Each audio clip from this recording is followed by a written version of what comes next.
It's time! It's time! Ah, it's been so long! Hello! Hi! Greetings! Ah! No! No! Ah! Ah! I, I am ready. I am ready. We're gonna dive into the nerdiest of nerd talk. Final Fantasy lore today. Let's go! I'm so excited, man. I'm so excited. Yeah. After all this time. After all this time. Yeah. Hello. Hi, Nightmare. I am sorry. I am sorry, little one. You are banished to the Shadow Realm. Yeah. I I am so excited though. I won't go into spoiler shit immediately. So yeah. We're gonna hang out for a second and then we're gonna teleport back. But yeah, time for Friend Walker. Yay! All of the good things are happening right now. All of the good things. Ooh. We say, one of us, one of us. Yeah. Yes. Yes. I am immensely excited. I should probably just get I feel like this is a little bit too excited. Let me there we go. Let me tame the excitement a little bit. Oh, I am so excited though. But hi everybody. Welcome to Final Fantasy Friday, where, as you could probably guess, we're playing Final Fantasy. It's been um about a year since I was last really like playing the story of Endwalker. And I there were a couple times in it that I probably could have done it, could have swung it, but I didn't. So now we're doing that, and it's awesome. And we're just skimming the surface right now. So we're just dipping our toes in a little bit, just a couple of like crazy things have happened so far. I've only cried like twice. So yeah. It's going to be a good time. I hope you're all prepared mentally and physically.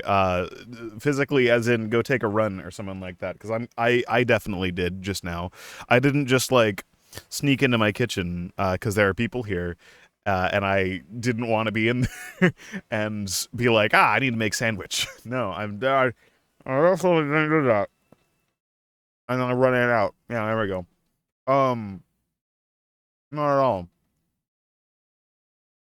Generally, though, I think I just got like one of the nicest compliments that I've gotten in like years, just randomly from a person that I've just met for the first time. So, yeah, that was nice. Holy shit. Mmm. Mmm.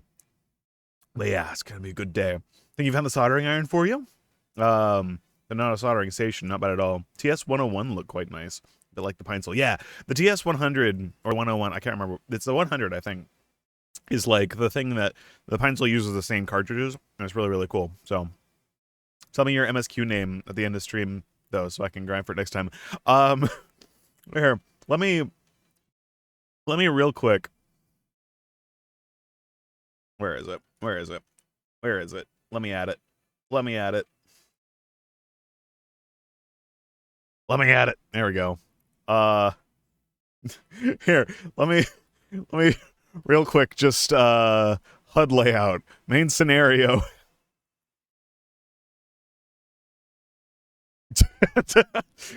that's that's I think I think you're good on not being spoiled right there. uh Level 83, that's all you need. Yeah. It's I can't remember. I'm like right after like the level 83 or right before the level 83 dungeon. I don't know which one. I don't really give a shit. Uh yeah. TS 10100 is the new one. Nice. Good. Yes. Become a soldering ironer. Yes. Also, I'm going to turn down the music just a tad. I am oh I found cool Final Fantasy music, so yes. Yes. But yeah, I am extremely hyped. So, I should be long gone. Nah, no, we're gonna chat for a second at the beginning of stuff, and then when I teleport to the area, then you should be fine. You should be good to leave. If you don't want spoilers, that is the time. But mm, I have need to finish a sandwich, so. But if you wanna, I'm not gonna force you to stay. You know, everyone else gets a sour cream and onion chip though, so. Yeah. But yeah, no, genuinely do have a fun time with more of your Final Fantasying. Do enjoy it right now. Mm-hmm. But yeah, for those who are not on the Final Fantasy loop, the next expansion comes out in like 2 months or like a month and a half or something like that. And I have to go through like 3/4 of Endwalker and all of the patches. So we're going to be doing a lot of Final Fantasying on Friday. In fact, we might be doing enough Final Fantasying that we might extend the stream a little bit today. I might go in and take a 5-minute break to like feed my dogs and stuff like that and take them out, and then come back and continue the stream because I probably won't be able to catch up if I just do Fridays for like 4 hours. So yeah, we have a lot to do. Also, the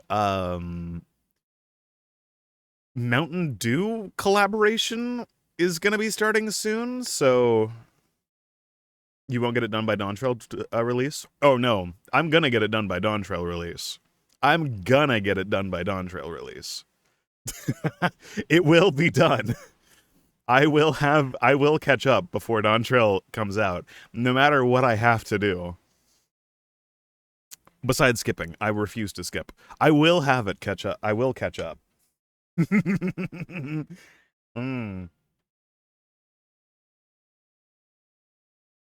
But I am fully aware that there is a ton that I need to do, which is why we are going to purely do Final Fantasies on the weekends. But yeah, no. Should be a fucking I'm so excited. I don't want to say anything spoiler, but like where we left off was like such a fucking like blue ball of a time. Holy shit. It's actually like I have like good and bad timing every single time I take a break from FF.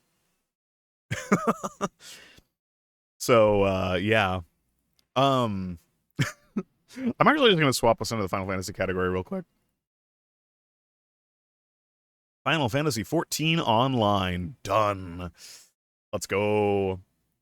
So yeah, here, let me also let me pop myself down here real fast. There we are. I will be down here as the patient observer in the corner. But yeah, yeah. I am fully aware that there's going to be a shit ton of stuff, which is why for Friday streams, we're probably going to have a little bit less chatting at the beginning of the stream just so that I can pop in fairly quickly and everything like that and do stuff like pretty quickly because hell yeah. But I hope everyone had a good yesterday, by the way. I hope everything's going all right. I think I got some work done yesterday. I can't really remember, man. I'm trying to like make conversation here, man. I'm so excited. You know, by the amount of times that I've delayed actually like playing through Endwalker and everything like that, you would think that I wouldn't be excited, but no, I am. I am very. I don't really know when to begin the spoiler section. I need to move this back up here real fast. Let's do like 90%. There we go. Whee! Put that there. Nice. Oh, but yeah. I know everyone else is probably like far ahead of me now. Everyone's like excited for like all the crazy shit that's like happening in the next expansion and stuff, and I'm over here like, I'm playing in the corner. I'm in the sandbox. I don't even know what crazy shit has happened yet. Why is everything lagging? What? Yeah, let me leave my house real fast. Oh, okay. This is where, fair warning. Oh, wait. I think where the TP goes, I see the Endwalker loading screen daily. Oh. So, I mean, I don't play this game, so I'm even further behind. True. True.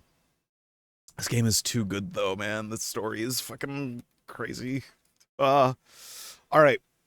Story time now. Like the alert's going off. This is spoiler territory. So, if you are going to play this game and you are not caught up, then this is the tie. This is your warning. That this is where massive spoilers are going to happen, because we are jumping into, I think, some very crazy shit. And I'm going to recap real quick because I need to recap myself a little bit.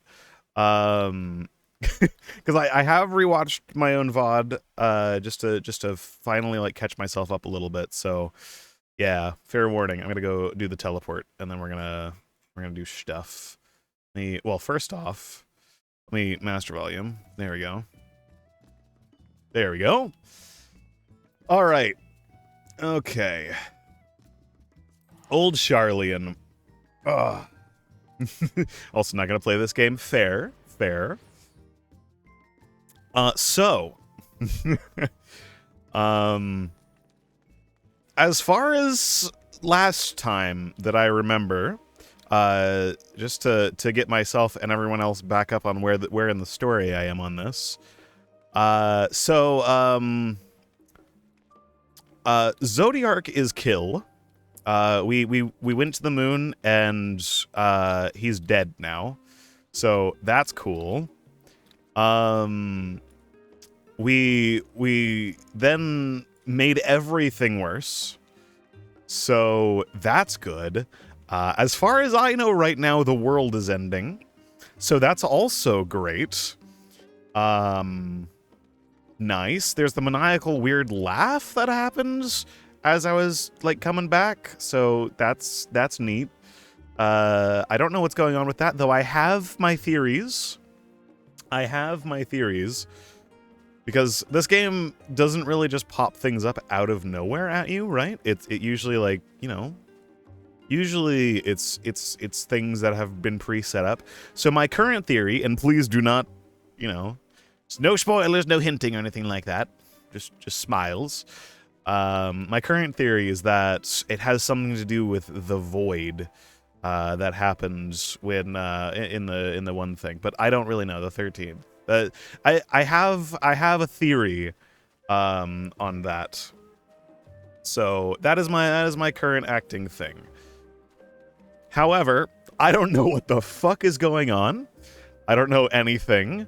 I managed to have a nice little chat with Graha when he came to my room, which was very nice. I think I had Graha. Which was very nice. He is best boy. He is good lad, you know. Give him head pats. He is our funny time travel man. But yeah, that's kind of what I remember. And yeah, so Zodiark is kill, Fandaniel is kill, Xenos is now just like doing his own thing, because we realize that if he can't do anything to get us to fucking fight him now, so he's just like, fuck it, this isn't any fun anymore, and just like walked away. So that's kind of cool. We have successfully defeated the combat sexual. This is excellent. Xenos wants a fight, and we're not giving it to him. We're blue balling him on the fight, because, you know, what more can he do but threaten to annihilate fucking everything and destroy the world so that we can dance in the flames? And then we're just like, no, I'm just gonna default dance in my corner over here and not give you what you want. And he's just like, oh fuck, you've beaten me for now. Now I need to go back to my fucking goon cave and figure out what the fuck is gonna go on next. Why the fuck did I say those words? Anyway, that's kind of like what's happening right now. Is Xenos is just like meh, and then we're just kind of like meh, and then Zodiark is like blech, and weird world lady is laughing. So yeah, cool. I don't know. I'm kind of in a story point where I'm just like, cool. There's things happening. Nice. Oh, also they actually revealed everything now. So that's nice. The Charlians are like, haha, this is what happened. And then we're just like, oh, we've been to the, well, actually, no, we haven't said to anybody that we've actually been up there yet and actually met them. So that's kind of cool. But they were also just kind of like, do whatever you want. So that's also kind of cool. But yeah. So we're in that stage now, and I'm kind of losing my goddamn mind, because I've also been watching, like, 15 different streamers play through, like, everything else besides Endwalker, and now I've got, like, 87 storylines going on in my head right now. So, yeah, that's kind of cool. Everything is happening. So let's go back in, and we will say hi to little Tataru. Hello, Tataru. You've had to see me come in and out of this room like 80 times, and I have not. So, I think we are ready to begin. Hello, Tataru. Set the scene for us. Skies aflame. That is a hell of a scene. That is a scene that is happening right now. I'm gonna take a bite of my sandwich. So yeah, this is what's happening. The world's ending. Yay!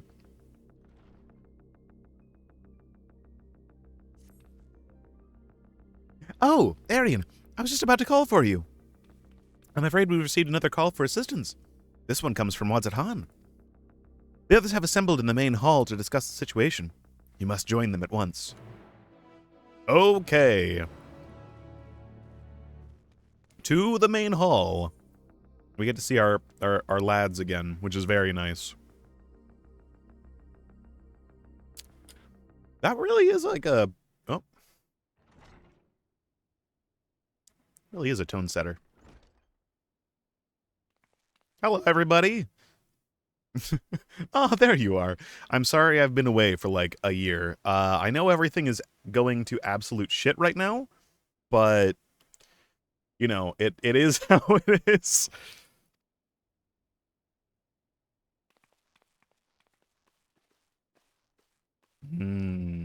Everyone. Our worst fears have come to pass, but moments ago we've received grim tidings from our contacts at Wadzat Han.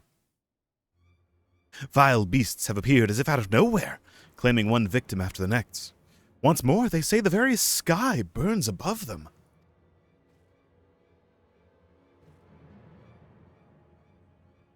The final days. Good gods! Are the final days already upon us? It would appear so. Sadly, that is all the information we have at present. No doubt the people of Wadzat Han are busy fighting for their lives. Then we must go at once. They need our help.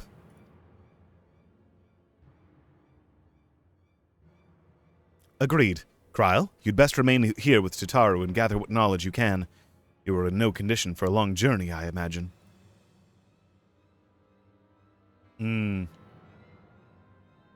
Very well. Similar phenomena may have been observed elsewhere, and if so, we must know about it at once. Good Tataru. Good Tataru. Be safe out there, yes? Yeah. Let us make first for oh god, I forgot the names. Yedlamad. Yedlamad. We must prepare ourselves for what may lie ahead. What a good time to jump back into things. What an excellent time. You know, the world's dying, everything's going on. Hello, Graha. Hello. If this calamity has indeed come to Thavner, it is all too likely that Corvos, across the strait, finds itself in a similar predicament. Even now, it remains an imperial province, and as such, it may be some time until we can ascertain the situation there. We can only hope that Kryl and Tataru will be able to provide us with some insight sooner rather than later. I'm going to have to do this real quick, though. So first off,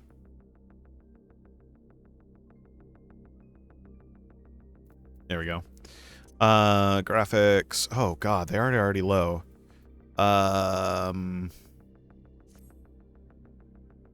that help? Oh, no, I remember what I need to do. I remember. I have learned the ways. I need to limit the frame rate with my GPU driver or GPU settings. Give me one sec. I always forget about doing this when I stream it. Gaming. I don't want to do this for Warudo. Can you do that for Final Fantasy, please? Please? Can I swap games?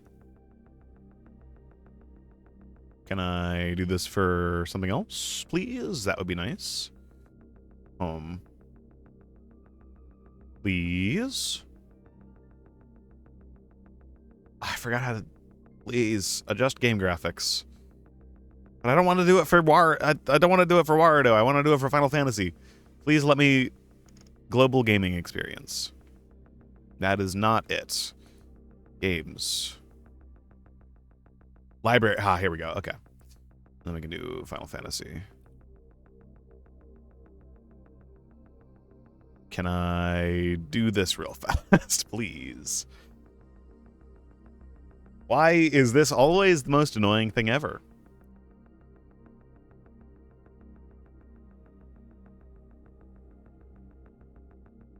Final Fantasy should be right here. There we go. Okay. There we are. And then we turn on chill. There we go. Nice. Now I shouldn't lag in VTuber mode. There we go. All right, sorry about that. Asterion, hello. If the might of Ritra is not enough to hold these fiends at bay, Radzat is in dire straits indeed. We must go at once. In ancient times, the phenomenon was first observed in places where the celestial currents had grown weakest. It would seem there's a stagnancy of ether in the skies above Radzat, unbeknownst even to Vitra. Because it's like... So if it's not void stuff, like I'm thinking, then I'm also thinking that maybe it's just some, like otherworldly, like, alien attack, but that would be kind of weird. Alvino. We do not wield the creation magics that the ancients did, yet still these abominations appear. Whatever could be the cause?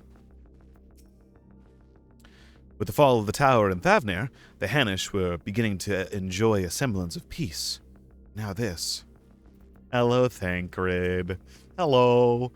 No similar creatures have been sighted here in Sharlayan. That said, the early signs may manifest in other regions ere long. We must be prepared for every eventuality. I would assume that the people of Sharlayan, when they got the info from the moon, were probably like, here's where we should probably build our city. And they probably built it in a safe place, if I had to guess. Hello, Tataru. I'm glad for Kryl's support. I'll also call upon Hori Boulder and the others to assist us.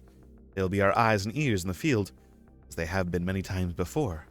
Have fun walking near end? I'll have to go right now? Alrighty. Enjoy your night, then. I would rather accompany you to Thavnair, but Raha's concerns are well-founded. The last thing I would want is to be a burden. And so I'll remain here with Tataru, and do all I can to gather knowledge that might serve us in the battle to come. Godspeed in your journey, Arian. Ah, yes. All right. We're back in it. We're back in it, boys. Let's go. More sandwich, though.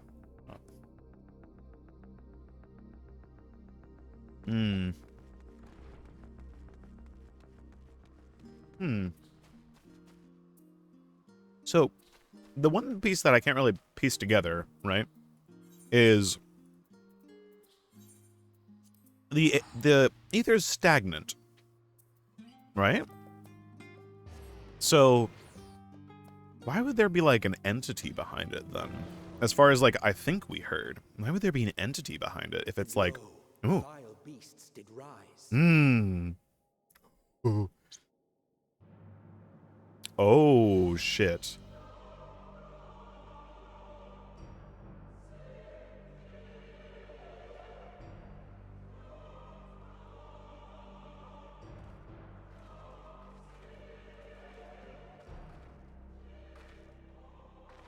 Ah.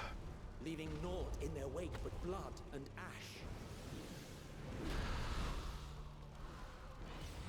Sun scorches earth and boils seas. And our sins ascend unto the heavens. Three dooms to unmake all we were.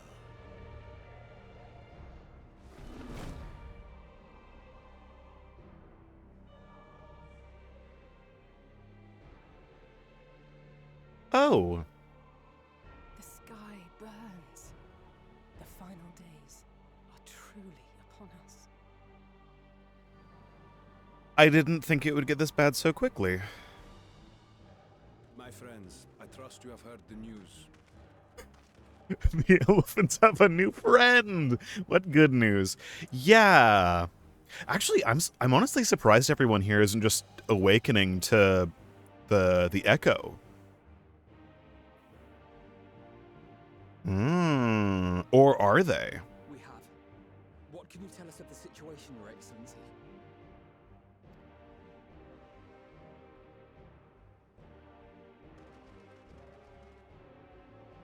Last night, the isle was rocked by tremors, and the earth itself cried out. Ooh. Aloft, the heavens began to burn. From all about, unholy beasts, the likes of which we had never seen, came forth in fury and rage. Oh. No. To say they came forth would be inexact.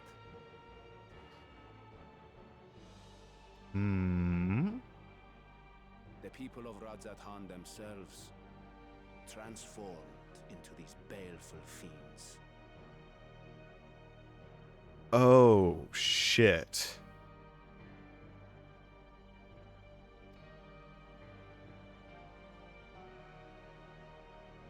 But that's different. The phenomenon was observed throughout our lands. The first creature, the largest and most dreadful of the lot, wrought havoc upon us here in our fair city. But that's different from how it was before, isn't it? Their creation magics were what made things go well. Unless because the people themselves were strong enough to bear through it before. Though they bear superficial resemblance to divinities of legend, they are ungodly abominations. The people decry them as blasphemies. Blasphemies. Oh, shit. The large one's rampage has since taken it to the northern reaches of the island.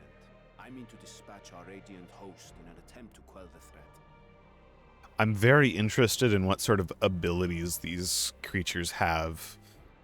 If they're just like us.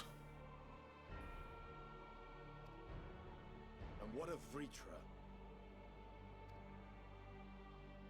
Vritra too makes for the north of his own accord, and yet he knows the blasphemy and its minions were but yesterday his beloved people. Yeah. I pray his boundless compassion and mercy does not deter him from taking unenviable but necessary action.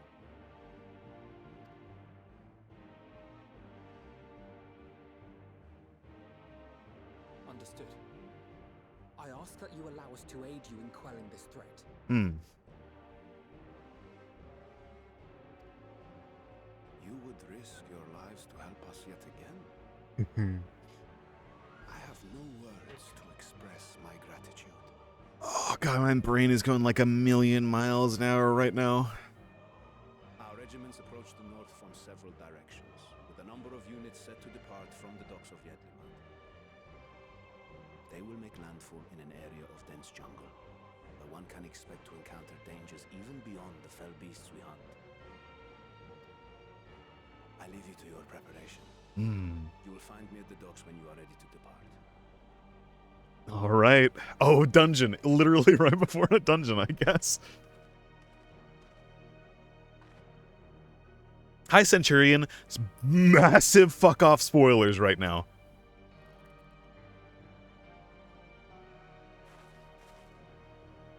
We're as prepared as we'll ever be. Yep. Let's go. Yep. Oh. Okay. Um.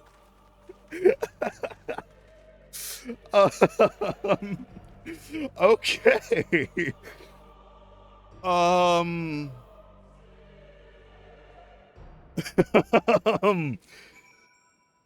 Um. All right. Well,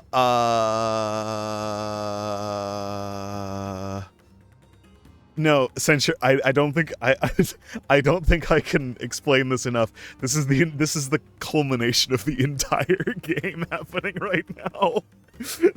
Holy fuck. Oh shit. Okay. Well,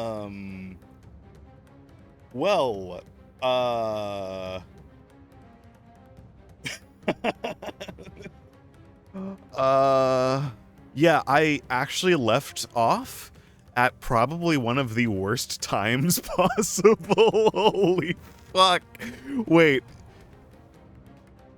Holy shit. Okay. So it's interesting because the last time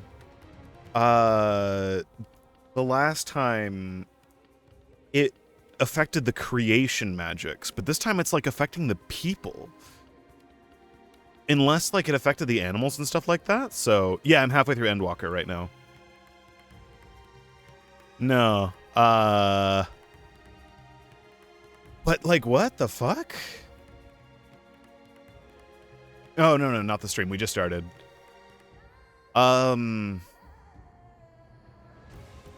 So what the fuck?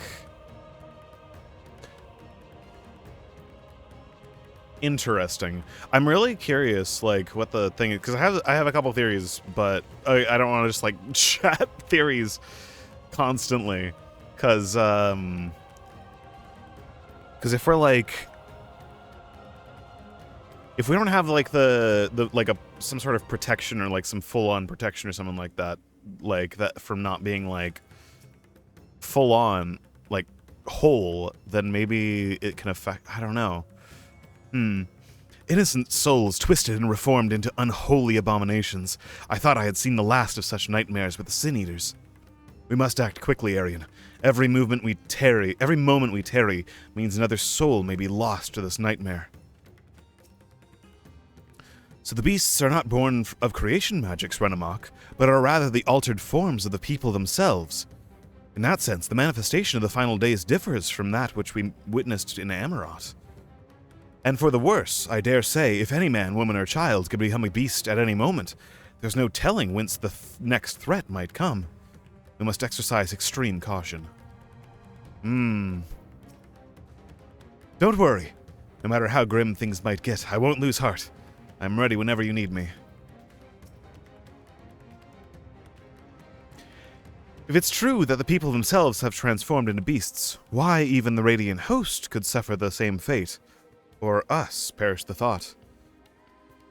Yeah, because I don't think any of you are especially special like I am, so... I shall survey the environs closely as we go about our search. There may be some clues as to how we can combat this phenomenon. Yeah. Y'shtola is, yeah.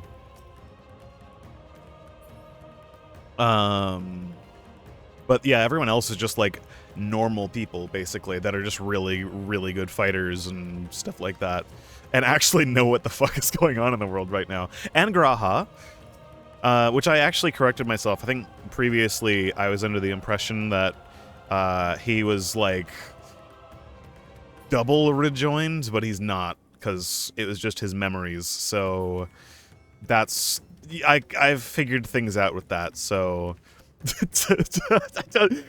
I legitimately do not want to spoil you, Centurion, so badly. This is like the largest fucking spoiler imaginable going on right now. It's fucking insane. If you don't want to see, like, I would say, like, the key piece to the entire fucking game happening right now, then yes, I would recommend. It's like the entire build-up for the entire game goes into is happening right now.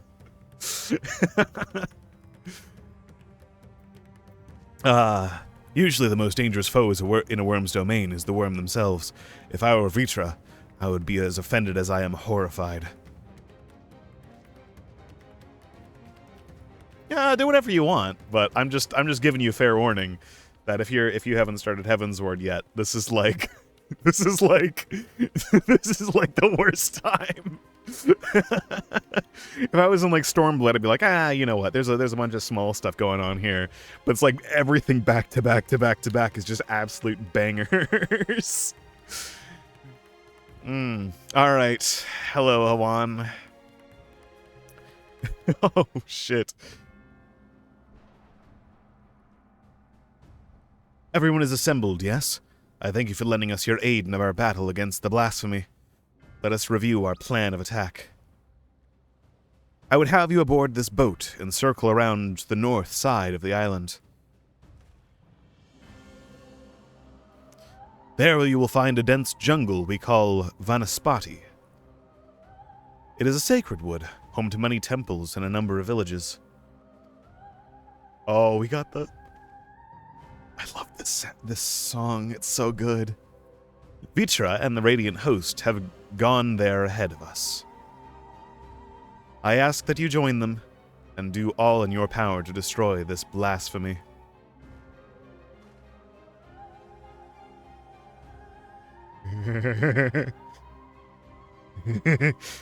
Oh.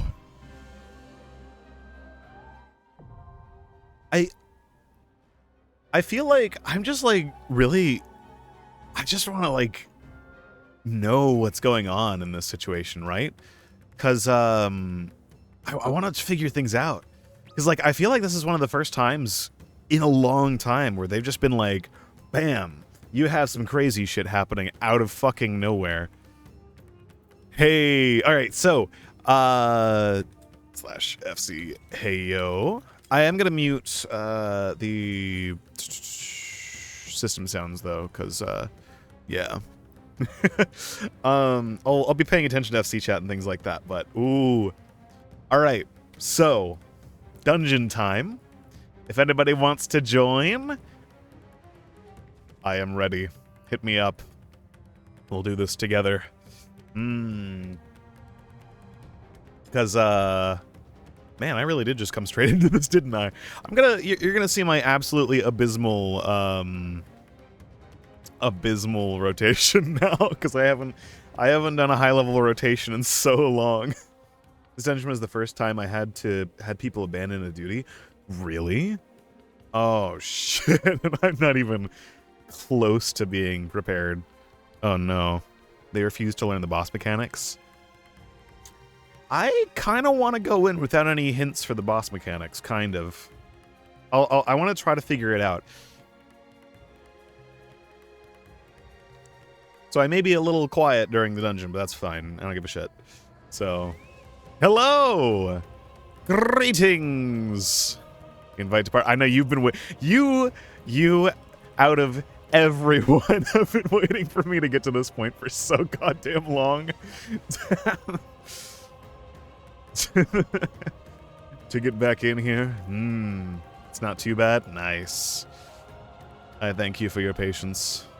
I thank you so much for your patience. All right. All right.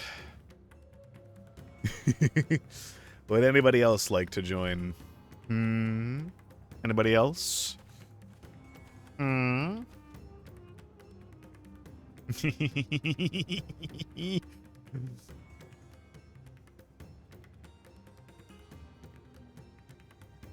wait, party chat. There we go. Should I roll for my class? Go for it. Yeah. Keep in mind, I don't have this dungeon unlocked. Ah, I see. Alrighty then. Then we'll go for it. You got the gunbreaker. Very nice, very nice. Oh, I don't have a... Yes, it works out. It's not too bad. Alrighty then. Let us proceed then. Are you ready?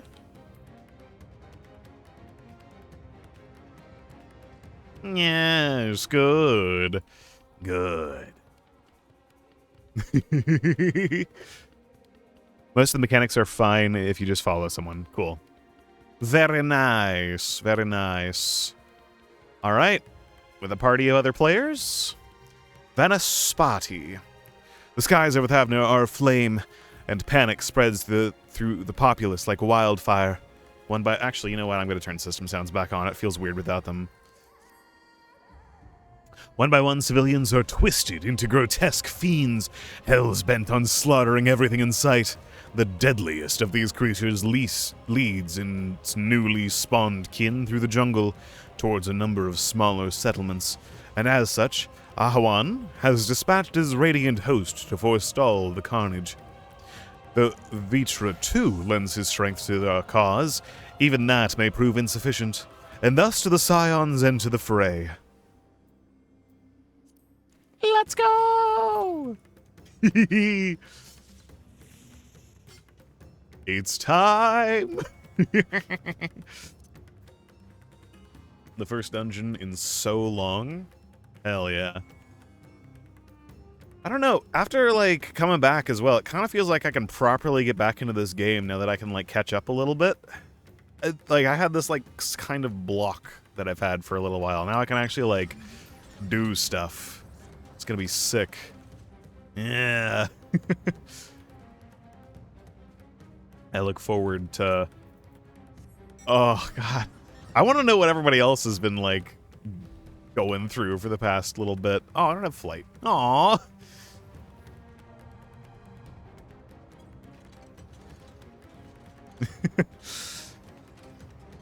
Greetings, my flying car friend.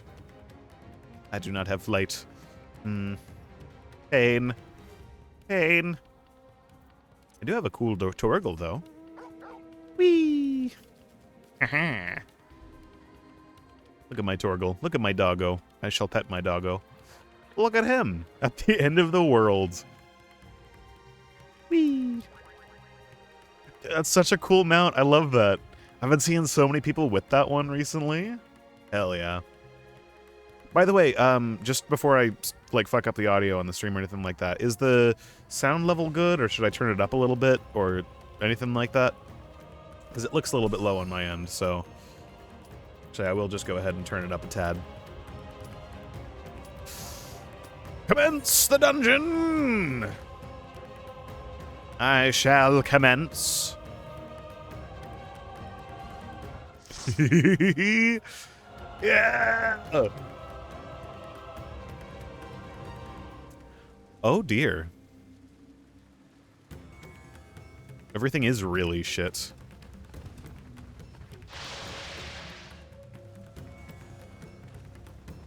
It's literally the same beasts, which is interesting that we're turning into them. But why? But why?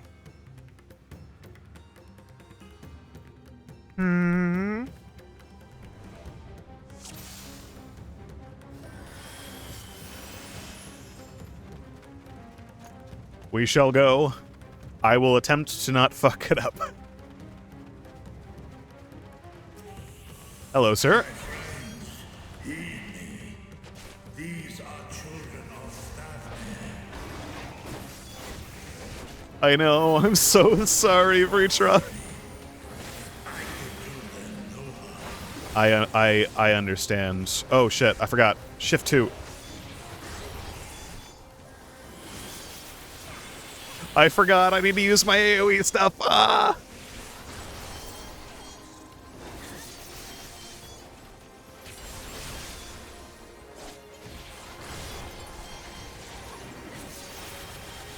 So why do... I'm so curious. Oh shit, oh shit. Oh no, I'm stuck in it. Well, shit.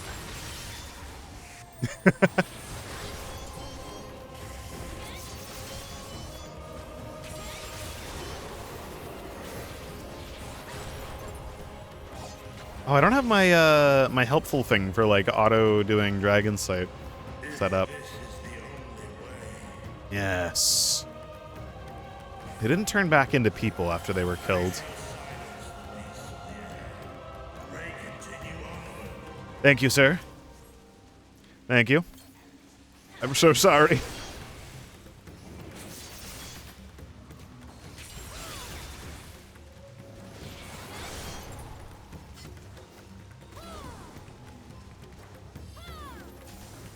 I'm so sorry. They really did just go fucking nuts, though. What the fuck is...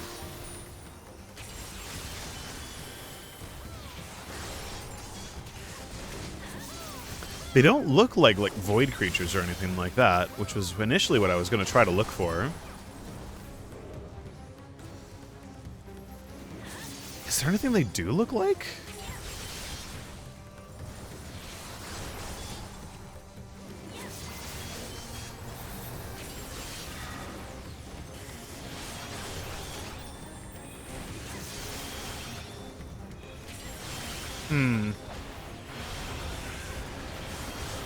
Ah, there we go. All right. Thank you for the repositioning.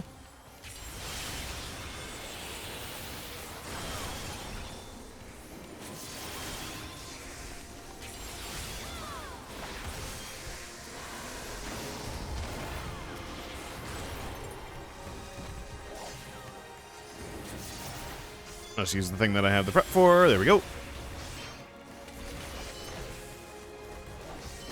Terminus Idolizer. I don't know what the fuck they are. I know we're gonna get answers, but the only other thing that looks even remotely kind of like them is some Allegan stuff, I think. Oh, shit. Terminus Snatcher. I don't like you. I'm sorry. I do not like you.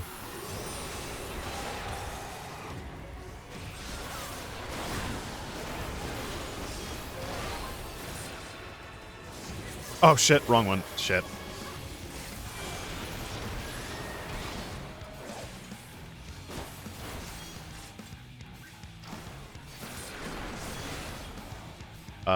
Oh, I go over here? Fuck. That's my bad.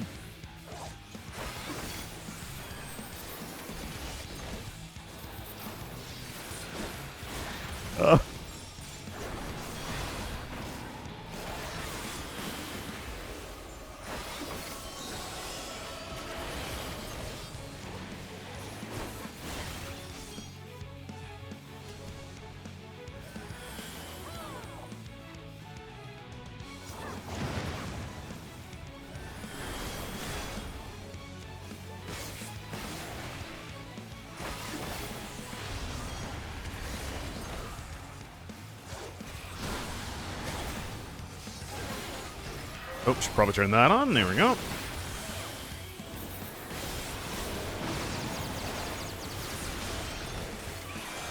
Mouth off.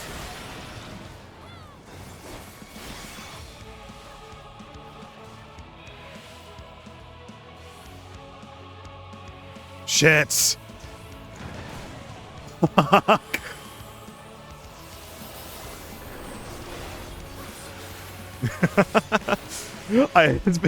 It's been so long since I've done a higher dungeon. There's too many buttons. Ah.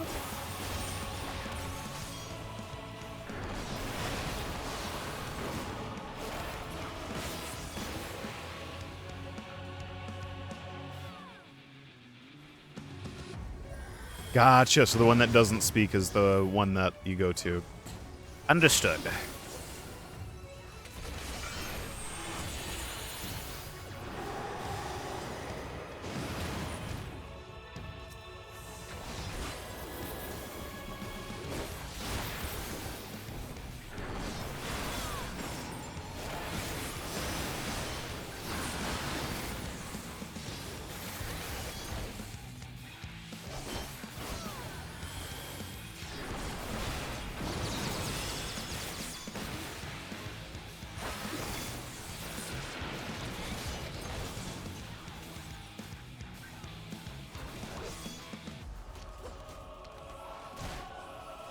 Got it.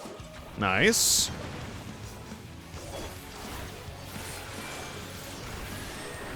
Cool.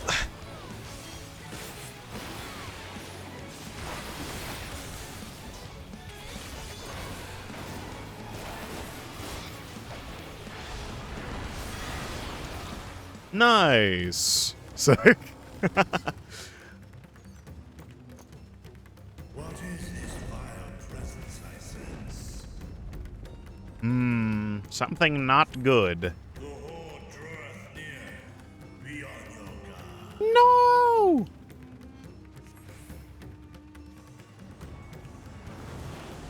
Oh dear. Okay.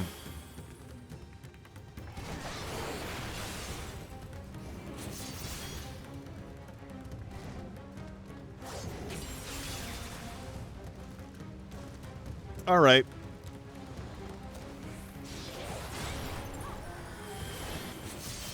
Terminus Howlers. As well as a Terminus Sprinter. I know we've seen them all before in the recreation of Amarot, but...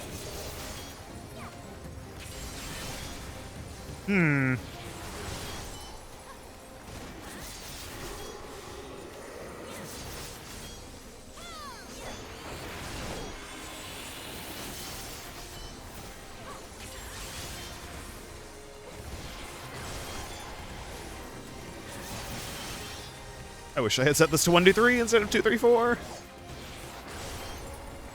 That would be very nice.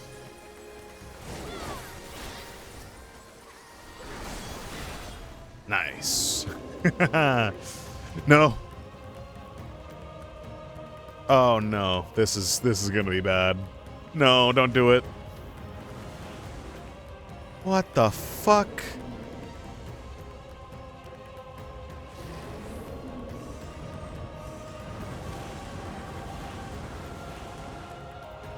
Is it like a mental fortitude thing?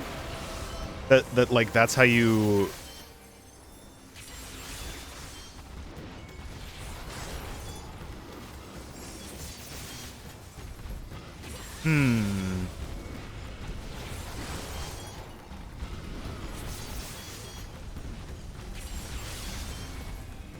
Terminus Weepers. Weird. Because they turn into something that's like vaguely looks like an elephant.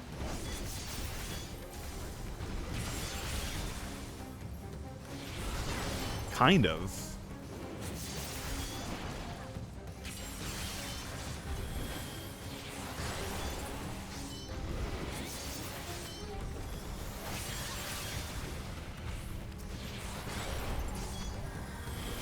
That's kind of weird.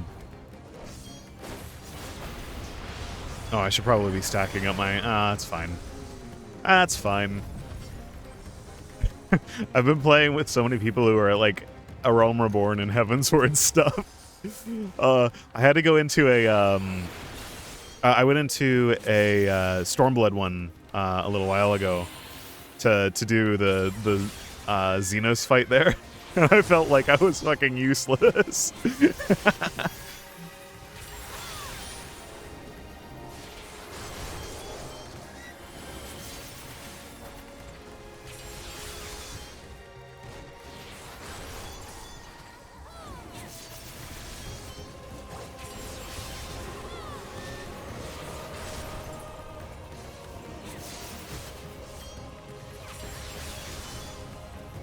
There we go.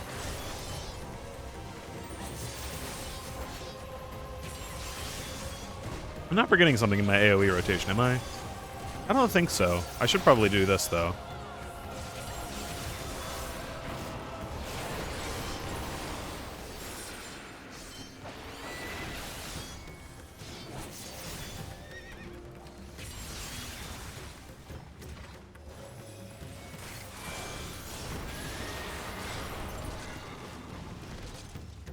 Hello, sir.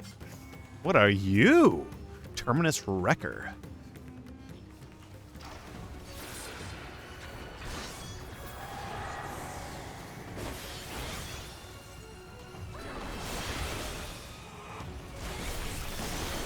Ah, shit. I shouldn't have done that.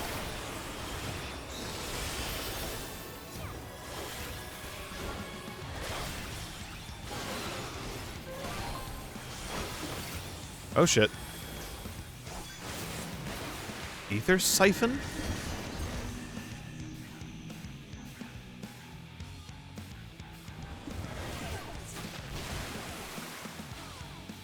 Oh, I see. Okay. I fucked up.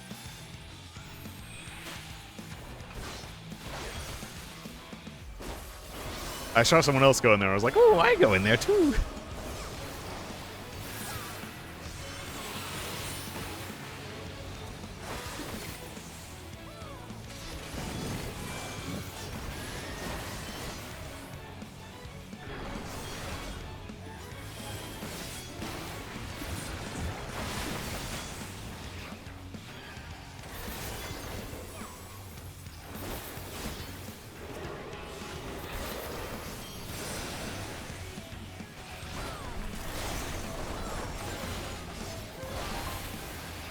Oh shit, a reset? No!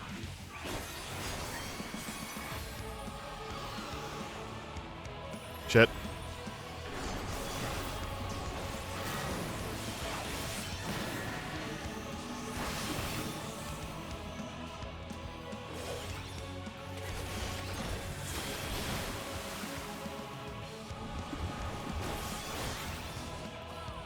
Do, do, do, do, do.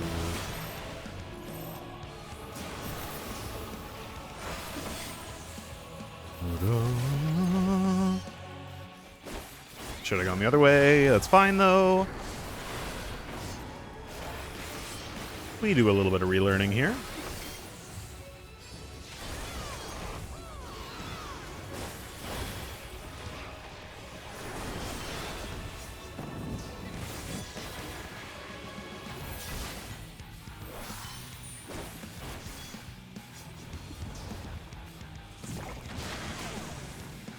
No, okay. I don't know if I have that right or not.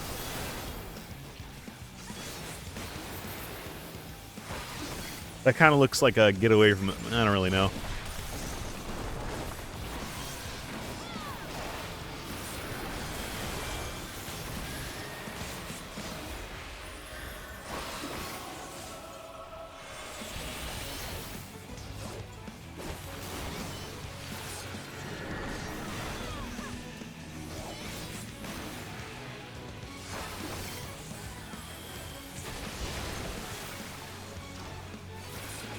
Nice! There we go. Hell yeah. That guy was interesting. Boss mechanics? What? They exist? Huh?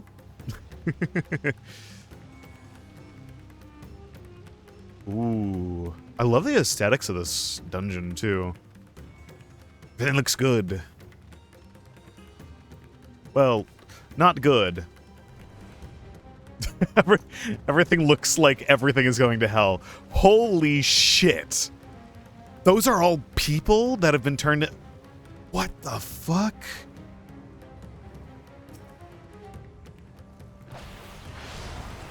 What the fuck? Sorry, I'm sightseeing. I'm sightseeing. But this is like the craziest shit. What the fuck is going on?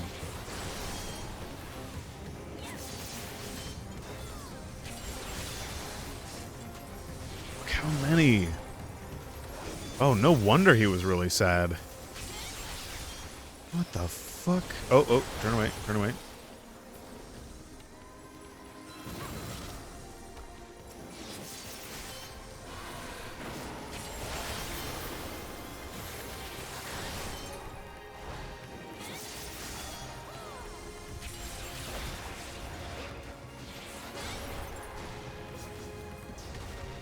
Oh, oh, that's really cool. I like it.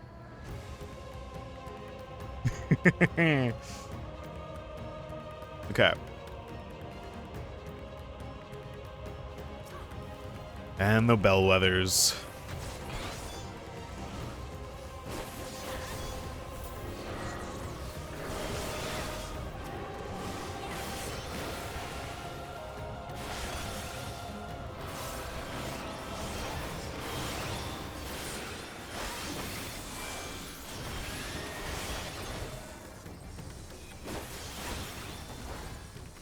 I don't like these guys. They got the weird chicken faces. I don't like them. Not the weird chicken. They got the weird chicken bodies and human faces.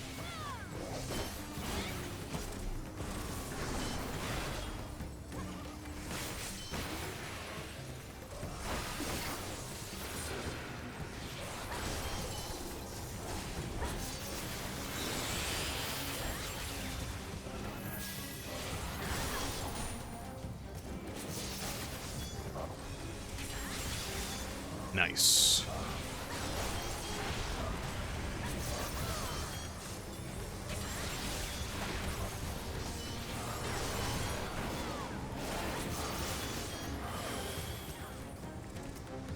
I lost track. Nice. Okay, what sort of monstrosity is this going to be then?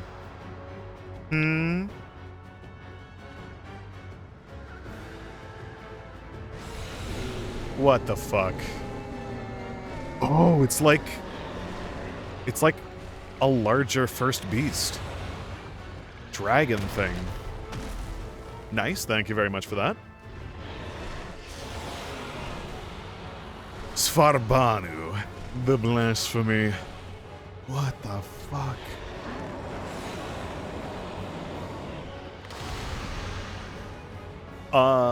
Okay. All right. Oh shit, I should probably be rolling on loot. I forgot. I'll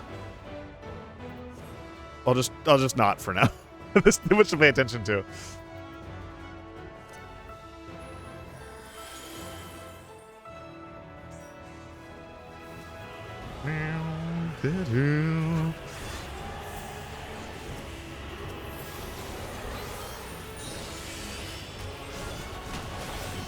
Alright, I must pay attention to mechanics. I must.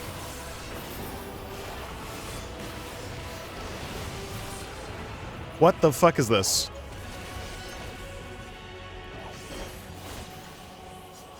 Oh, I have red! I have red! Oh, wait, no. Okay, red was the damage. Okay, cool. I thought it was, like, match the color, but it's not. Cool. It's gonna be, blue this... or red this time. Oh, shit!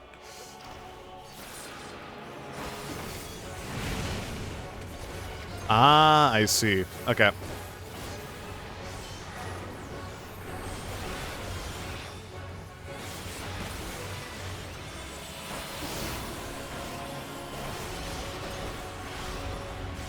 Oh, shit, I need to go in my other rotation at some point.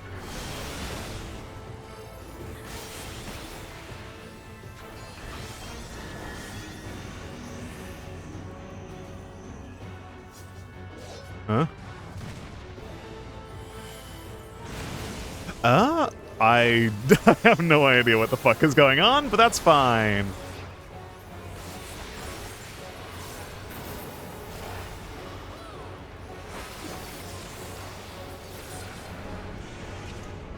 Let's save that for a jump. What are you doing? What is this? Alright, here, I'll sweep up the mess that you're about to make. Hey, I'm already standing in a good spot. Let's go.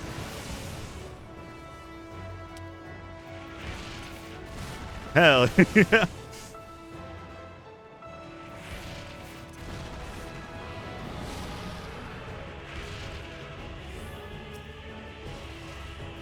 Oh, I didn't get to use my cool, what is this thing called? Star Dive. I didn't get to use Star Diver. Aw. Oh, I should probably put this on you. There we go.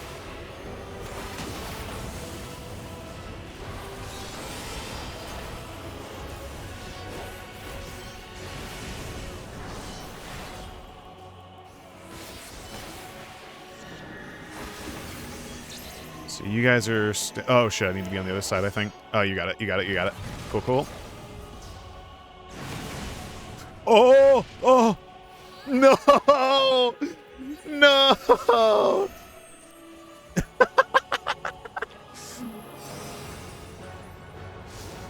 And he did not understand.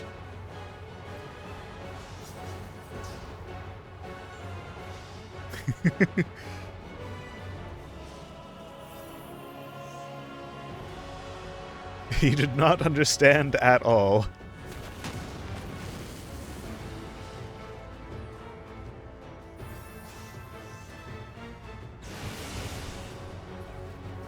Is there... what indication is it?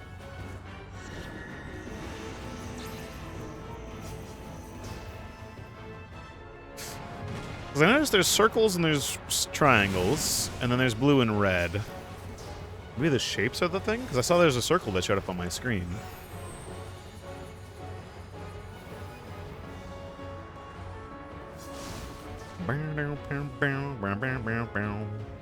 Well, nice, good stream POV over here.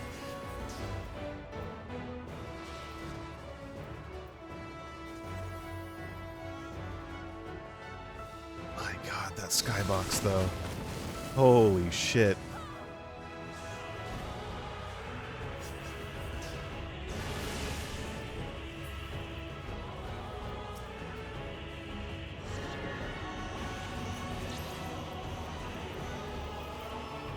So circles, which means it's going to hit the circle. I think I get it.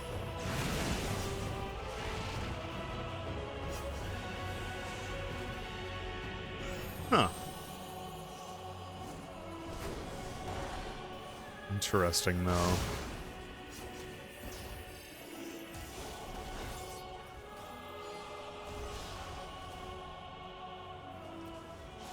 Hmm.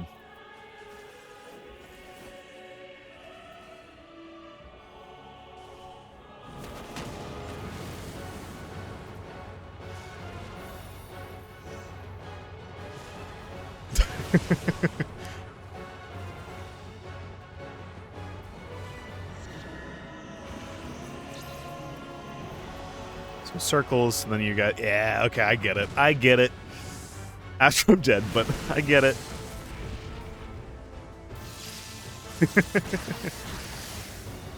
Let's go! I helped! I did something.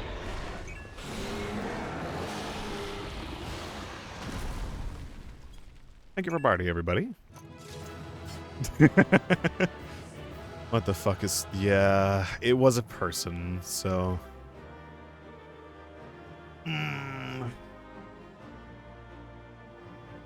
I'm...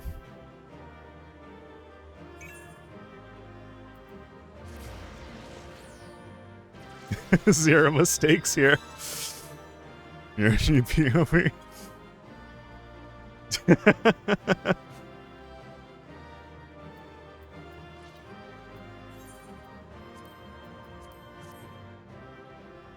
Slash hug. Slash hug. Typical Dragoon point of view.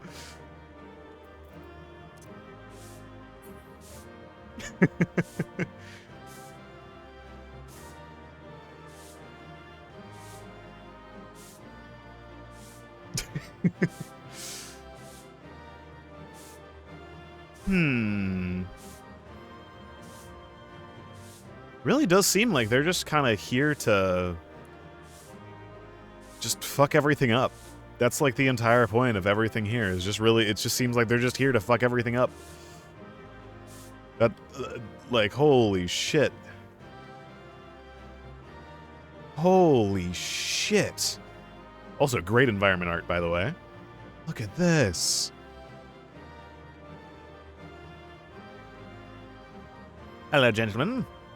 Hello, everybody. Feature is close, still fighting in the skies above. Last of them. I want to see what their dialogue is. I must get all of the dialogue. Everything. Yeah, this must be the blasphemy they spoke of. Oh, shit. True. Sorry. Pass. I'm sorry. Sorry. I'm here for this.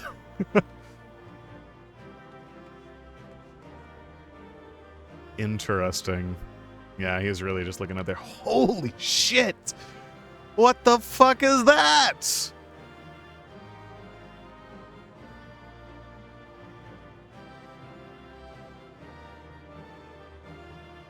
Okay. I'm just gonna go see what this is all about now, if you don't mind.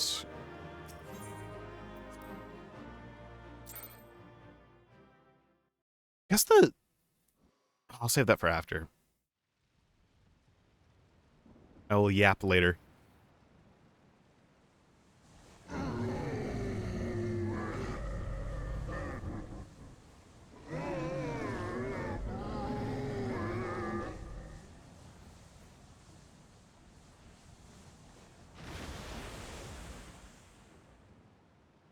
What? As I feared. What the fuck? What is it? Oh, no, you can see what's going on, can't you? The beast was there, and now it is no more. Yes? Oh, no. Indeed. We saw it plain. But you didn't, did you? Oh, fuck. I saw nothing. Not the blasphemy that perished here, nor the other men turned beasts. And because of this, I now see all too well. There is no ether. Where the creatures should be, I saw naught but emptiness.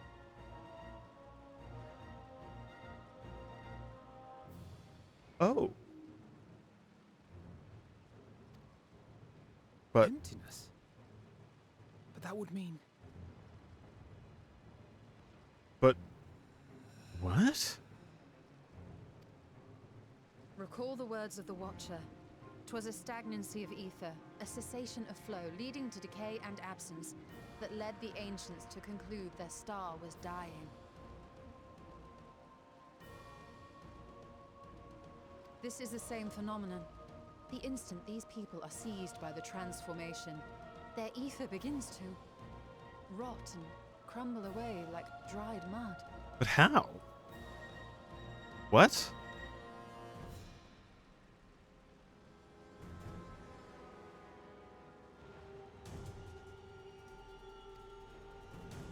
Until, from their corporeal forms to their very souls, naught remains. But the beast spoke with its dying breath. Surely at least a sliver of the man it was endured. But in this world, the people and their souls and literally like everything that makes a person is their ether. So if there's nothing there, then...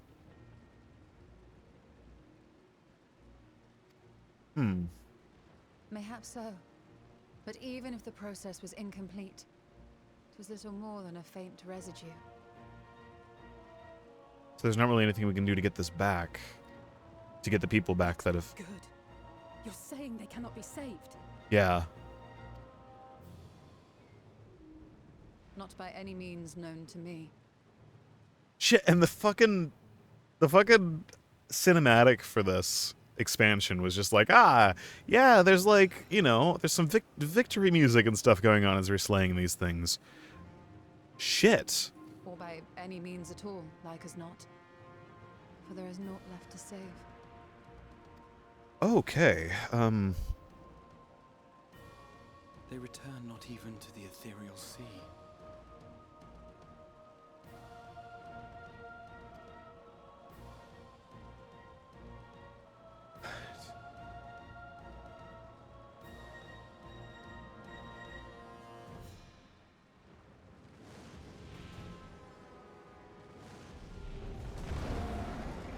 please, nothing happened to you.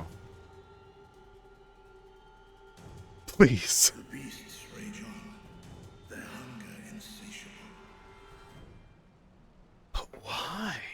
Is it like they want ether, but they can't have it or something? Because I would assume that because they're just blank, that they cause the ether of whatever they're near to also just become corrupted as well. Even deprived of their master, they perpetuate his legacy of hate.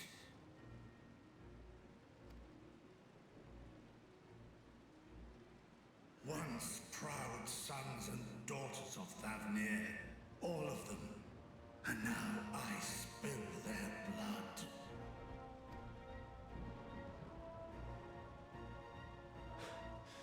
Vitra, my friends, I am heartened to see you safe.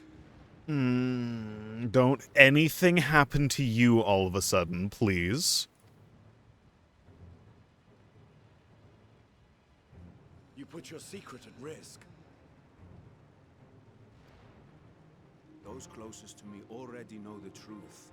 A truth I must now share with one and all. Honestly, a good, albeit faux leader, but a good leader.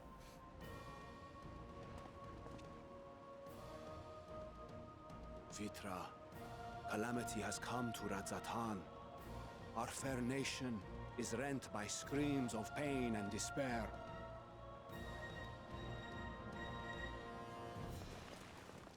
More than ever, we require a strong leader to shepherd us through the storm. Reveal your true self to our people, Vitra, and guide us to salvation. Why do I have a death flag from this guy? What madness is this, I-One? Thou dost forget thyself. Were we to reveal our duplicity, it would do naught but foster confusion and chaos. But they need you right now. Nay, I shall remain the Satrap's loyal ally, and do battle with the beasts. Easing hearts and leading the people to safety is thy task, and thine alone. I ask that you remain at Ahewan's side, and render unto him what aid you may. I know not what lies ahead, but without you, Radzatan will not survive. Oh, shit. But this is just the first place that this is going to happen. This is going to happen everywhere. Take me with you. Yes! Yes! He finally got his dragon! Let's go! I am as at home fighting in the air as I am on land. Take me with you. Yeah! Astinian badass arc incoming again. Let's go. I mean, he's never not been badass, but let's go! Were my words unclear? I require no assistance. Thy place is at Ahewan's side. But he is a badass dragoon man. The former Azure dragoon Astinian! Estinian, here. Link Pearl? The last thing you ever wanted. A link pearl. Let's go! Yeah! From knowing your elevated perspective.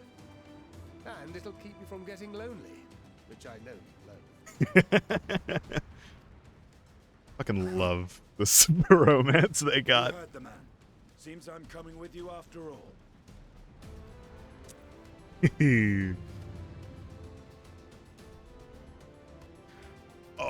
Pray thy grip is iron. Be it on thy head if thou dost chance to fall. Oh, he's not going to. Fair enough. Now, shall we? I'm gonna set that as my desktop background because I feel like his character arc just went all the way around in terms of some more stuff from Heavensward. Let's go. Hell yeah.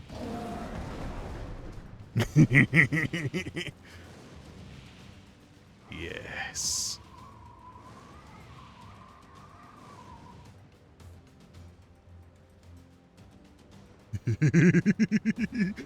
I fear it is as Vitra says. We will not survive this on our own.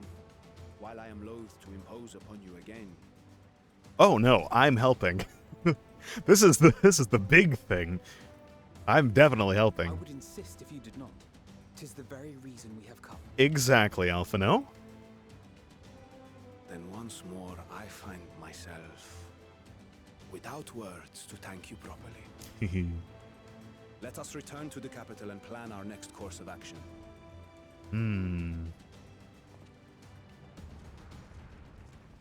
I'm really hoping that the whole plot device with the dragon scales is a good thing to help us like not fall to the influence of all of this stuff. Because the thing that I was thinking before that cutscene happened was maybe it's a thing that just happens to this world, or I was also thinking maybe it's a thing that just sort of happens to all worlds, that they just sort of fall like this if they have ether. But maybe the dragons, since they're not from this place, can give us some sort of resistance to it if we have the scales. Which would be kind of cool. But also gives me an interesting idea that perhaps the Ishgardians, since they technically have dragon blood in them all, because of, you know, the dragon cannibalism shit, maybe they're sort of, they can resist a lot of that influence? But that's sort of like some stuff that I was just thinking of, because if they're not from this place, then maybe they have some way of resisting it, perhaps. But it's an ethereal decay. But still, maybe, because they're strong as fuck, so... Anyway... Hello, everybody. That was horrific. All life must end in death, yet death in turn gives birth to new life. Such is the flow of ether. To think that natural cycle could simply be cut off. The very thought makes me shudder. I feel bad for Y'shtola, because she actually gets to see that. Like, she gets to see people's souls just, like, crumble and decay. I'm gonna speak to Y'shtola last. After so long, and so many sacrifices, we finally found a way to cure the tempered. These poor souls, they vanish without a trace. Is there truly no saving them? The thing that I'm, like, really curious about is, so the way that we summon things, in terms of we summon primals and things like that, is... I'm not entirely sure if I remember it being an offshoot of the way that they summoned their just summons and things in, like, the Ancients' times and everything like that. Because the big difference that I've always been wondering is, why could the Ancients just casually control these things, but these creatures sort of can temper us and sort of... I don't know. Because they're creations of, like... what we want and stuff like that, but the Ancients had seemingly some control over all of this. Interesting. Are we like some sort of like technically creation thing because of what happened to us and the Sundering and everything like that? I don't know. Questions that might be answered later. Hello, Alphino.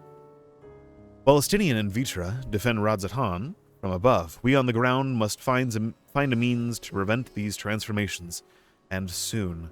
I'm gonna guess that it's probably going to be the scales. If I had to throw any guess out there, I would guess it would be the scales.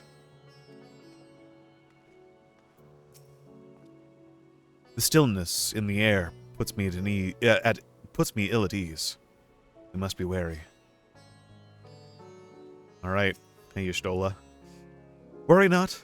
I can see your ether and that of our companions. We have not suffered the fate of those unfortunate souls. That's good. Okay. We have a constant person who can, like, check in on things now, which is nice. You know, I know that eats away at your life when you're doing that, and it'll take a decade or two off of your life, but my god, is that a useful ability right now.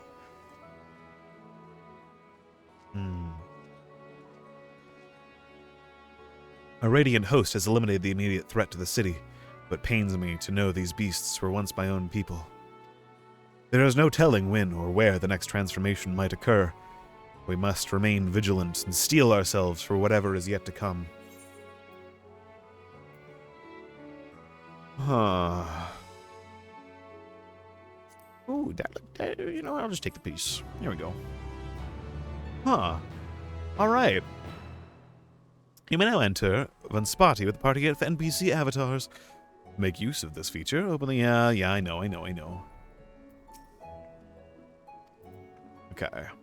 Interesting.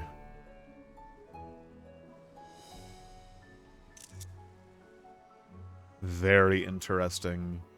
I want to try to figure things out. But I also just want to, like, go through stuff. Because I fucking love theory crafting in this game. But I feel like I just don't have enough information to try to piece anything together right now. Ahawan's burden is heavy indeed. Yet he need not bear it alone. Ugh. Forgive me, my friends, but I must return to Megaduta for the time being. There I can better manage the crisis and dispatch my troops as the situation demands. In that case, we should carry out an investigation of our own here in the city. Mayhap the residents can tell us about the first of the transformations and the conditions under which it occurred. If we can ascertain what exactly triggered these tragic events, it may give us some insight as to a possible solution. Time is of the essence. Let us split into 3 groups, that we may cover more ground. Alize and I will see to Paxa's path. Banquet in Y'shtola, pray make for Dharma. I leave Artha and Graha to Graha and you, Arian. Any information you can gather on the first blasphemy or the manifestation of the final days here in the city would be most helpful. When we have completed our respective inquiries, let us reconvene in front of Megaduta, that we may share what we have learned with the satrap.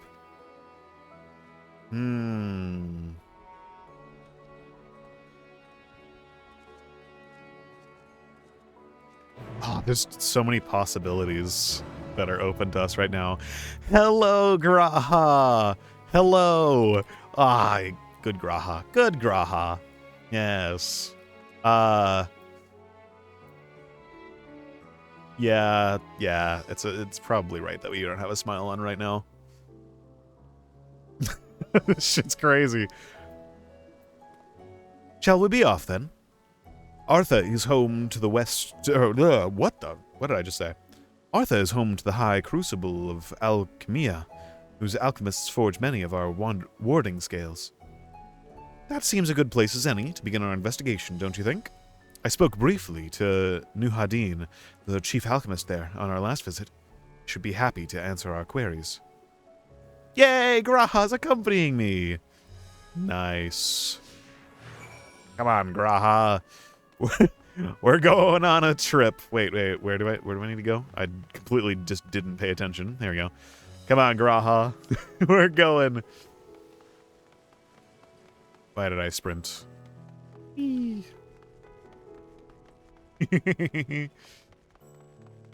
Odd. So interested. Where are we going? Oh, we need to go over there. Okay, cool. The High Crucible.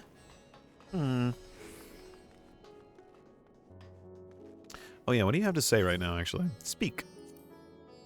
Let's make our way to the High Crucible and speak with Nuhadin. His discerning eye may reveal to us truths we have overlooked. See, the concern that I have, though, right now, is the Ancients were significantly more advanced than us in terms of magics and all sorts of things. Probably because I could only imagine that they tried to inhibit us on a lot of things throughout history. So perhaps this may be a little bit difficult. What do you guys just sort of randomly say around the city, actually? Swift work without sacrificing quality. That's our motto here in the Crucible. Hello, week. Thank you for paying your taxes. Greetings. Okay.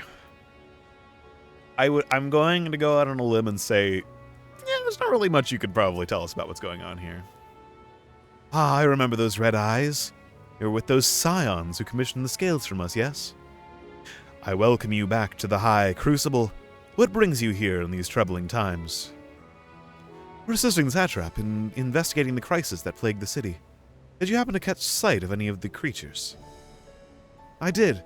As I was going about my work, I was disturbed by crashing footsteps so powerful the very ground shook. I rushed outside and could not believe what I beheld.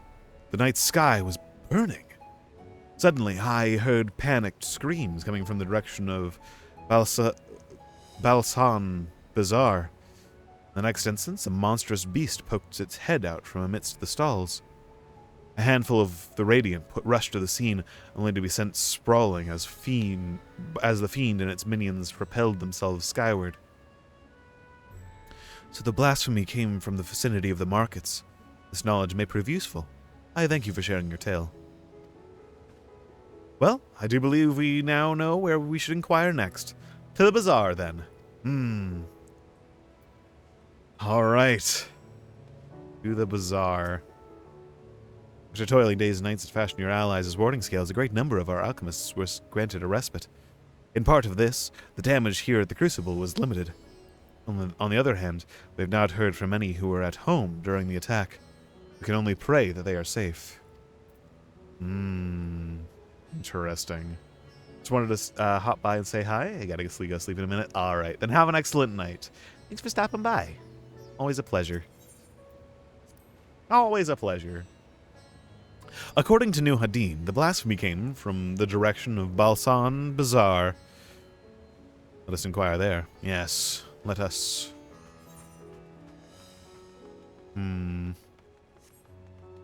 Interesting. So, no one in there actually was affected. Which leads me to believe it may actually be the warding scales.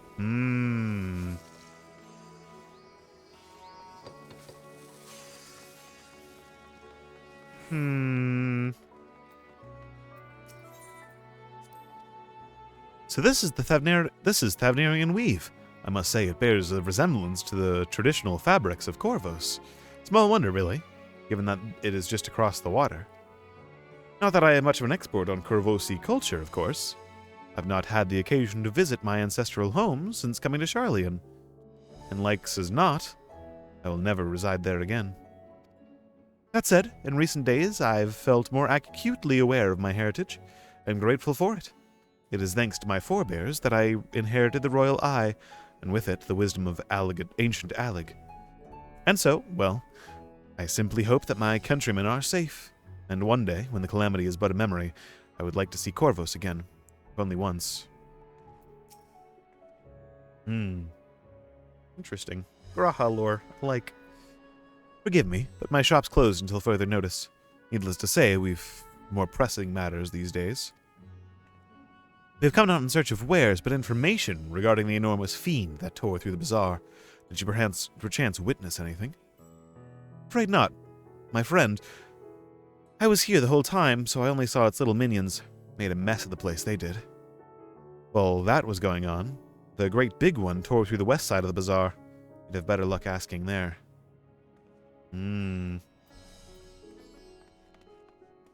Interesting. So if its minions came from here, it's probably going to be from up here that we'll have to go later. Interesting. Hello? Is something the matter, traveler? If you are lost, perhaps I could be of assistance. Your offer is most appreciated. We are not lost, but we are indeed of an information.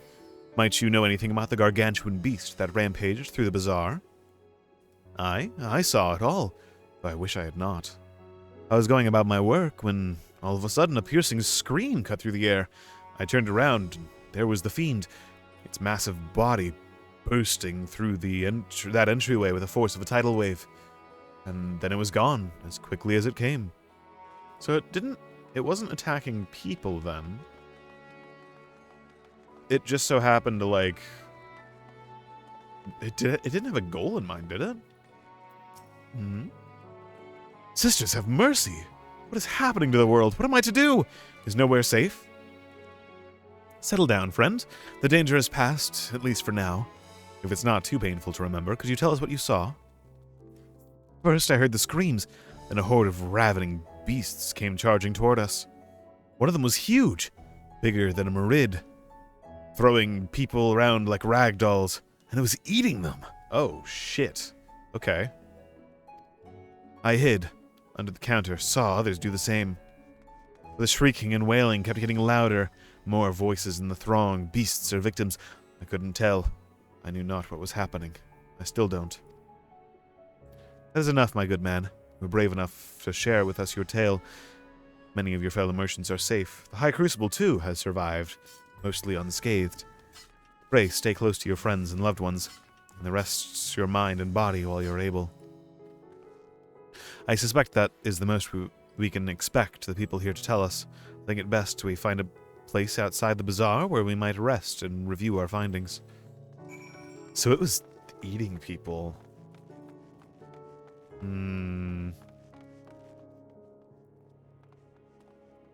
Hello. I see you over there. Let's go over here then. So it's just like,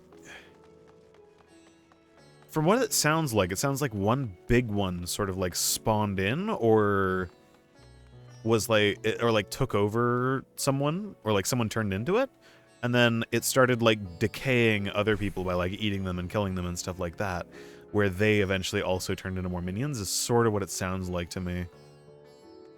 Hello, sir. Or madam. Or sir. How are you? That gave me quite a fright. What in heaven's name was that thing that came screaming out of Mehride's? Oh. Judging by their accounts, the transformation has already occurred by the time the beast reached the bazaar. It tore through the west side of the bazaar and headed towards the Aetherite Plaza. In other words, the blasphemy may have first appeared in this vicinity. That being the case, the people in the Mehan can surely tell us more. Yeah. Let us go. The big question is whether or not it just randomly appeared, or if one of the people turned into it. Is there anybody in here? Hello. Greetings. Even after repairing all that damage, it'll take a while for business to pick up again. You mean the blasphemy? That's what the Radiant have been calling it anyway. I saw it too, we all did. I was standing here at the counter as Mehride poured me a drink, when suddenly there came this dreadful sound, like a pained, angry groan. It was unlike anything I've ever heard.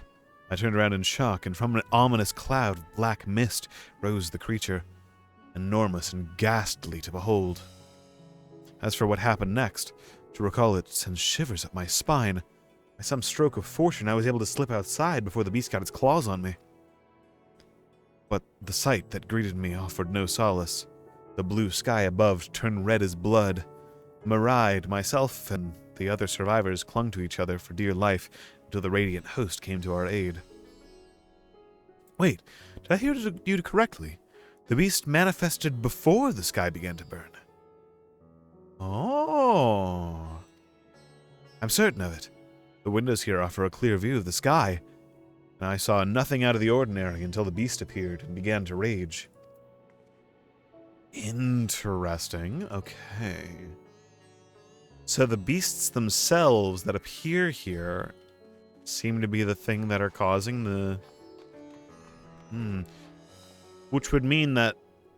Okay, if it's not a person, then it might be something being sent here, then. Going after that enormous beast, are you? I saw it, including the very instant that poor bastard transformed. Ah, so it is a transformation. Damn the gods for putting me there. It started over there, by the window. A few men, merchants probably, talking and drinking. Conversation must have taken a turn for the worst. Next thing I know, their leader, I suppose he was, buries his head in his hands, and black mist was swirling about him.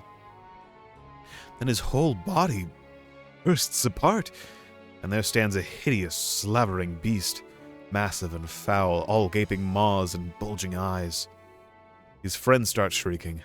The black mist comes again, till the change takes them too. Stuff of nightmares, I tell you. Nightmarish indeed. Incidentally, do you perchance know who those merchants were? No.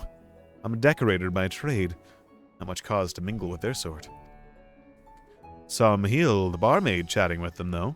She might know something.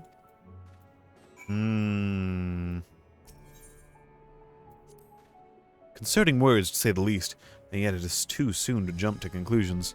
Let's talk to this Mahil, and see if she might enlighten us further.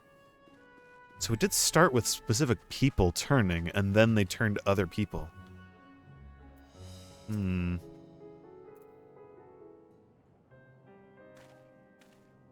Oh, hello there.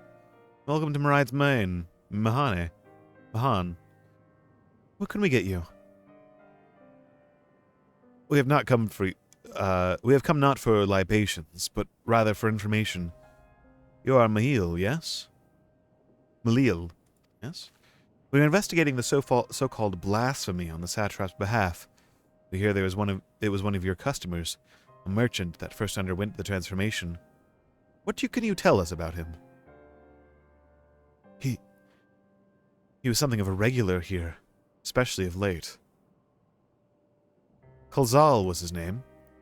He ran his own consortium, dealing primarily in the exports of Thadnerian specialties.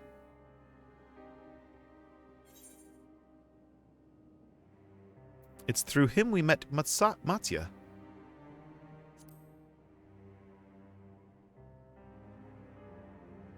Yes, the names ring a bell. Didn't you meet them both on your first trip to Thavner? If I recall correctly, Kalzal ran a trading operation in Yetelmad, and it was there you made Matsaya's acquaintance. Yes, that is the same Kalzal, no doubt. Rather successful man, from what I gather.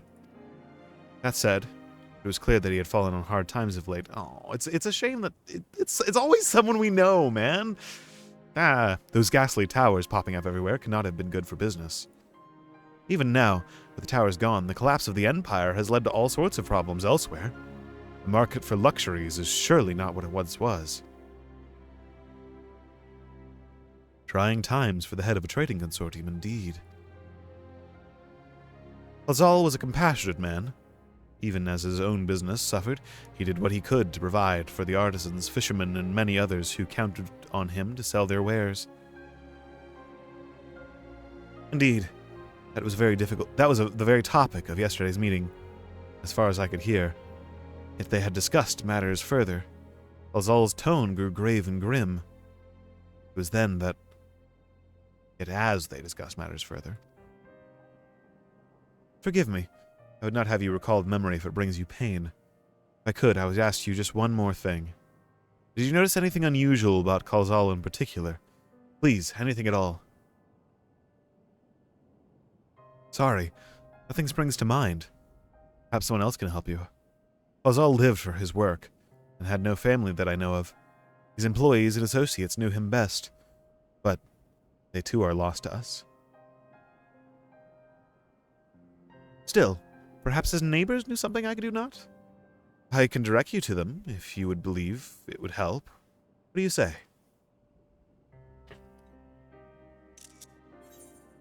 That is a screenshot and a half right there.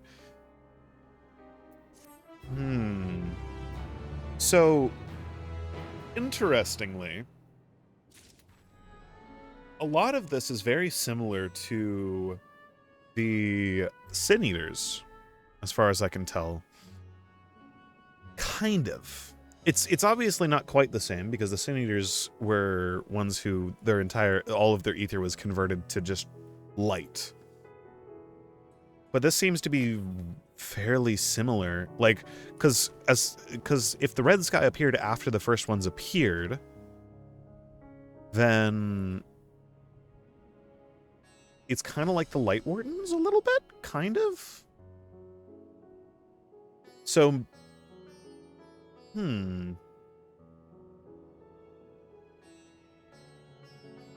So it looks for, like, some beings that are more susceptible for like sort of like the Light Wardens, right? Where it looks for some being or some location where like the tide of, I guess, not ether or the disruption, the stagnation sort of like finds a place and then just sort of like eats away at it until it begins to be a being that's more powerful and then influences things that are around it, I think. Hey, Cypher. Sup. Because, oh, that's interesting. Okay. All right. Because piecing things together, it seems like they're a little bit like Light Wardens, except for they're like an absence of ether instead of like an excess of one aspect of it. Oh, shit. And they can just sort of like spawn more immediately, which is fucking terrifying, but thanks to Melil, it appears we have a new lead. Let us leave no stone unturned. Well, either way, the world is ending, so that's fantastic. I'm interested to know if maybe the way that the light interacted on the first was like a sort of like version of this. Interesting. Little information that should serve you well. Klazal made his home in Karma, a nearby residential area.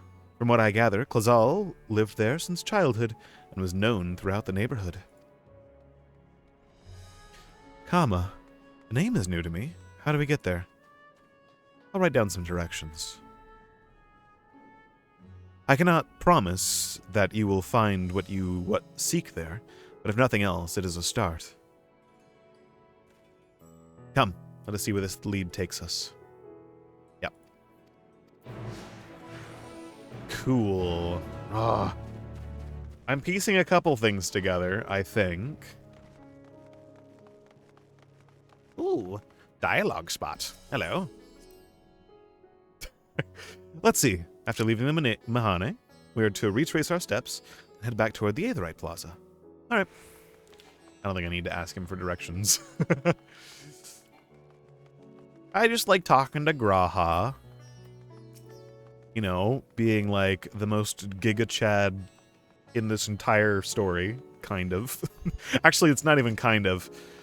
The man, like, waited hundreds of years for technology developed enough that he could go back in time, fused himself to the fucking Crystal Tower, and then was like, haha, let me save the world this way. I will not tell you. I will sacrifice. It's like, what the fuck?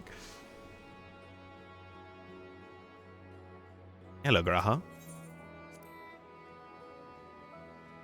From here, we ascend the stairs. All right.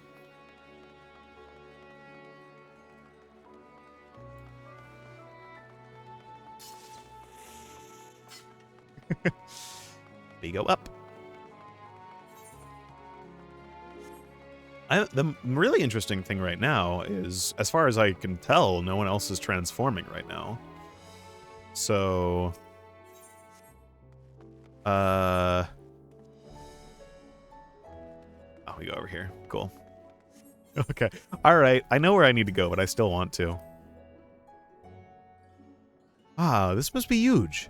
In that case, we should take the path leading southeast. Okay. Anyway, how are you doing today, Cypher? How's it going? How you doing, my boy? If we keep going this way, we should arrive in Kama before long. Walking these unfamiliar streets is quite the adventure, is it not? I can only hope that we can explore Radzit Han at our leisure once this crisis has passed.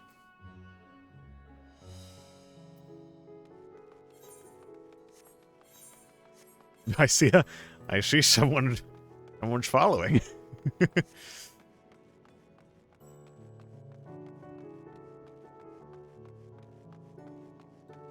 I can't wait to see what some of the stuff looks like when I was playing around with the benchmark tool a little bit, and really looking forward to the graphics update. Looks gonna look sick. And this must be Kama. We've arrived at last. Let us begin questioning the residents without delay. No doubt someone here can tell us about Klazal. Given recent events, I imagine many are taking shelter indoors.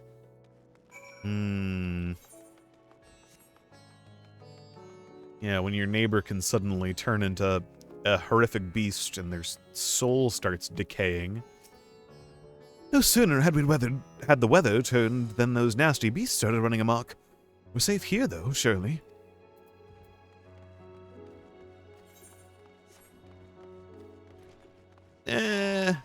Surely. Don't call me Shirley. Balzal, you say? Yes, I've known him since he was a boy. If there was ever a man who was born to be a merchant, it was him. Always early to depart and late to return, he'd spend his days procuring the finest wares and seeking out willing customers. You could say it came to him as easily as breathing. Sadly, business was flagging of late.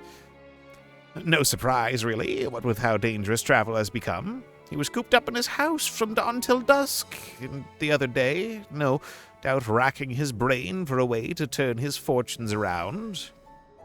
Then at night I heard the door open.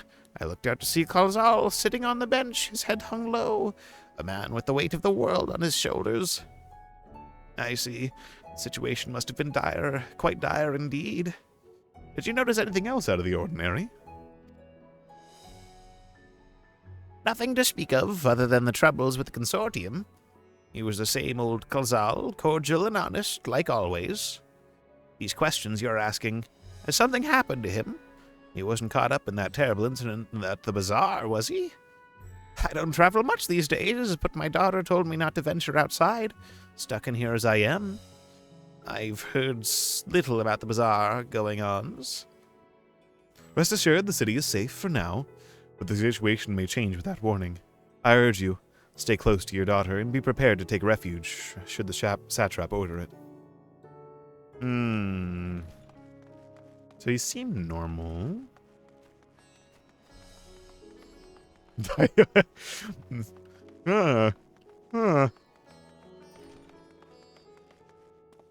Oh, hello there. Hi.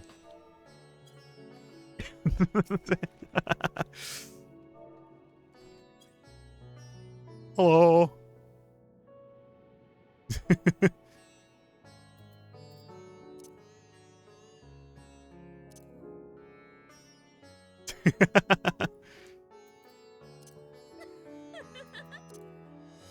I shall consume bread while the world's ending. That's good. Hello, Graha. Graha's like, what the fuck are you doing right now? Why are you doing this?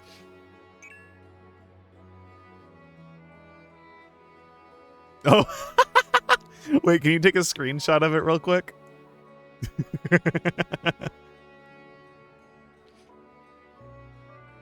That's great.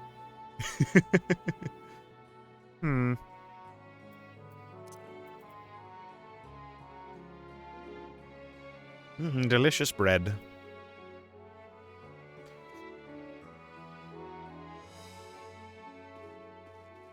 All right. I shall go over here. Whee! Hello, sir, or madam. Nice.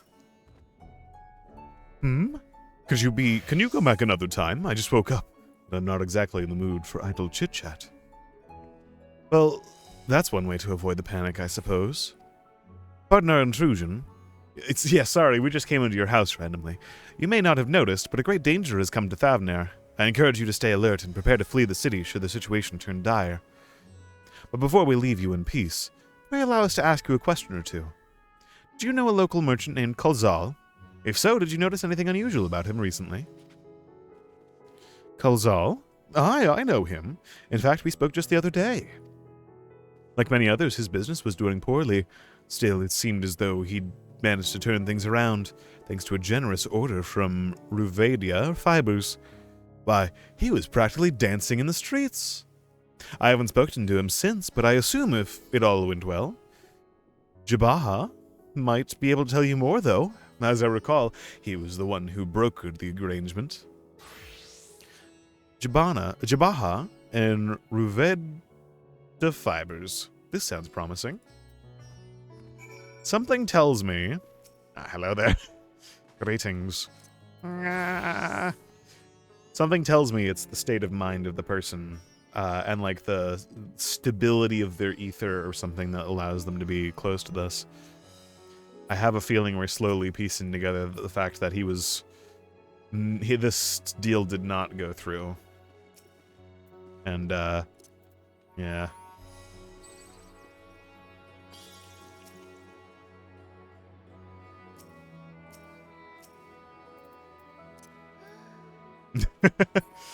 I have a feeling that this did not go through, and he was not doing well.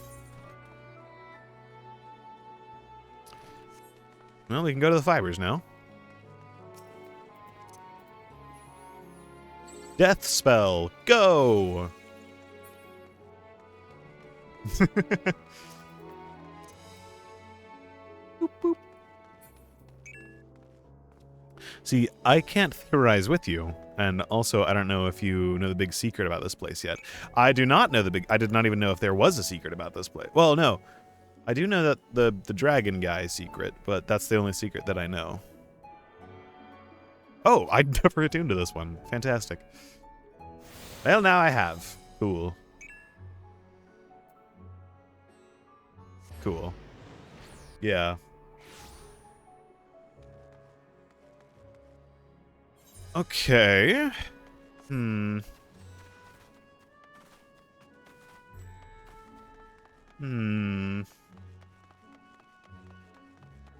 Hello, Graha. What might you be able to say here? They're farming silkworms. This must be Ruveda fibers, where we should find Jabaha. Indeed. Hello, Jabaha.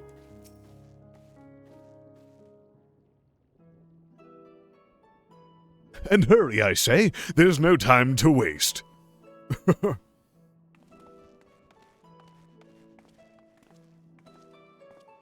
Hello. Pardon me, but you are in charge of buying and selling here, yes? We have a few questions that we'd like to... I'm sorry, but I simply do not have the time to chat. If you haven't noticed, we have our hands full at the moment. We must carry all our wares and equipment to safety before those accursed beasts return. I'm just gonna pull out my, like, FBI card and be like, we're working on... In that case, might we be of assistance? Perhaps we could speak when the job is done. Very well. You can start by helping us move our equipment. Ask the others what to put where. Ah, good old quests like this. And you can carry our fabrics.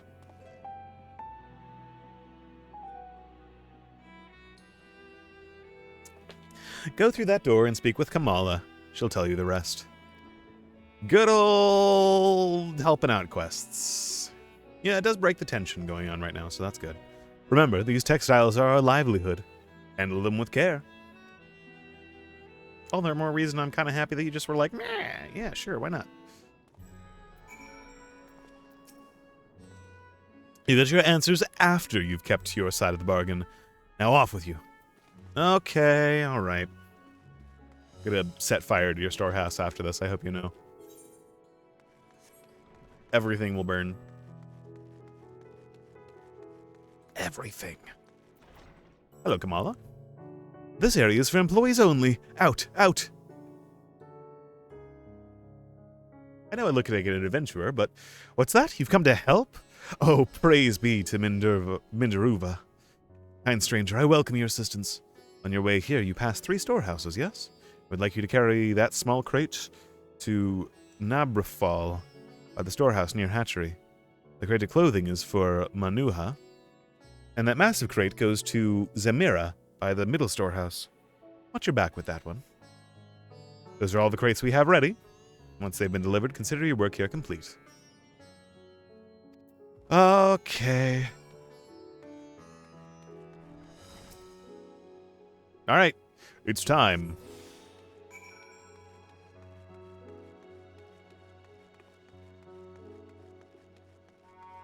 Here, take this. Threads, is it? When you've come to the right place, we thank you for your aid.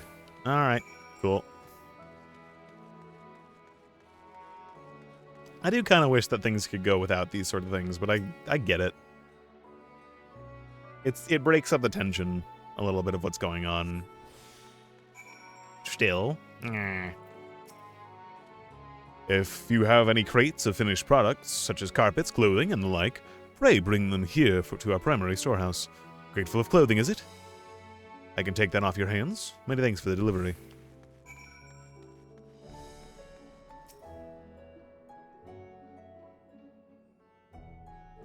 Alright. Cool. Nice.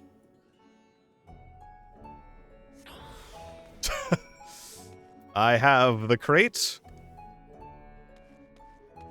Oh, I see. I am Crate Man. Crate Woman. I say, you're quite the brawny one, aren't you? A good thing, that. Never know when you'll need to defend yourself in these unpredictable times. A crate full of fabrics, is it? Exactly what I was hoping to receive. Here, let me put that away for you. Cool. Alright. Nice. Thank you, Kamala. You've carried all the crates to the storehouses, you say? And so quickly, too. I have never seen anyone so strong. Well, I am, you know, a god killer, kind of, so I and my associates will see to the rest. So please return to Jinabaha, and assure him our work is proceeding apace.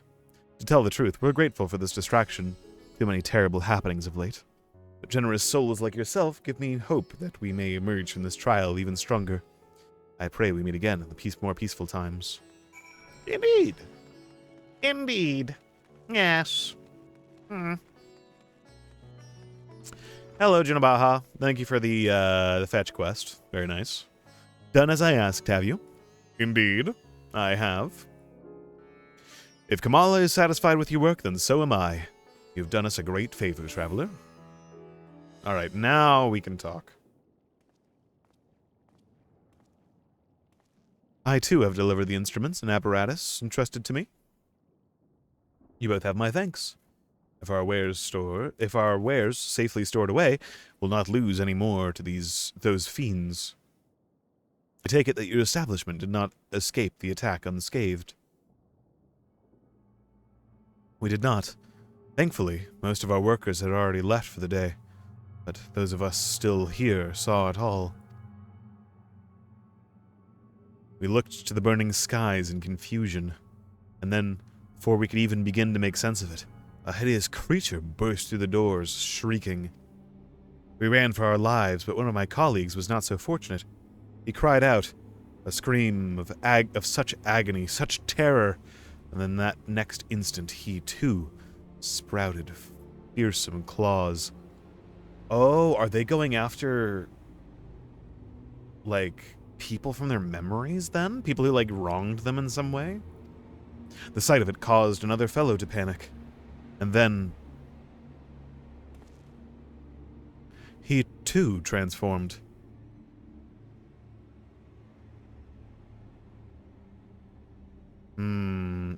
I think it's related to mental state. I'm sorry. There was something you wanted to ask? Indeed.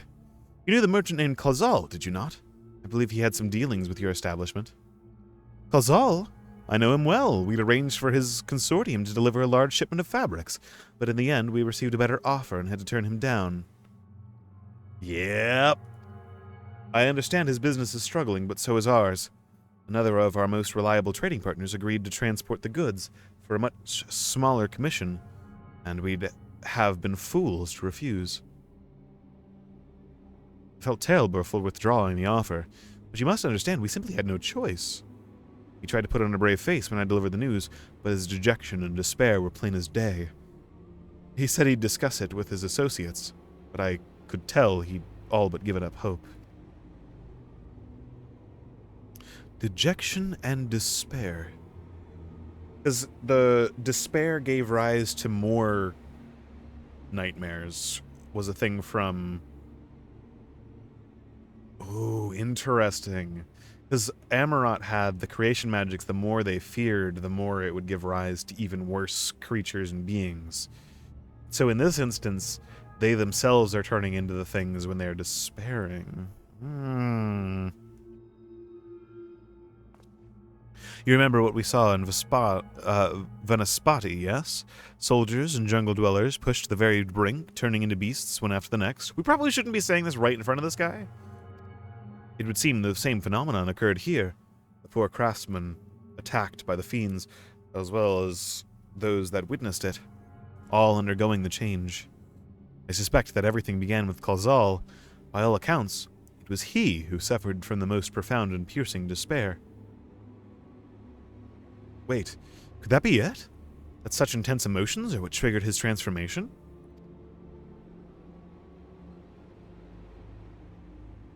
This guy's just like, oh shit, I just killed a bunch of people. Oh no. This guy is just freaking out. Much remains unclear, but I believe we are drawing closer to an answer. At any rate, we must discuss our findings with the others. Holy XP.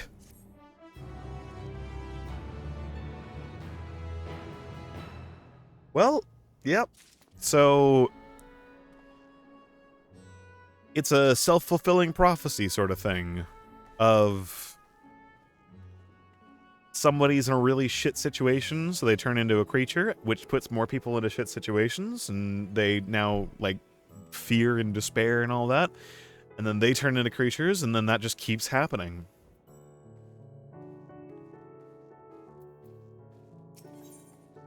Graha is eager to share all that you have learned with your companions. We were to reconvene with the others in front of Megaduta, were we not? That should be just outside. With any luck, they will have returned from their own investigations. My friend, we must take our leave. I pray that your establishment is spared further tragedy, but remember, your lives are far more precious than any wares. If you are ordered to flee, do so without hesitation. Indeed. I thank you for your concern and pray you two take care as well. As well.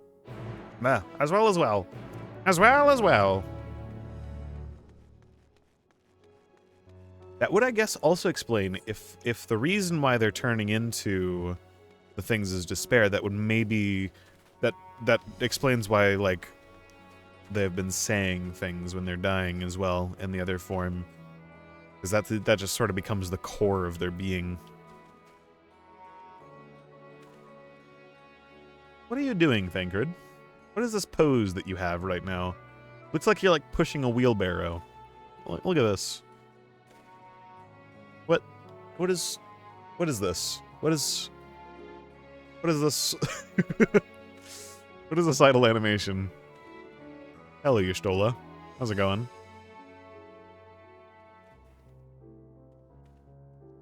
Oh, I see. They're chatting. Okay. Hello, Thancred. Finished your rounds and ready to share? Indeed. Hello, Y'shtola.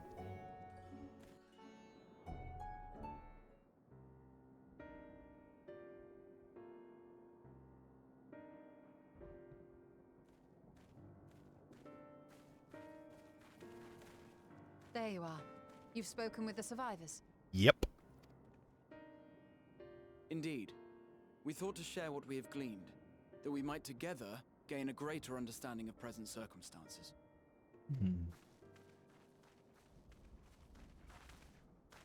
Fortuitous timing. Alize and I completed our own investigations not long ago. Then we should take a moment to compare notes. Shall we begin with the two of you? Well, despair.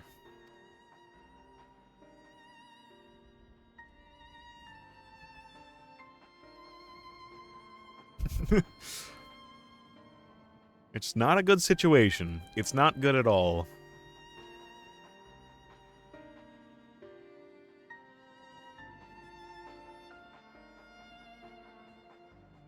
So the merchant Kalzal was gravely concerned about his business in the days preceding his untimely end.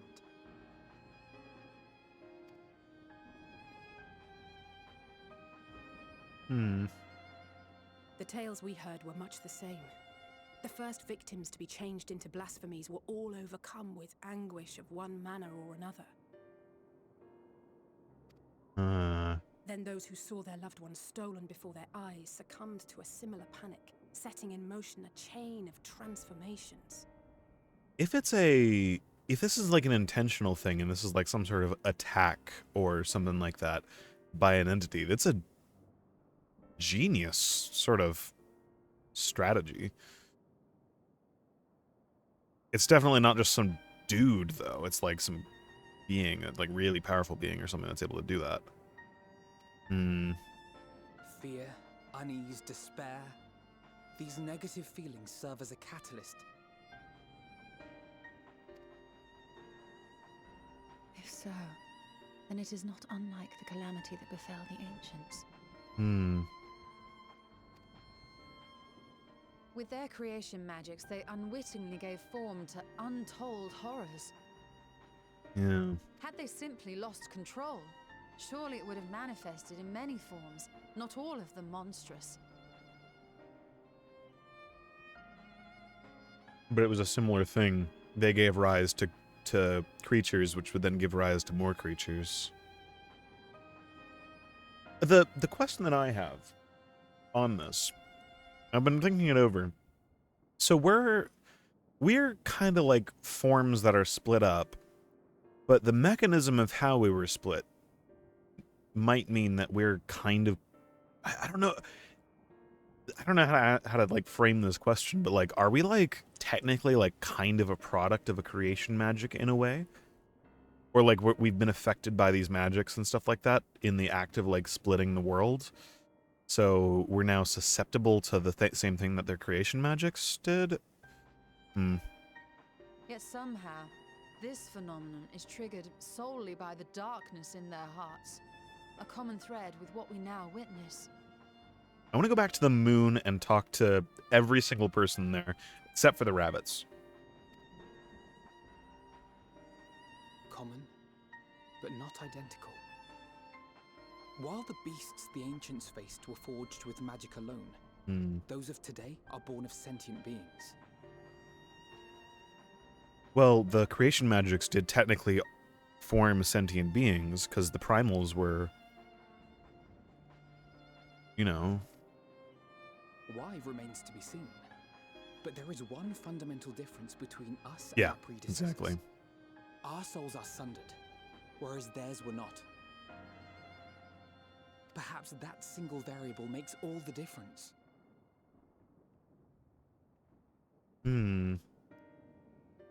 If I may, there was another detail that troubled me. We have it on good authority that Karl Zahl's transformation took place before the skies began to burn. So they're like the Light Wardens. What? If that's true, then the situation's more dire than we realized.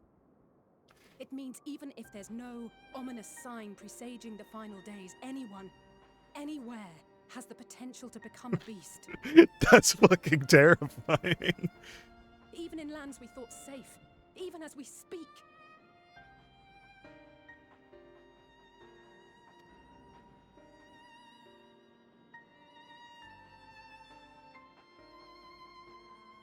Look!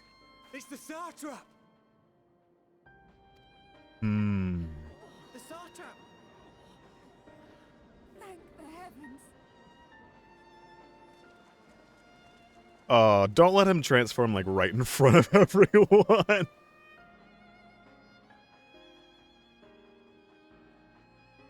My countrymen, I am relieved and heartened to see you strong and safe. The 6 of you that are. While the danger has not yet passed, far from it, allow me to assure you that the beasts that raged within the city walls have been exterminated to the last. Good.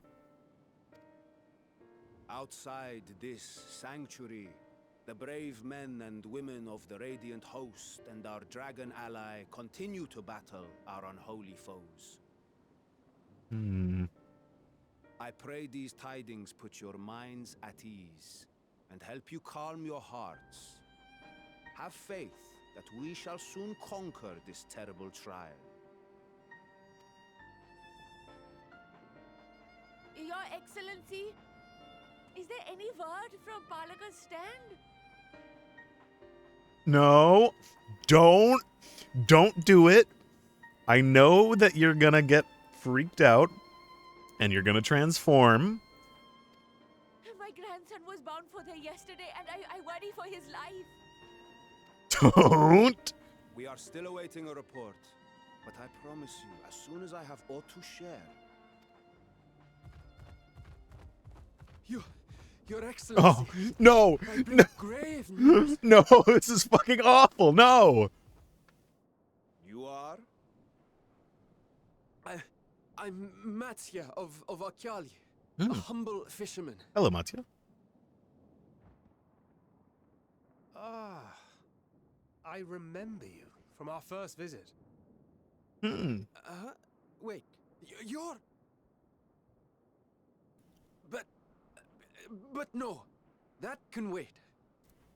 When the skies turned red, I set off for Palakistan, No. fearing for the safety of a friend. But as I drew No. near the village, I saw dreadful beasts all about. No. No! Gods have mercy! Stop. Your Excellency! Save my grandson, I beg of you! No. I. We will spare no effort to save all we can, but you must remain calm. Calm? You tell me to be calm? You saw those beasts? They tore our bravest warriors limb from limb! Don't. What if we are too late, huh? They catch him, stick their fangs into him? The fangs! Shit. No. Get away from her. Now!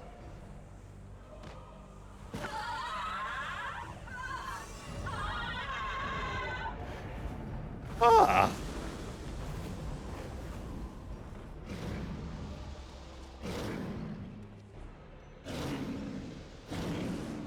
Oh no. Oh shit.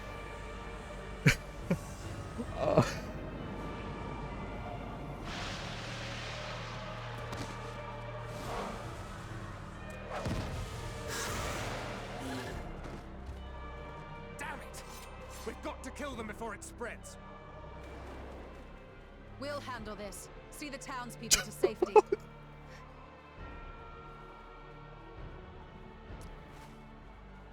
Run as fast as you can.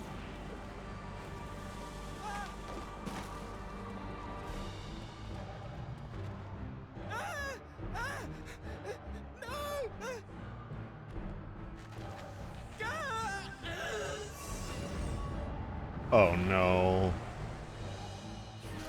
Oh, what the fuck is that? What the fuck is that? Oh.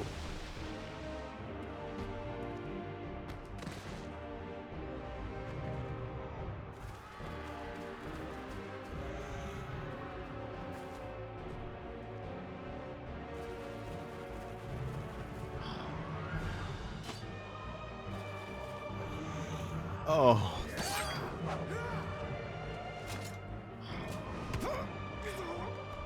No. Our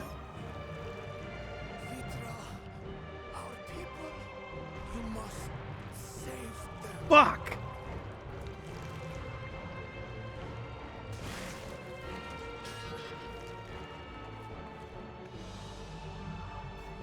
Oh. Oh, and he's gonna turn. Rise on.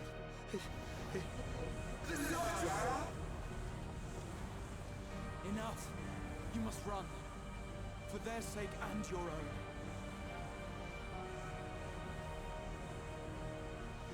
Can it be stopped? Yes. You will survive. You must. Good boy, Graha.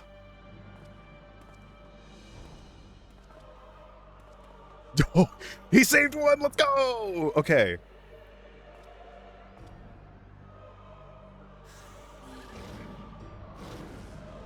Okay.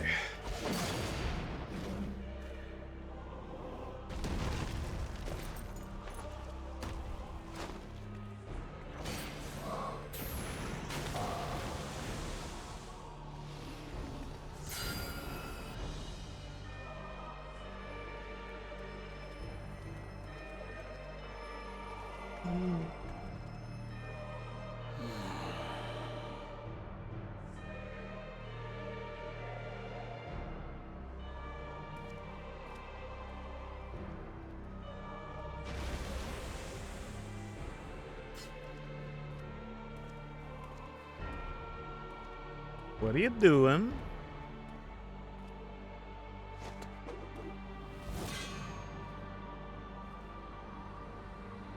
Be strong, my friends. Fear not, for we will defeat these abominations. He's pulling out his Exarch tone. Brave men and women of the Radiant Host, lend your Stola and Thancred your aid. Let not a single beast escape. The rest of you, flee this place. Carry the wounded if you must. Head indoors or underground.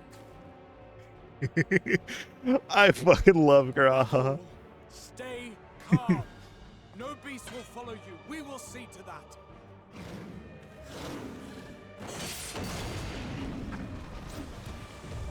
Alphino! Alice! Leave the city to us and make for Palaka's stand at once!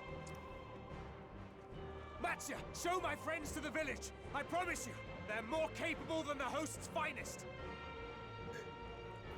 Right. Go with them, will you? We will save these people. As many as we can.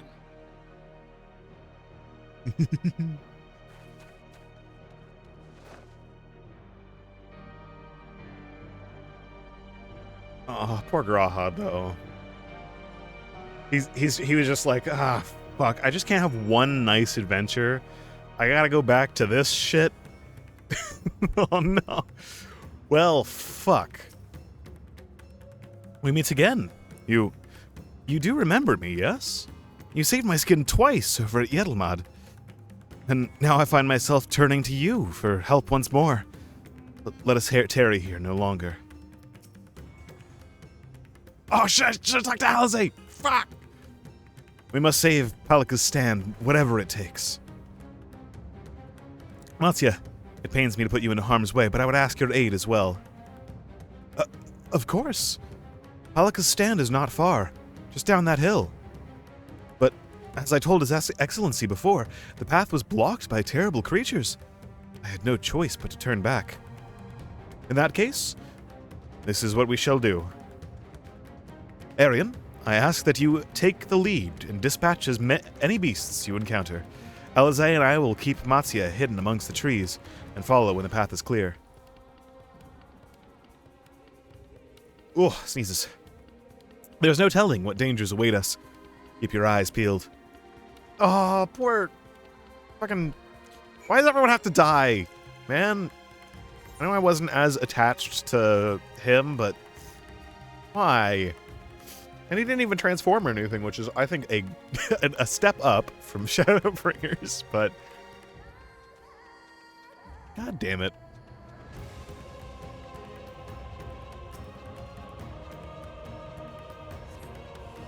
Hello, hi Terminus Snatcher.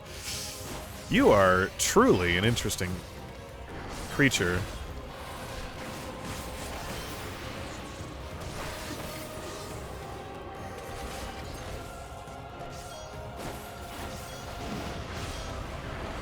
So they really are just like sort of created just to look like abominations and instill as much fear as possible, it seems.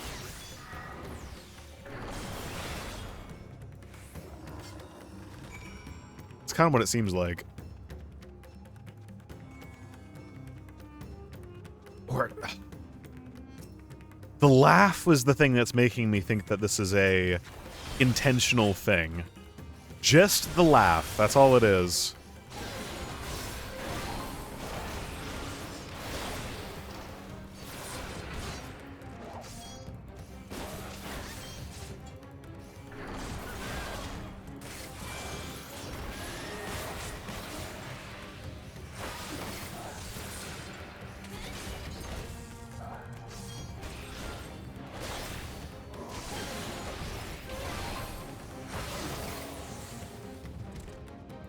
That's all I'm going off of right now. They gave us so much time to try to figure this stuff out. Well, I guess not really try to figure this stuff out. But what the fuck is happening here? It's a first note amount.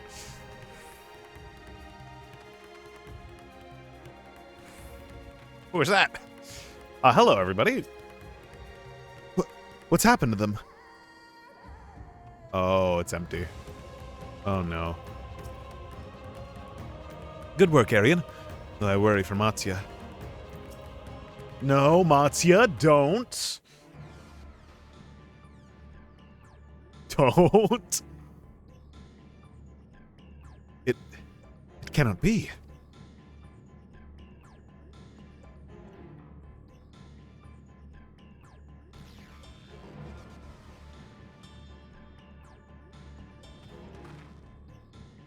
We must heal those we can, and quickly.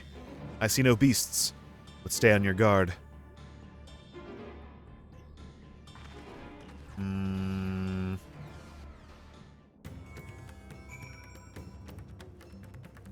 Hi. I am here to help. Okay, so being wounded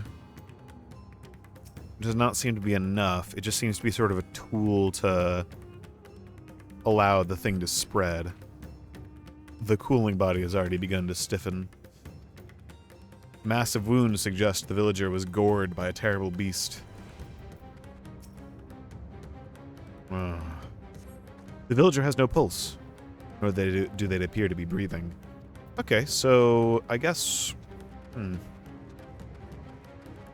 I don't know. Like, I can not imagine that this isn't some sort of intentional thing. Though the villager's injuries do not appear to be life-threatening, he does not respond to your efforts. His breathing grows more ragged and shallow, and his vacant eyes are those of a man who has lost the will to live. Even if I awake, the nightmare goes on. That was some timing right there. No, leave me to sleep. You call out, but the man does not respond.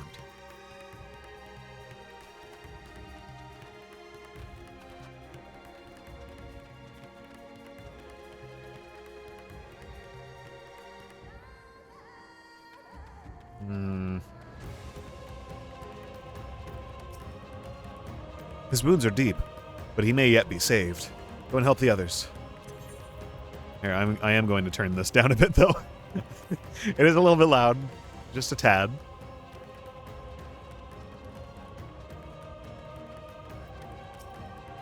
There. He'll be fine. The pain will soon pass.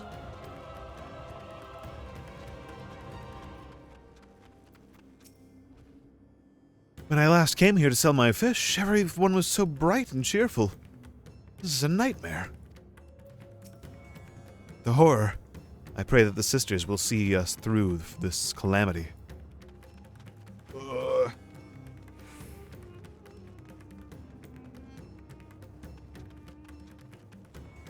There they are. I finally managed to finish my sandwich in the most eldritch horror-ass section of this game. Oh no, please don't turn. Please. Have you come to help us? Too late. Too late. My family, my friends.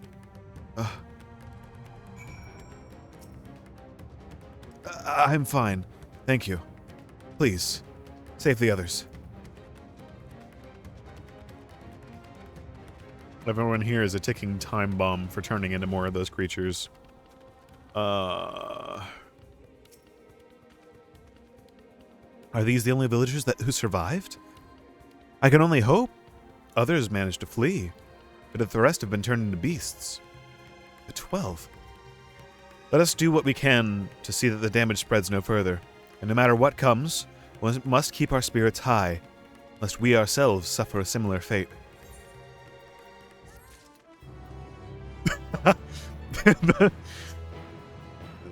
Fitting music. Alphino is determined to offer the villagers what succor he can. I can tend to the rest. Pray look after Matsya. No doubt what we have seen here weighs even heavier on his heart than ours. Yeah, I don't want another Shadowbringers incident. Let's not have that happen. Let's not have that happen. Oh, Arian! Arian! This is Urivet. The elder here. He is hurt, but praise be to the sisters, he still lives. Young Matsya here has told me everything. I have not the words to express my gratitude for your aid.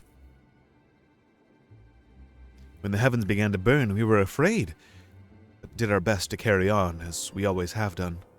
Until today, when those unholy beasts came pouring into our village, a flood of midnight and death. There are no words to describe what followed. Men and women I have known since they were babes struck down by the creatures, only to rise again to join the murderous horde in the guise of those same hideous fiends. In the chaos, a handful of our villagers fled for their lives. I can only hope they have found their way to safety. Matsya, do you perchance remember Karasov and Mavan, the young couple who always bought your freshest catches? How could I forget, Elder? When I first came to peddle my wares, desperate to eke out a living, they showed me such kindness. Others shunned me as an outsider, as is their way, but Kersov and Mavan bought my fish and sung its praises. That turned my fortunes around. Alas, I fear they are in terrible danger. I saw them running towards Agama Temple, one of those beasts in close pursuit. Oh, shit. They had their child, still but a tiny babe. To elude these fiends while carrying one so young is an impossible task. Shirley. Don't call me Shirley. I beg of you, go to their aid.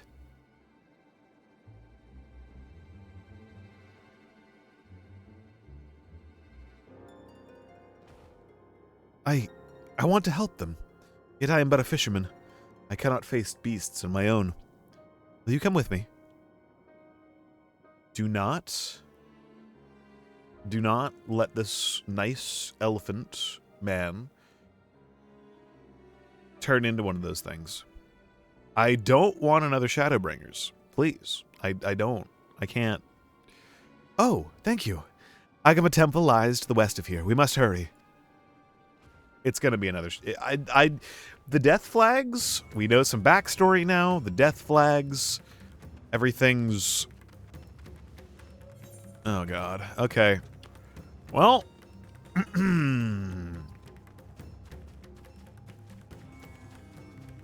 Time to prepare our tear ducts, I guess.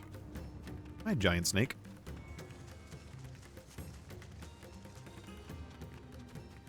Oh.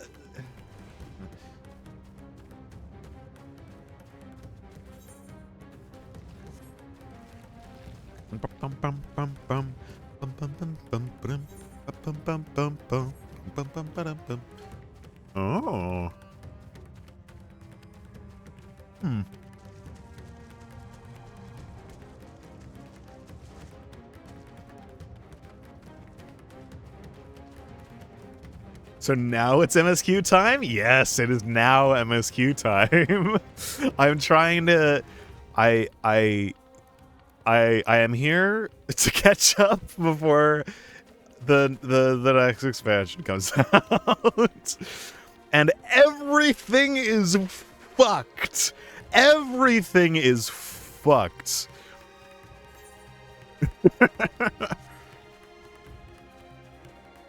I saw you posted, but I called it the bluff. It is not a bluff. We're in a absolute shit show right now. Oh, hey. Sorry, Matsya. I need to run down here real fast. I gotta go get this. Give me one sec. I know that two of your closest friends in the world are about to do things, but I need to stave off the possibility that you're about to turn into one of those things. So give me a second. All right. Everything is so horribly bad right now. Hello, Matsuya. But yes, we are doing Final Fantasy Friday, and probably we're gonna have to do Saturdays as well in order to actually catch up before the next expansion comes out. So yay! And probably Sunday as well, maybe. I don't know. We'll have to see. There's a lot to do. It's a lot to do. The temple is just ahead. It was built by those who worship Saint Agama, but has sadly fallen in disrepair in recent years. If my friends made it this far, no doubt they are hiding somewhere amidst the ruins. No, please stay. Oh, shit. Do not turn, Matsuya. That was Karasov. Oh no, this is not good. You should, wait here. Wait here. Yes, I understand. The cry came from the ruins. You must hurry. Wait here. Stay. Stay. Stay. Stay. Do not witness the horrors that are about to happen in this place, okay? Stay here.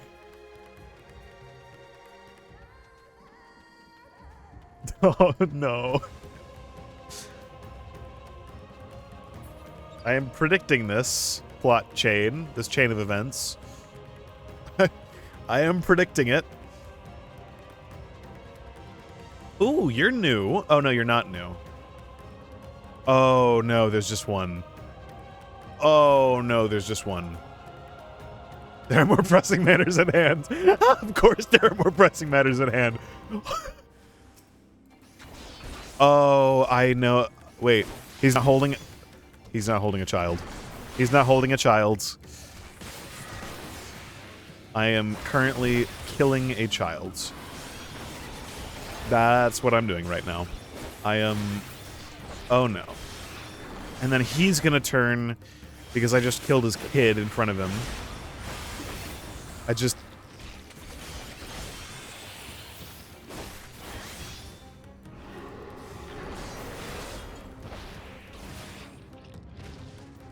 Alright. Hey there. I'm sorry I just killed your family.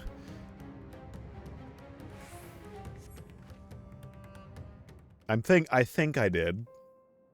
Please let this not be what just happened. The man lies motionless on the ground, bearing a grievous wound. Stay back, Matsuya. Why must you follow me in? I'm sorry, Arian. I tried to stay behind, but I couldn't.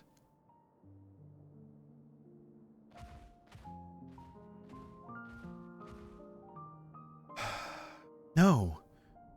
Cannot be. Is someone... anyone... My arms, so heavy. And my legs.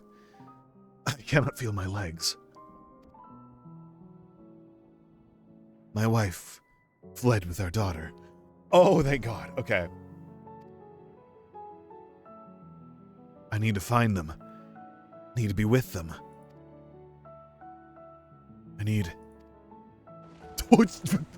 No! Karasov, no! Karasov, you must stay strong. More time. Thought I had. I don't want to die.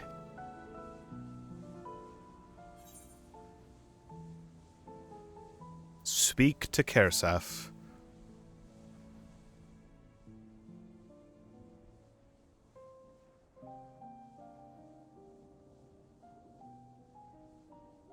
Oh.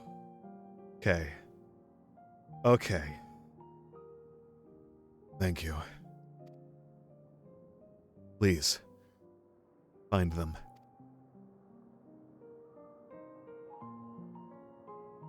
Okay. Mavon still lives, and she has their child. We must search the jungle between here and Palika's stand. There's nowhere else she could have gone, I think. Oh.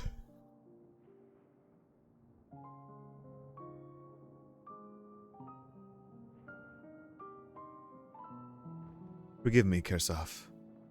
Once we have saved your wife and child, we will return and lay you to rest. To west. The west. Oh! For a moment there, I had thought that we had just killed his wife and child. They knew what they were fucking doing by putting two mobs there, one large and one small. They knew what they were doing.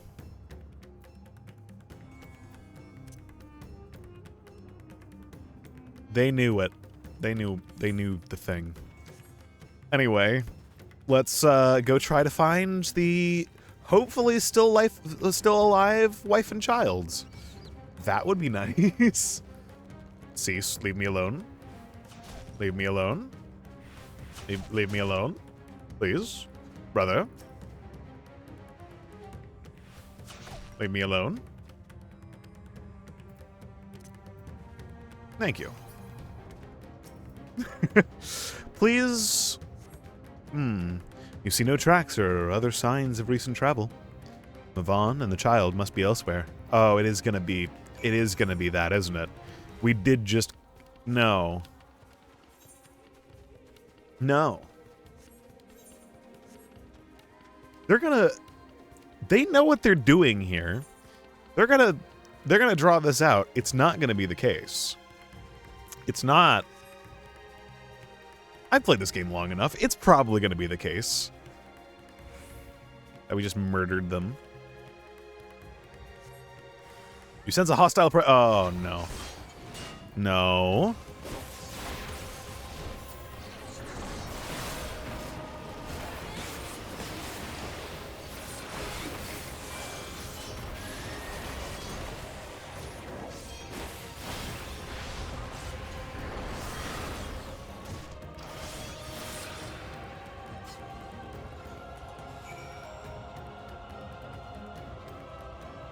Okay.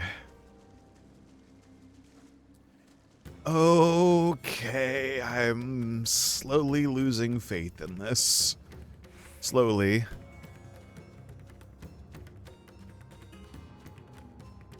Anything on the ground that I can see? Nope.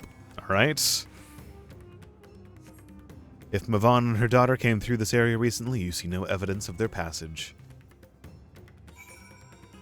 Fuck. We did murder them. Oh, shit. Oh, shit. Well, at the very least, the dad did not turn. Did you see any sign of them? I found nothing. Perhaps the beast have chased them farther from the village. Oh, gods above, I beseech you, pray deliver Mavon and her little one to safety.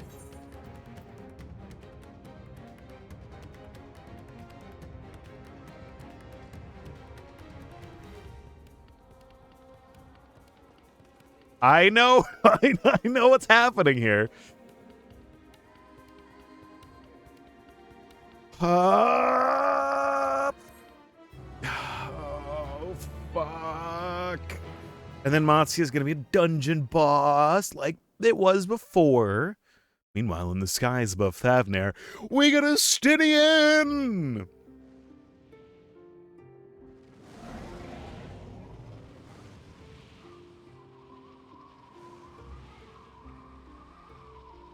No more enemies to trouble us here.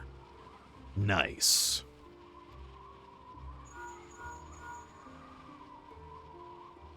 It's me.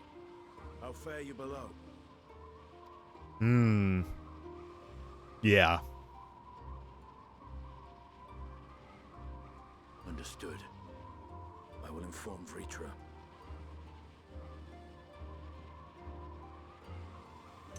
I just want to say that his pose right now just goes so hard. Hi, video. Chaos and panic sweep Raz-at-Han, and many more have succumbed to the transformations. Oh, okay. Amidst the fray, Ahawan fell, protecting a grief-stricken father. Luckily, the father did not turn into one, so that's good.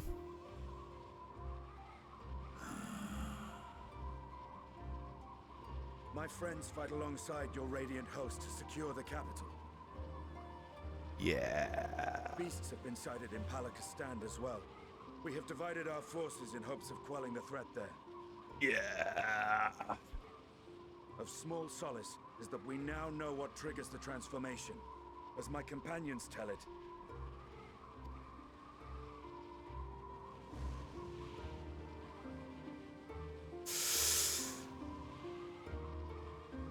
So it is the very fear and despair in their hearts which inflicts this abhorrent punishment upon them. Yeah. A nightmare from which my children will never awake. O capricious and cruel fate, they are undeserving of such condemnation. Yeah. will you wallow in sorrow or rise to the occasion? Raz-at-Han is leaderless. Before he passed, Ahawan sought to reveal the truth to his people. Honor his wishes. Do it. They need a leader, otherwise everything is going to absolutely go to the shit immediately. To what end? To breed a new conflict between dragon and man. These claws could reduce thee to shreds with a touch. These jaws crush thy bones to dust. You are talking to Estinian here. Estinian was literally a dragon for like half an expansion. He knows. Only through my proxy could I walk with my children. Without him, I am a bringer of fear, no different from the beasts which beleaguer them. Perhaps so. Only in death were Hraesvelgr and Shiva united. Indeed, whenever man and dragon have come together, death has ever been the inevitable result. It was our fear of your kind that sparked a nigh-endless war. Fear and hate of which Nidhogg drank deep as he laid waste to my homeland. And in turn, I took my revenge on his brood. Blood for blood, pain for pain. I thought nothing of theirs, only of mine. And yet, were the chasm between us too vast and too deep, Hraesvelgr would not have borne Isael to battle and our rescue. Yeah. Oh, Isel. He would never have entrusted a mortal champion with one of his eyes, and the Dragonsong War would still rage on. And I would still wage a never-ending war of violence and vengeance. The future of our star be damned.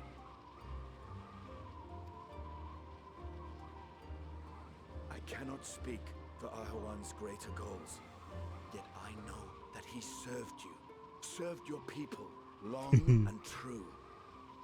In this time of unprecedented crisis, he turned to you. You could do worse than to place your trust in him. It will not be easy, but the future of Raz-at-Han hangs in the balance. Sorry, gotta take some screenshots.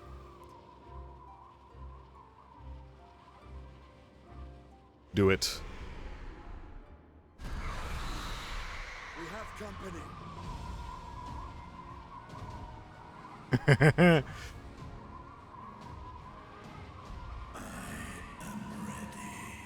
Yes. The hour has come, Vritra. It's all or nothing. He said the line. He said the line. Let's go. Oh, and then we're back to this shit show that's going on right now. Oh, so okay. To answer your your question video, yes, I did see Euro Truck Simulator 2 is on sale. But also the walking is going well. I'm pretty sure that I just killed a man's wife and child because they transformed into hideous beasts right in front of him as he was dying on the floor. Things are going well. And yeah. Matsuya, who is our companion now, might also turn because he's becoming quite terrified, and everything is going to shit. everything is going horribly, except for Estinia's now has a new best friend, so that's kind of cool. Anyway, Matsuya cannot help but fear the worst. Shit happens. Oh no. And Mavan fled deeper into the jungle. She and her child are in grave danger.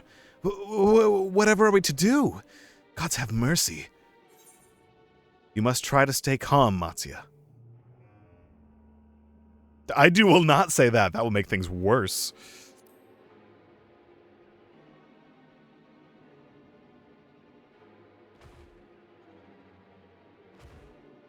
But how can I at a time like this? They could be dead. Well, you see, Matsuya, the entire mechanism of all of this is that you become scared, so you turn into a creature, which then makes other people become scared, so that they turn into creatures. That's the whole mechanism here. So you just need to not be scared and not lose your shit. That's the entire thing, right? I know that's really fucking hard because we're facing actual skill issue. In the face of eldritch abominations, you need to not be scared so that you yourself do not turn into an eldritch abomination. I just have like a chalkboard and I'm like pointing to it. I will admit that is a brilliant mechanic and brilliant system for whoever made this whole thing happen, or whatever made this whole thing happen. Because holy shit.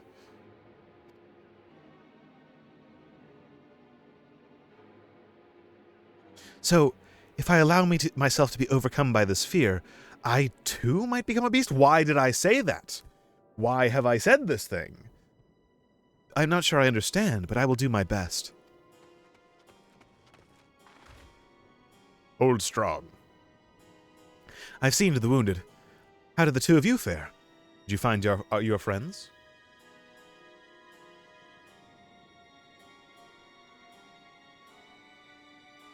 Matsuya is strong.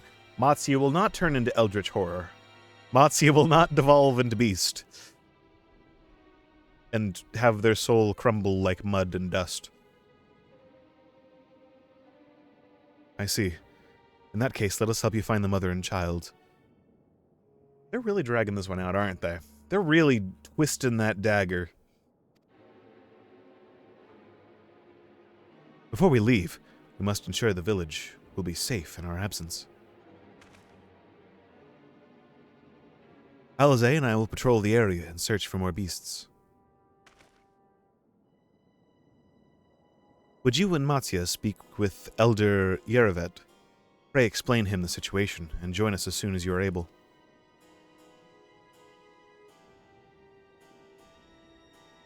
We will save Mavan and her child. We can do that much for Kersaf. Alize, I don't want to subject you to another transformation like prior. So, well, actually, no, wait. You might actually be the best person to have along, because you might be able to talk Matsuya away from turning himself. Okay. Let's go. Hey, man. Just want to fish in peace. Matsuya the fisherman. Matsuya the fisherman is having the worst day right now. Actually, well, no, actually, I would say pretty much everyone is having the worst day right now on this continent. But Matsuya's having a pretty bad day right now. I am heartened to see you both safe, but what of the family? We found Kersaf, but he... Say no more. I understand. We have lost another of our dear friends. Kersaf may be gone, but there is still hope for Mavan and her child. Please find them, I beg of you. And if, in your search, you come across anyone else who escaped the slaughter, pray tell them what has happened. I will do my best to keep the villagers safe, and their spirits high. Come, let us rejoin your friends at once. How do you even begin to understand or, like, explain what the fuck is happening here? Hello! Hi. Oh! Hello. Death spell, go. Do you, huh? Greetings. They're not that far.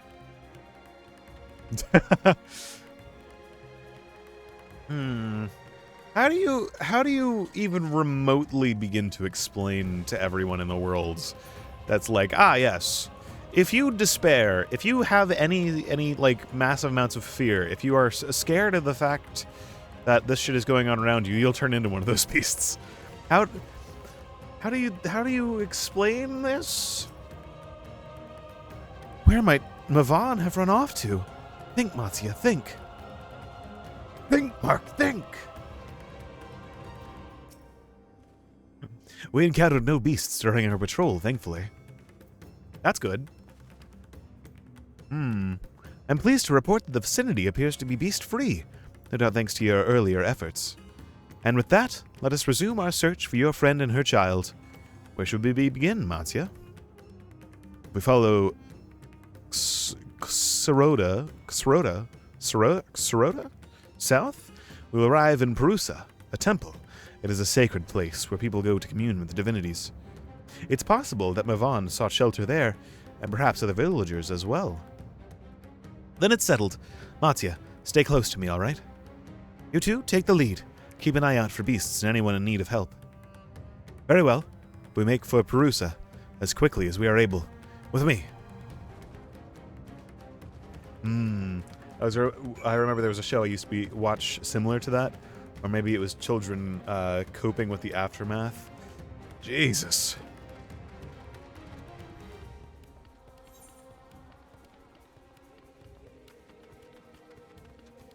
I mean, it's like, to normal people, like we've been to the moon, we've been like all around the world, we've seen people fight primals and all sorts of shit. I mean, the closest thing everyone here has seen is like, ooh, hey, look at that. Miravati. The closest people here have seen is just like the towers. That's pretty much it. So, yeah. This is a thing.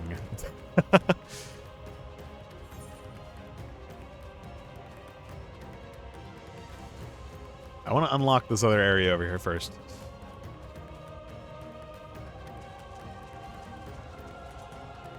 There we go. Nice. More oh! Stay back, fiend. Stay back. I have no quarrel with you. I need to murder some more horrific creatures. Hello. Hi, Eartha creature. Nice to meet you. I'm Aryan Panthera, here to murder your ass.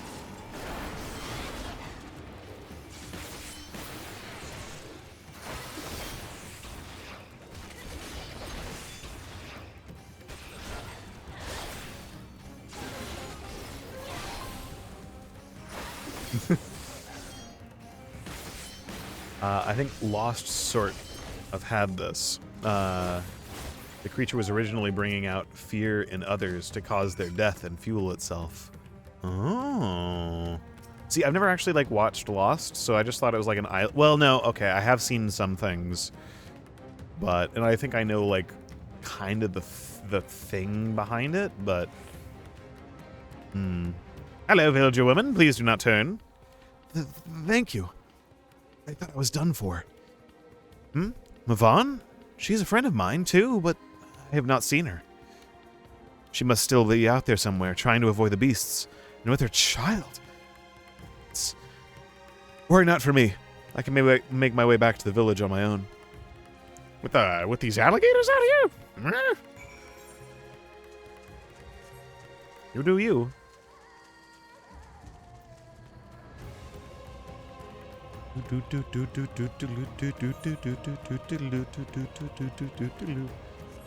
Hmm.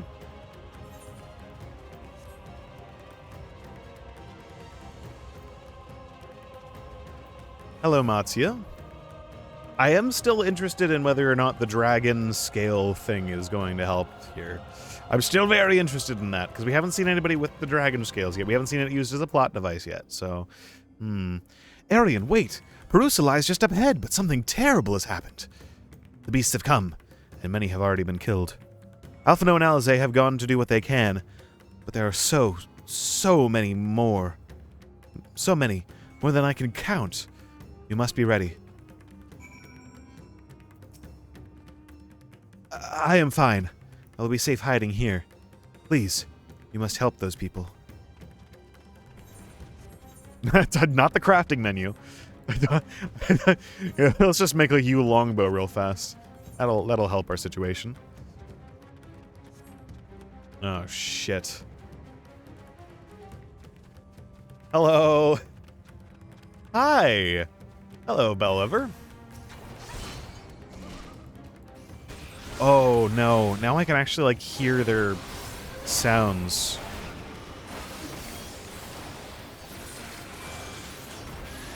Oh, I don't like the sound these things make.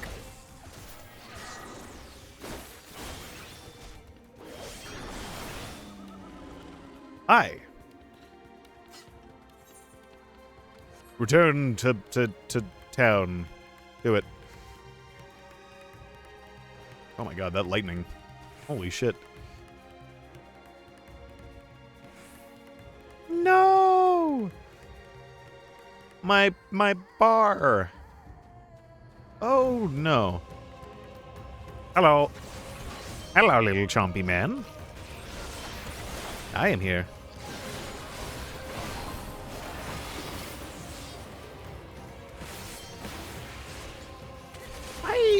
I don't really like the chompy nature of these things. They're all like made out of mouths and shit. I'm kind of good. I guess that's the whole thing. I guess that's the whole thing. Is they're supposed to be like eldritch horror. So, it be how it be. Oh, hello, Alphino. Hi. Remain calm and do not wander off. I will tend to the wounded. Good, Alphino. Good. Pat, pat.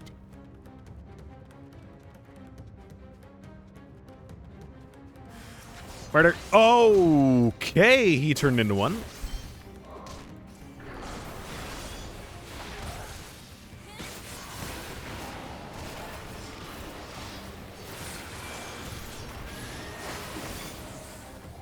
Well, shit. Oh, and he's begging for his life, too. Oh, fuck.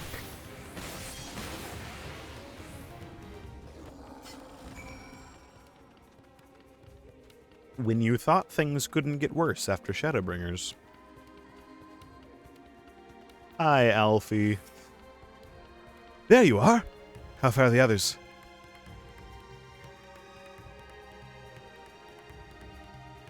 I see. You've seen all the beasts in sight. In that case, let's have everyone gather in front of the temple. Oh, shit. Oh, hey, okay. Oh my god, that's a lot of people.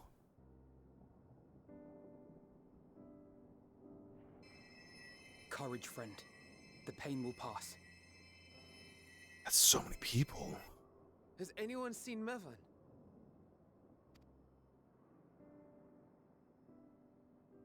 Oh no, I did do it, didn't I? Where could she be?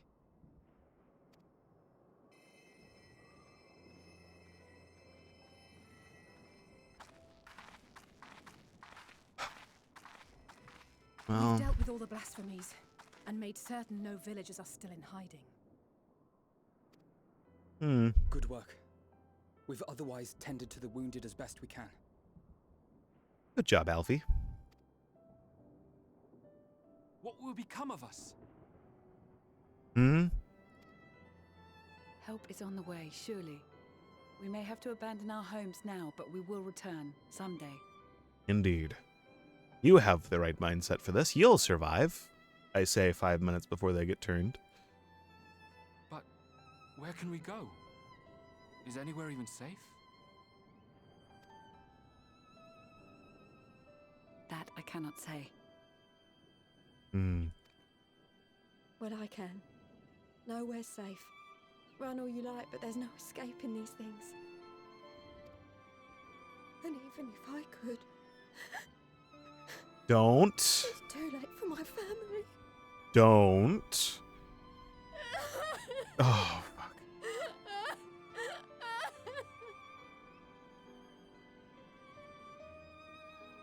Okay. This isn't good. The more they dwell on the tragedy, the more likely we are to lose them too.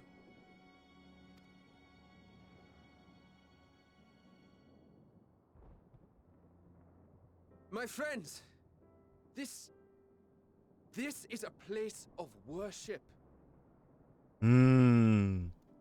Should your heart quake with sadness, cast your mind to the heavens and remember.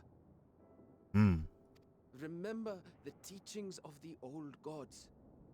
Did they not implore us to stand fast when waves of sorrow break against our shores?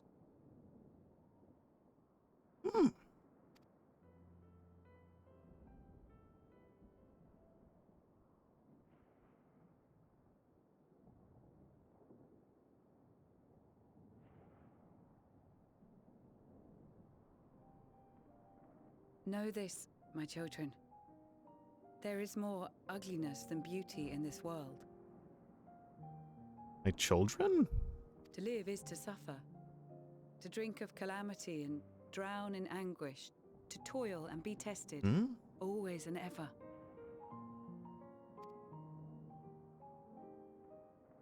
"'Tis a perilous path you walk. Death lurks in the dark, and is the sole promise that awaits at journey's end. You will tremble with terror. You will weep tears of anger and despair.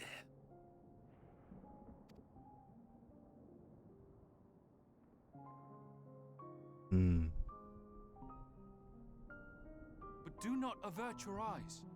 See your life for what it is. Then will you see how the hardships make you strong.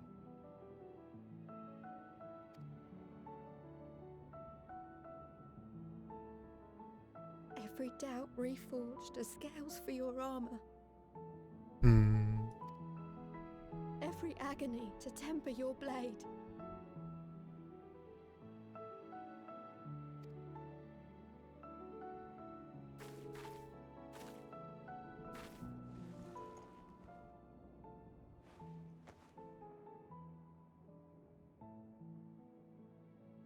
Yeah.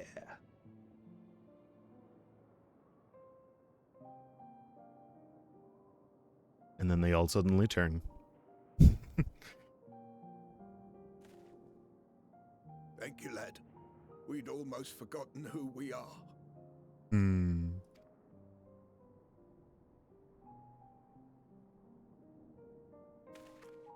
My undying gratitude to you as well, my friends. Yeah. You were searching for Mevon, no? We must return home. I pray you help the boy find his friend. Gladly. We dispatched what beasts we could, but the roads are still dangerous. Stay together and go in safety. Yeah.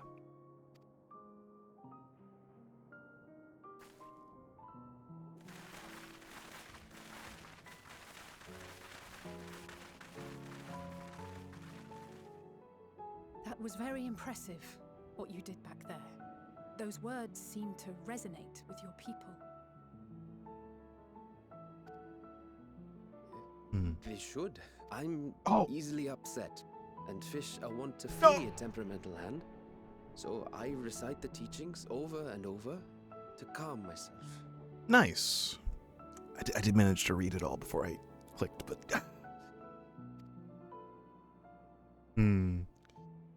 They're lovely and inspiring to hear, though I imagine they were born of great misfortune.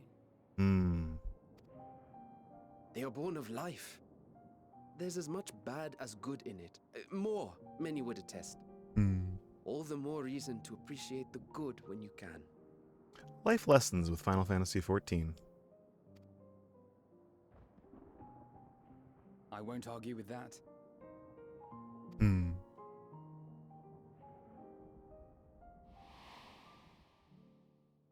In darkness, seek joy. Surrender not to sadness, and see beyond despair. Walk free, and bear the light for others to follow.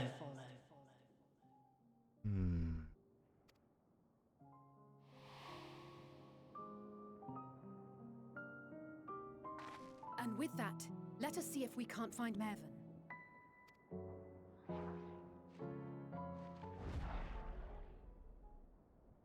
Did you see? That beast was chasing someone. Won't I just stand there? Let's go kick its ass. Even though it was a person like 5 minutes ago.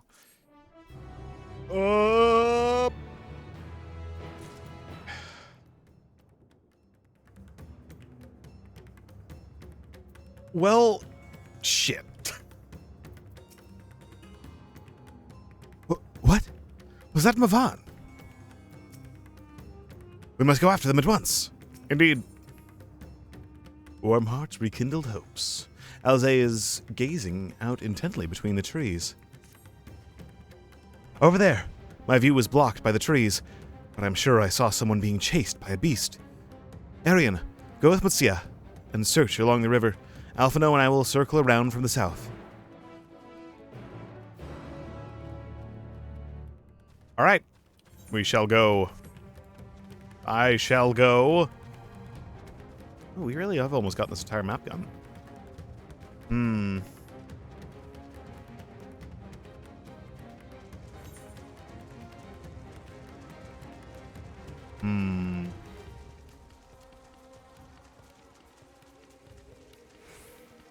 It's interesting because I think out of a lot of places in Eorze, well, not Eorze, in this world, fuck, I forgot the name of the actual like planet that the Asians and the Ancients called it.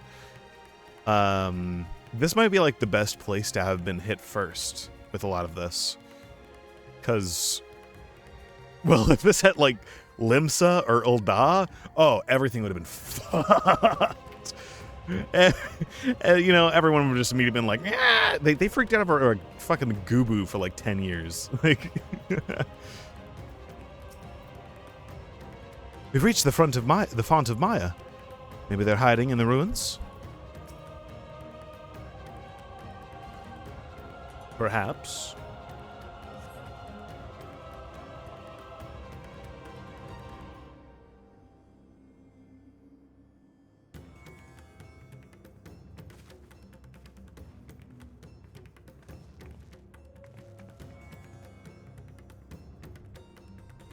They are alive! Good. Not for long, though. That's her! No, I'm sure of it! Mervyn! Don't, please!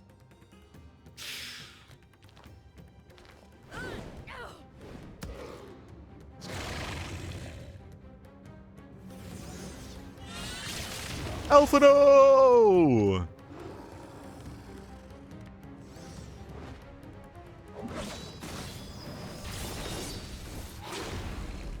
Oh, shit. And it's gonna go back to them, isn't it? No, it's not. It is! No!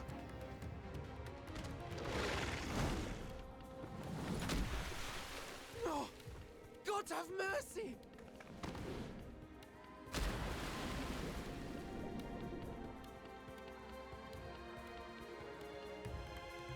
It's gonna be an underwater section.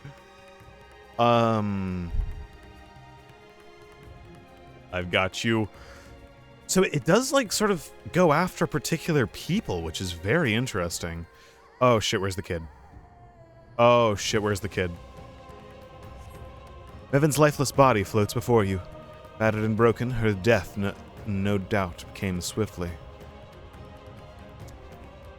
Her infant daughter, however, is nowhere to be seen.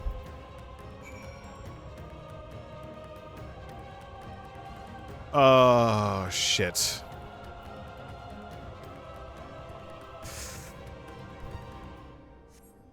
You take the babe into your arms. If she yet lives, you cannot tell, and she will surely not survive unless you carry her to the surface at once. I will go. I will go. Jesus Christ. Oh no. Why? Why do they have to do this, man?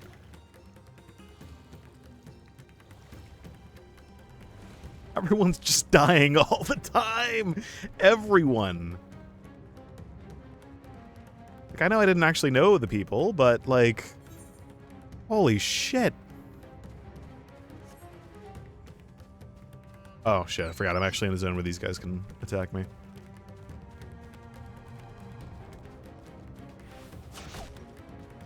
Stay back.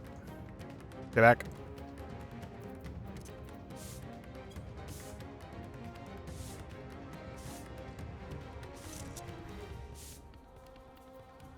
Well, fuck.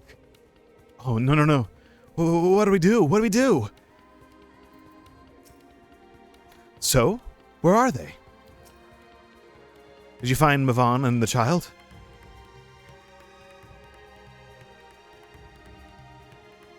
Damn it all. You have the child. Let me see her.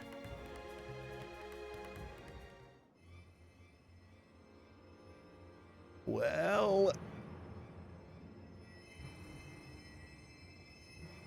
Shit. She's so cold, Elfino. The child is alert, and I see no wounds, and yet she grows weaker. It's the same effect as... Cells can do no more. What she needs is a change of clothes and a warm bed. We must hurry back. They put us with one that can... Oh. Not now. Matsia, take the child.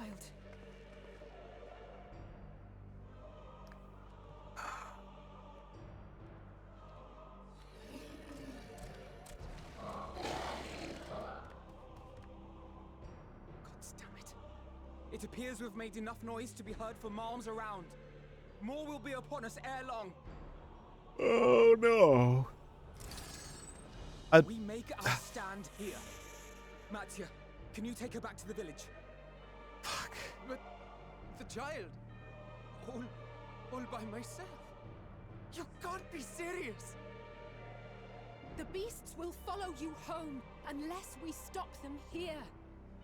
And so we shall. Be strong, Matsia. Her life is in your hands. Right. I can do it. Yes. I know you can. We'll keep them busy, Matsia. Go! Quickly! Oh shit, I missed it.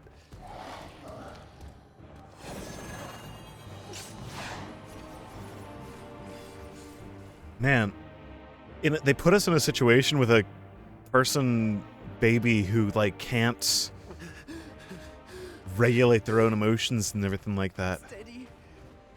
You know the way. No, don't. No. No. No. Not you too.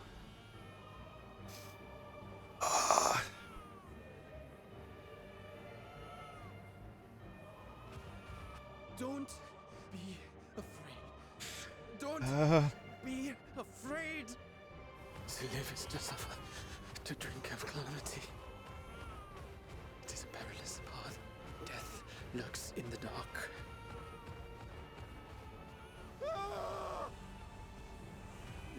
No! I'm not afraid! No! I'm not afraid! Ah! Do not avert your eyes. See your life for what it is. See how the hardships make you strong. Every doubt reforged.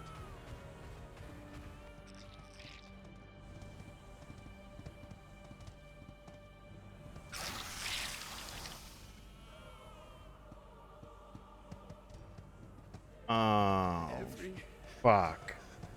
agony.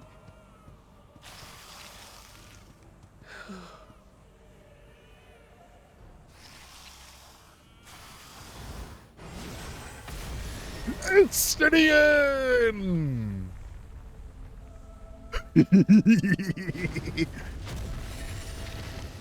Yes. Yes. The divinity. Yes. Nay, but one who would deliver thee just the same. That's such a hard line.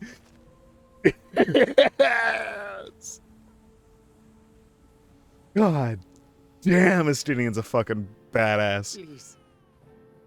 You must save the child. She is all that remains of Mevan and Graha. Please.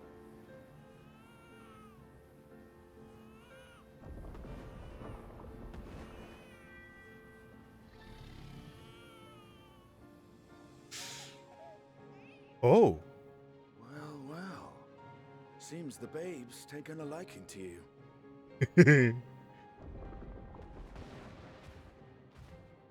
Thou art strong, little one. Let us convey thee to thy home. I spied our friends as we flew in. They appeared to be holding their own against the horde.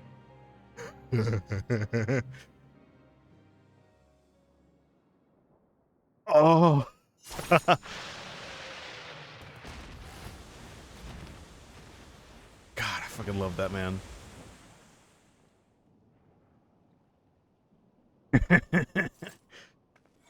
Yes. Right. That's the last of them. We should hurry and find Matsia. Yes. Okay, sorry, I need to calm down for a second. Estinian was on screen for 0.5 seconds. Jesus. Ah. Shit, they know how to build tension. Fuck. What the fuck? That's such a good emote, too. Holy shit. Like, it's a fucking baby. Of course it's not going to be able to regulate its own, like, emotions and stuff like that. So, oh my god. Okay. I have a feeling he'll be fine. He had help from on high. Yeah. What, like divine aid? You could say that. You know, Stardiver is a relatively divine technique. A fine battle it must have been. Shame I missed it. Estinian, it was you who came to Matia's aid. Yeah. I was only along for the ride. Vritra was the one who saw the boy was in need. The two are headed back to the village. Where the worm will honor Ahiwan's wishes and finally reveal himself to his people. How do you know that? Perhaps so. Will you go and join them? I want to see the cutscene. There's something I need to do first. Mervyn gave her life so that her child might live. She deserves better than to be left to drift alone. She deserves to be laid to rest beside her husband at least. Will you help me? Yeah, I got you. Of course. I'm invested in this now. And apparently the giant dragon now has a baby, so that's cool. So, huh. Oh, that's actually nice.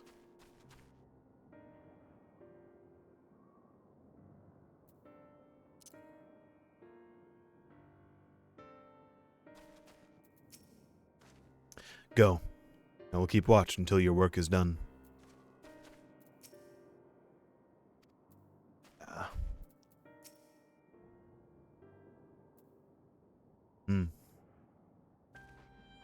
We have done what we can. 'Tis for the villagers of Polika's stand to perform the funeral rites.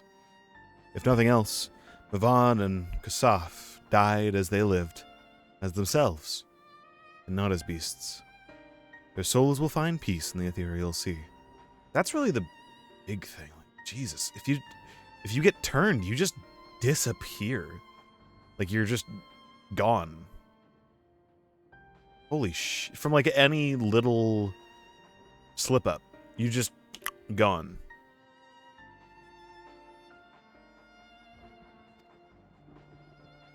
To think the day would come when even that smallest of solaces would be this comforting.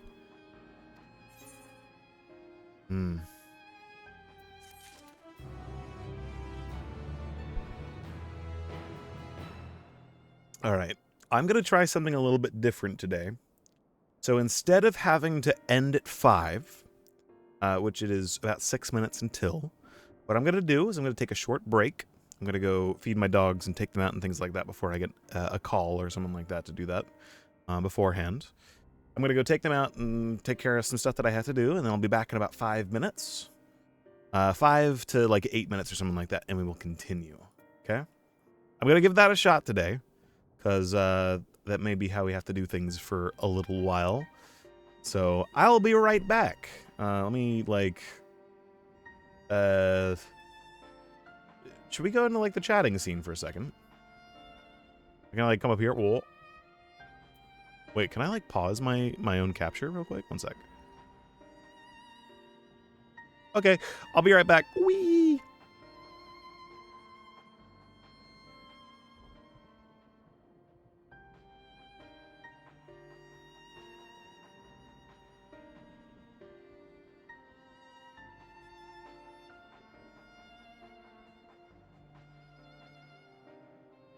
I gotta get the font right at least. One sec.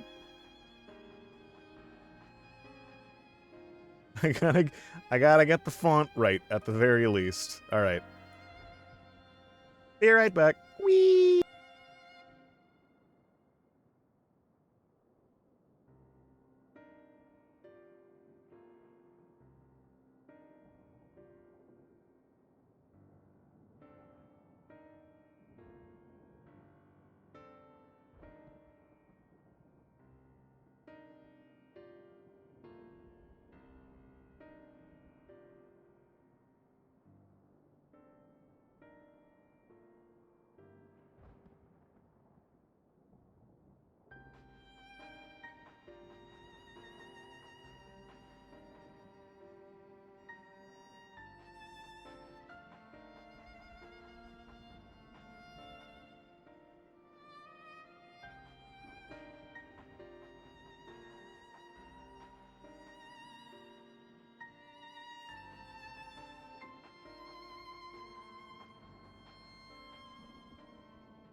Now I return. Actually, it was not that bad. I don't know how long I've been gone, but... like 6 minutes. That's not bad. Alright. Let me get this reconnected. Hey, good to be back. Yay! I don't need this anymore. Oh. Game time. Alright. I got myself some brownies, which is nice. No Mountain Dew, though. I need to get some Mountain Dew. For the non-Final Fantasy folks, by the way, there's a promotion going on with Mountain Dew that you use the codes from under the caps. You can get stuff like merch and things like that, as well as there's the Mountain Zoo, which is a mount. I need to get some stuff. I love brownies too. They're really good. There's like a gigantic container of them on the counter. After I'm like, I gotta stop making cookies and I gotta stop making muffins. There's this gigantic container of them. You don't do Mountain Dew though? I'm gonna drink a little bit of it. I think it's like 3 bottles or something like that I would need to get in order to get the mount. But I am a little bit disappointed because it's in North American only promotion. Which sucks. I feel really bad for my EU bros. And Canada, apparently. Canada's not in it. So it's just US. But. Alright. Back to the absolute shit show that is happening right now. In here. To this absolute mess.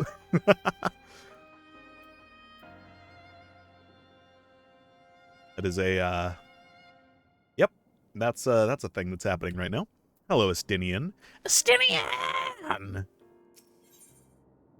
Simple pleasures. Astinian stands in silence, a grim expression on his face. We get an Aether Current for this. You're ready then? You're ready then? Indeed. I am. And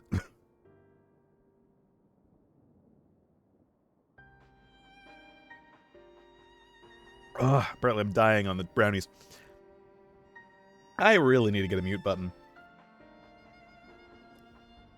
In that case, let's head to Palaka's stand. No doubt Vitra is awaiting us. Indeed. Yes. Yes. You know what? I'm going to solve that right now.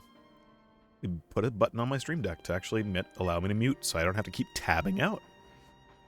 Because, yeah, that's a little bit annoying. So this is in here. There we go. Now I can do it. Cool. Literally took a second. Awesome. Oh, boy. Oh, boy. Okay. Well, let's go back. Oh, I'm not attuned to... Oh, I never attuned to it.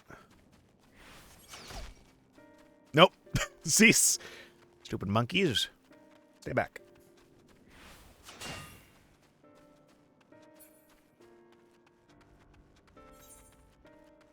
Well...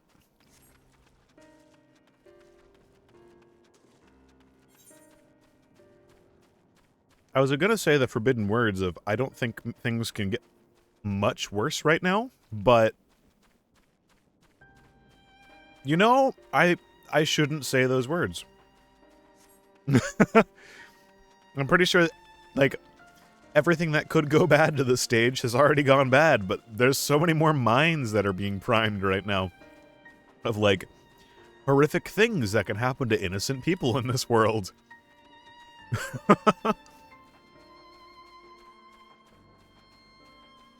Who knew that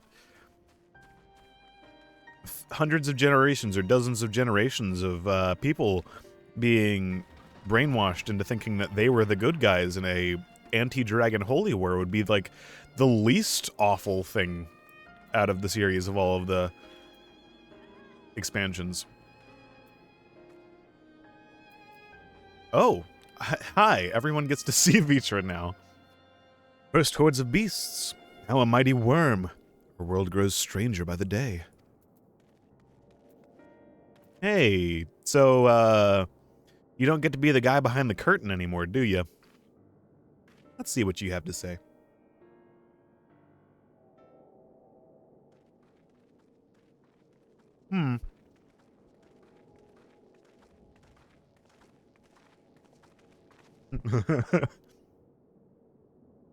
Rest easy, for all is well here. Young Matsya returned with the babe safe in his arms. Owing to a warm bed, the girl hath already begun to regain her strength. Less joyously received was word of the mother and father's fate, as well as that of their transformed neighbors. How many children of Thavner must be lose to this calamity? Mothers and fathers, brothers and sisters, sons and daughters. Every death, another void, never be filled. We who survive them must carry the weight of their memory, as we strive to regain a semblance of what we have lost. Persaf and Mavan's babe is a child of Thavner as well. I thank you for returning her to us safe.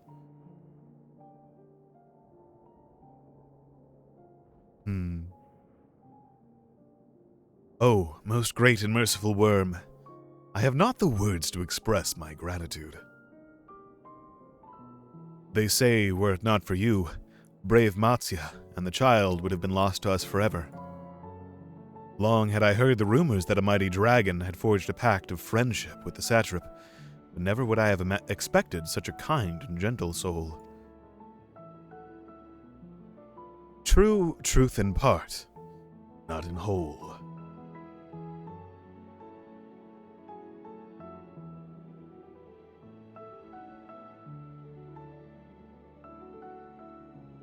I am Vitra, and for years uncounted hath this isle served as mine abode.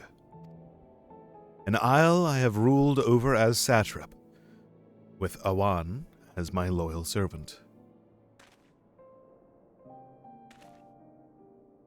Are my ears to be believed? You were the true satrap all along.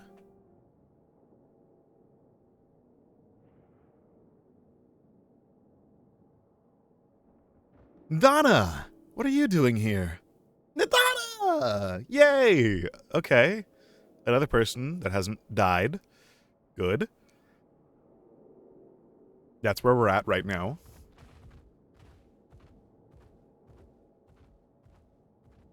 I enjoy the fact that they just ignore the dragon for a second and just like... We're like, hey, friends! Not the giant immortal dragon standing next to us. I had heard from the Radiant that you had gone to help the people of Palaka stand in their time of need. And so I and several of my colleagues from the Great Work came to offer our services. The alchemists have already brewed out some potions for Mavan's daughter. But enough about us. You and your role are a far greater enigma. If you were the true satrap all along, could it be that young Varshan was created to serve as your emissary?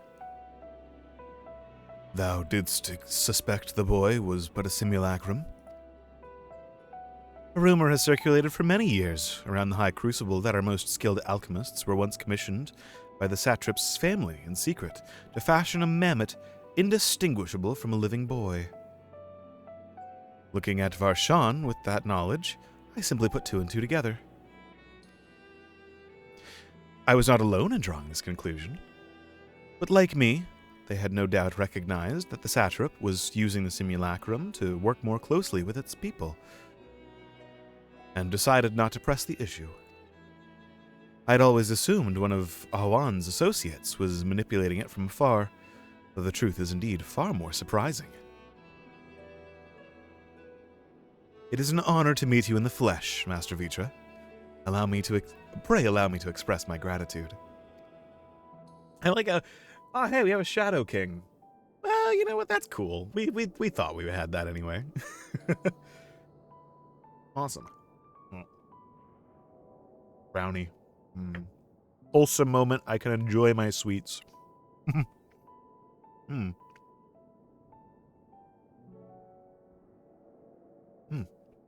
Tasty.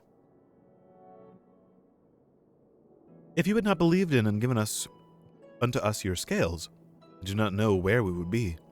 Thank you, from the bottom of my heart. Was thou and thy fellow alchemists that fashioned the means to unmake the towers? You were the saviors not only of Radzat-Han, but the star. Far too kind you are, Master Vitra, but the star yet wants for salvation. Once more will my colleagues and I commit the knowledge and resources at our disposal to the mission of aiding the people in this their darkest hour. 'Twould seem this place is in good hands. I would return to see how Radzat-Han fares. What will you do, Scions?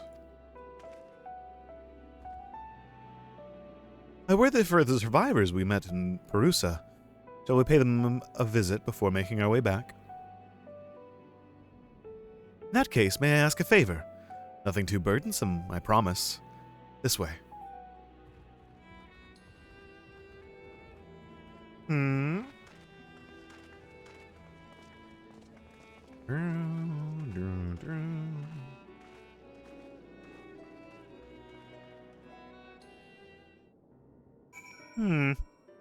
Bye-bye, Vitra. It was nice seeing you. Now that your whole secret is out in the open, it's pretty cool.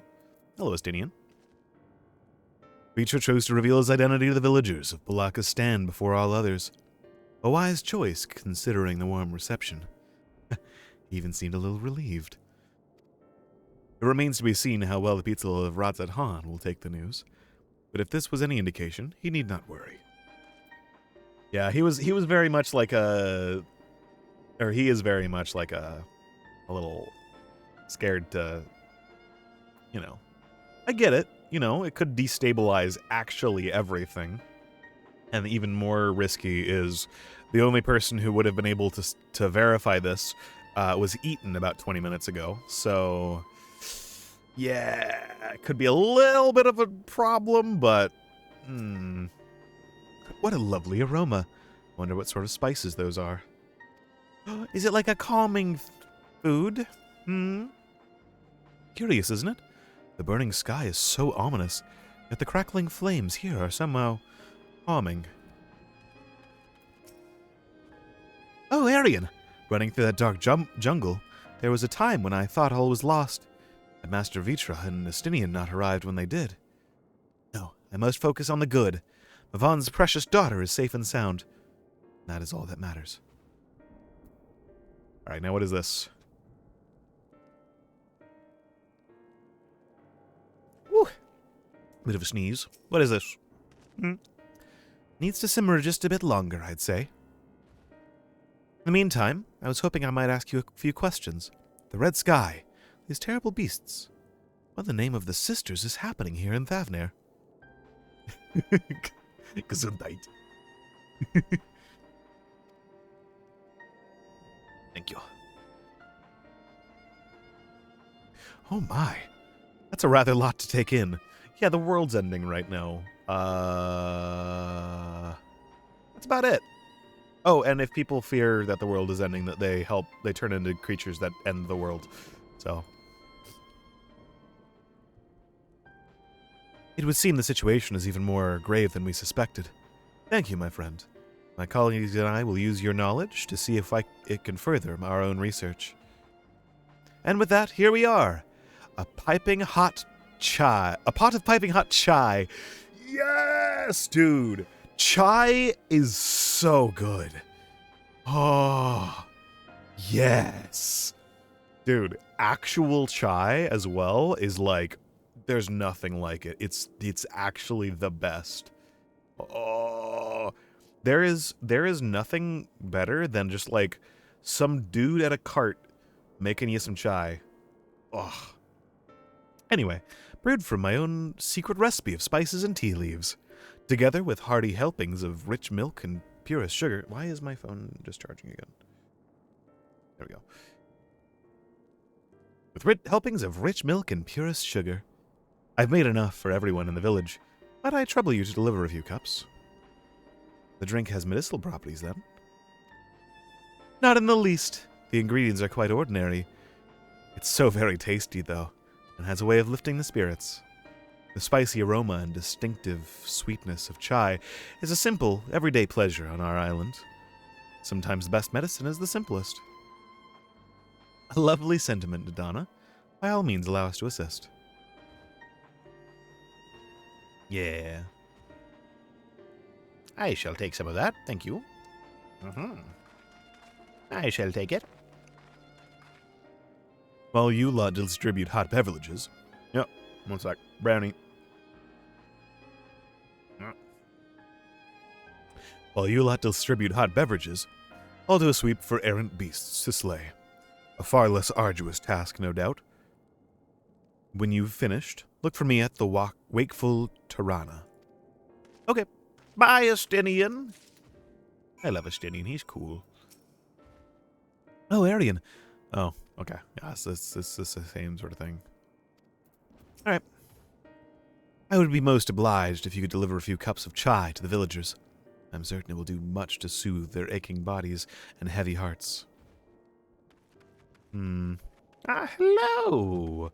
Greetings. Wait, were you the person that... You are, I think.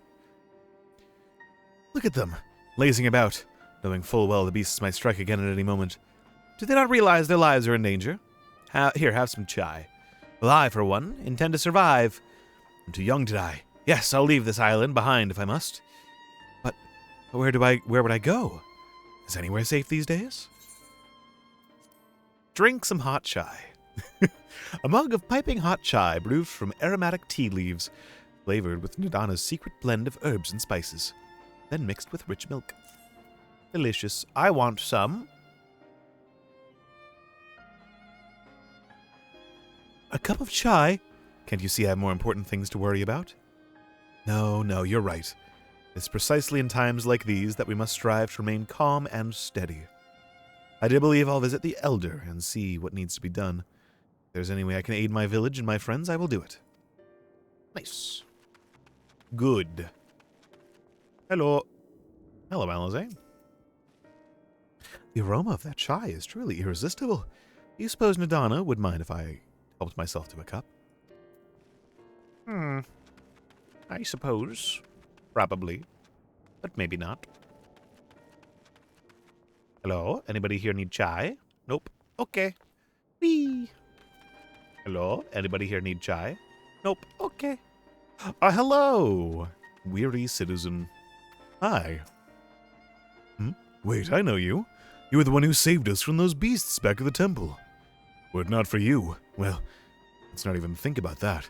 At times like this, we mustn't dwell on what might have been, but look to the future. But what future awaits us? How can Radzatan hope to recover from this? Most of my friends are gone, and I don't know where to turn. Here, have a cup of chai. A cup of chai? Well, if you insist. Ah, that aroma has a way of clearing the mind. Come to think of it, we've faced our fair share of trials in the past as well. No matter how hard the times, we've always come together as a people united. One day at a time, one step at a time. That is all any of us can do. Yes, back to work. Once I finish this cup. Thank you.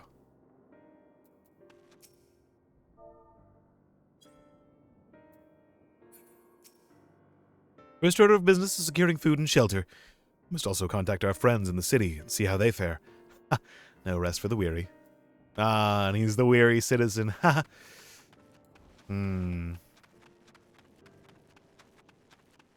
Hello? Anybody need chai in here? Nope. Okay, bye! Wait, who else needs chai then? Oh, there's a chicken.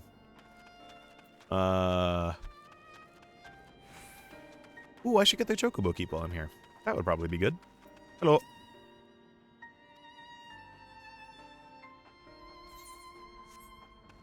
Nice. Hello? Anybody else? Maybe up top? Perhaps? Or behind that other building over there? Or on a roof somewhere, maybe? No,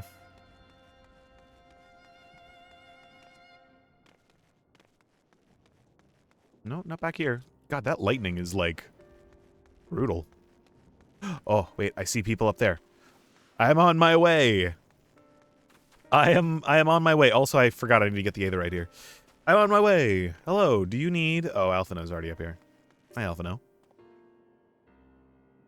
I heard that the survivors we met at the temple have all returned safely. The crisis may not have passed, but being home and among friends should do much to ease their spirits. Anybody? Hello? Up here, maybe? Good vantage point? Ah, there you are. I'm sorry. I just want to be left alone. My best friend and I, we fled the village together. One of the beasts took him and it was all I could do to run. All the while, I could hear this monstrous voice screaming my name. Have some chai. Ignore the eldritch abominations. Just have some chai. This is for me? We used to drink chai together often. Share stories over steaming cups after a hard day's work. Thank you, friend. The pain may never pass, but I must press on all the same. For his memory and for we who must remember.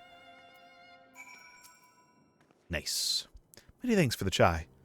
Helps to me to remember him as he was, cup in hand and smile on his lips. Nice. Alright, let me get the Aetherite real fast before I forget again. Whee! Also have another bite of a brownie. Oh. That stuff delicious. That shit's good.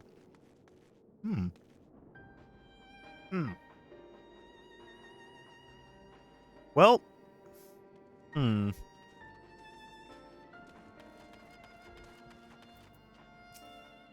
Hello. Thank you for delivering the chai, Arian. Did it help lift the villagers' spirits? Hey, Polo. That is heartening to hear, indeed. The final days show no signs of abating. But that is all the more reason that we must try to keep our composure. Our lives have been forever changed. People we have lost will never return to us. These tragedies will long weigh on our hearts. But we have the capacity to live with our suffering, to carry the agony till we too join the fallen in death. Well, there's a bit of a problem there wherein they don't die properly. So, but yeah, no, okay, that is a good way to think about it. It is not a surrender, but a recognition, for it is only in acceptance that we find the strength to move forward. Ah, an herbal drink with impressive medicinal qualities, sometimes called Mountain Tea. During the Mountain Dew event? Huh? Wait. Holy. Let's go! I leveled up to 88! Let's go! Enhanced Life Surge. I get 2 of them? Let's go! Do you ever feel too calm? You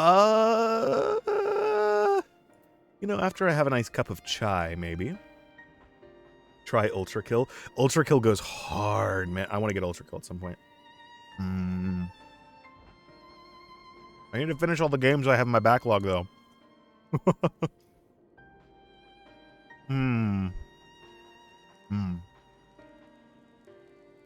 Yeah.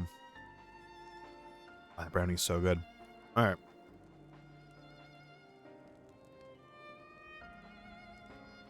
Someday I will get the Ultra Kill. Someday. But it is not this day. This day it's going to be Euro Truck Simulator. This day I'm going to get Euro Truck Simulator. Maybe after this stream, actually, I'll have to get it, I think. But Yeah. ETS2, let's go. Man.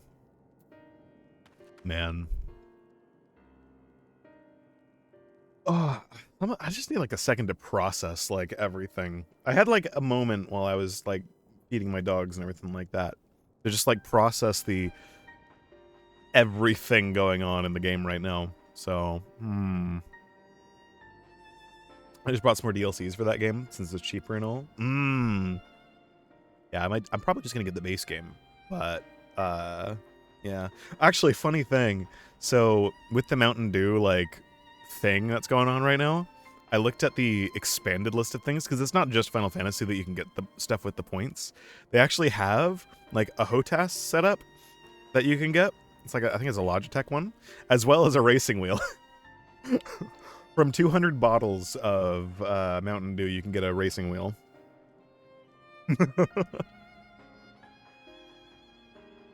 Which I think roughly equates to about $300.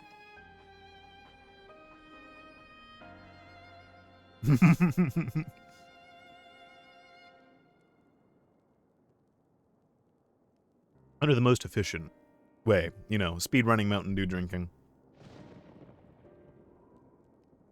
I really want to get. They have a couple like shirts and things that you can get on this thing that I really want, as it's so cool, and some plushies and things. But I don't know if I'm gonna drink that much Mountain Dew.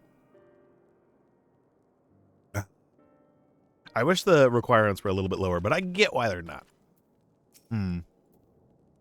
Hello, Matsuya.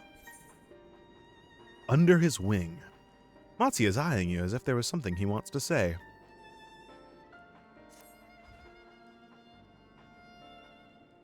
As you have finished your deliveries, might I talk to you for a moment?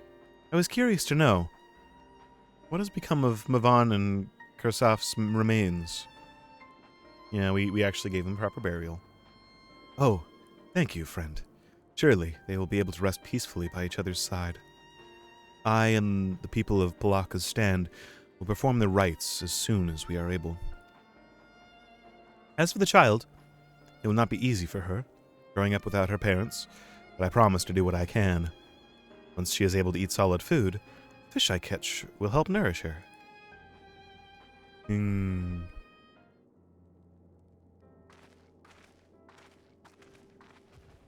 Well, we finished delivering the chai. I do believe everyone has a piping hot cup. I could almost believe there's a magic at work, that the tension fades with every sip. Let us pray that Palaka's Stand has seen the last of those transformations. At least for now. They are still at risk, as every village in Thavnair, like as not. Still, I trust we can leave this place in the care of our friends from the Radiant and the High Crucible. Shall we return to Razatan? By all means, do not let us keep you further. There are still many who have need of your wisdom and strength to deliver them from this terrible calamity. And I will do what I can as well. I will bring rations and supplies from Akyali. You have plenty to spare. Nice. Then let us find Estinian and be on our way. Did you wander off to again? The wakeful Tirana, near the bridge to Radzatan, as I recall. Very well, then. All right.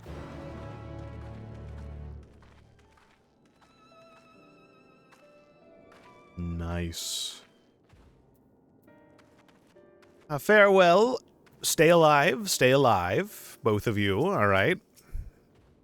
Worry not. My colleagues and I will watch over this village when you have gone, and should my research bear any new fruit, you should be the first to know.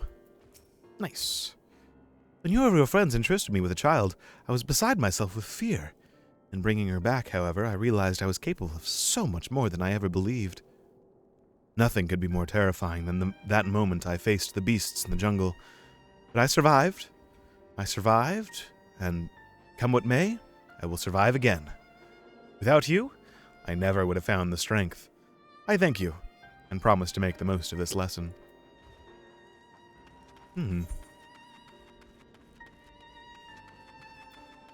Nice. I am now extremely curious to know how the situation with Mr. Dragon in the city is going. You know, because just a dragon showing up and being like, hey, so I kind of have been your ruler for the past couple thousand years. Also, pet the doggo. Pet the doggo, yes. I hope it's going well. You know, with the fire raining down and everything like that. I'm going to make a prediction, though, that they're going to be fine with it. But there's going to be like 1 or 2 people in the crowd who are like, what? That's a dragon. I have apprised Justinian of the situation at Palaka's stand, so we needn't have that conversation. Nice.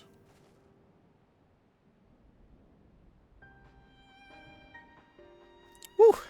Another sneeze. How do you suppose the others have fared in the capital? I hope the things have not been too eventful in our absence. Yeah, it's such a shame that there's like 10 of us in total. Let's see, Estinian. Yeah, there's like 10 of us in total. It's like we can't be everywhere, right? Alphina told me everything. Full glad am I to hear the people are safe. Likewise, you will be pleased to know I found no evidence of lingering beasts in the jungle and ruins. It seemed you finished off the last of them. Trying times yet lie ahead for the people of Thavnair. Fortunately, they have a wise and benevolent satrap to shepherd them through. Speaking of which, I received word from Thancred not a short while ago. He awaits our return to the city of Alzadal's Path. Come. All right. Well, I suppose if they show them the giant dragon-sized space in the city, they're probably going to be like, oh, you have been doing this the whole time. Because there is a giant dragon-sized back room in the palace. It's like, oh yeah, we should show this off. Cool. Hello. I have heard much of your bravery. By all means, pass through the gate of first sight. The eye, Radz-at-Han's emblem, represents the divine eye of Vitra, and how it was able to see through all evil falsehoods. May it ever watch over you on your travels. Interesting. I wish that I had actually, like, talked to that guy when I first came here, because that would have been very interesting. I guess if he is ingrained enough into, like, the folklore of the city and everything like that, it really shouldn't be, like, too big of an issue that he's just like, ah, hey, I've been your ruler this whole time. There is a lingering sense of desolation here. That is much preferable to the panic and chaos we saw before. Yeah. Poor old woman who became a beast said her grandson had gone to Palaka's stand. I hope he survived. I wonder if there was a way that we could check that, or if there's like a side quest later. It will be a struggle for the people to come to terms with these strategies, but they are far stronger than you may think. Well, yeah. It's good to see you safe. Given the skies, 'tis all too easy to fear the worst. I am pleased to report that we've succeeded in quelling the threat here in the city. The beasts have all been felled, and the citizens are safe for now. I've also heard from the Radiant that an important proclamation will be made in the city's square, though they said no more than that. Might you have any idea what this is about? Oh, you know, you have no idea. Well, you probably have an idea. Now you have an idea, because I just told you. So Vitra's coming out from behind the curtain. I suppose we too should hear what he has to say. Then to Megaduta, then. But before that, it would appear the word of the assembly has not reached all of the citizens. If anyone along the way seems unaware, we'd best enlighten them.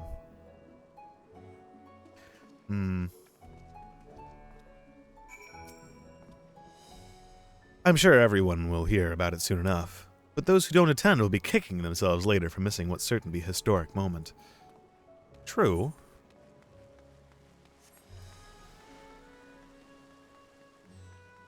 I don't mind doing these occasionally, but sometimes a couple too many, like, go this place to inform these people sorts of quests can be a little bit... yeah, so-and-so.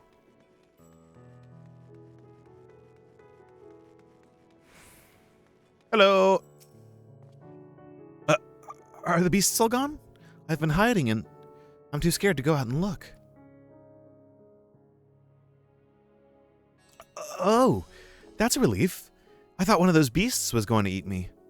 I wonder where Vershawn is. He's the slowest runner. I hope he got away. He could be with the other people from the palace. Maybe I'll see him in the square.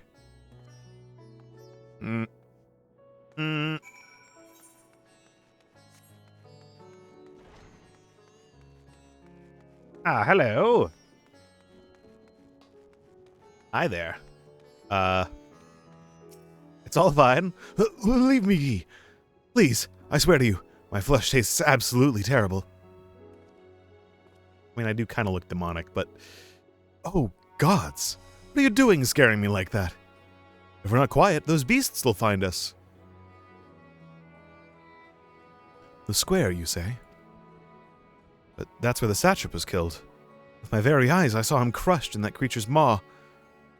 So many lives lost. Such terrible carnage. And you say there is someone else who would lead Ratzat-Han in his stead? Whoever they are, if they say anything to sully the memory of our beloved satrap, I will make them regret it. Well, good luck with that. It's a dragon. And, of the first brood as well. So, seriously, good luck. Why did... there we go.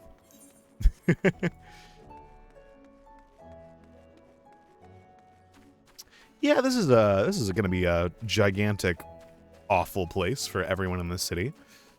Ah, everyone's here. Hello, Estinian. Worm and man. Make it working towards a common goal.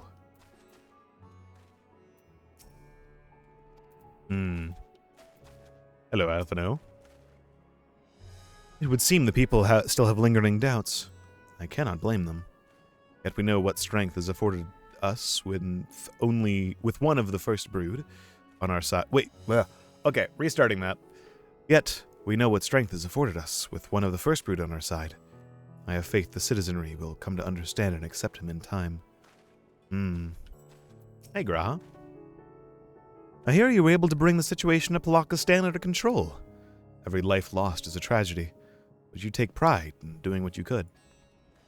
When I assumed command during the earlier panic, I did so instinctively and out of necessity. It was not my place to give orders. I'm glad the people heeded them. He really returned to Crystal Exarch mode for a bit there.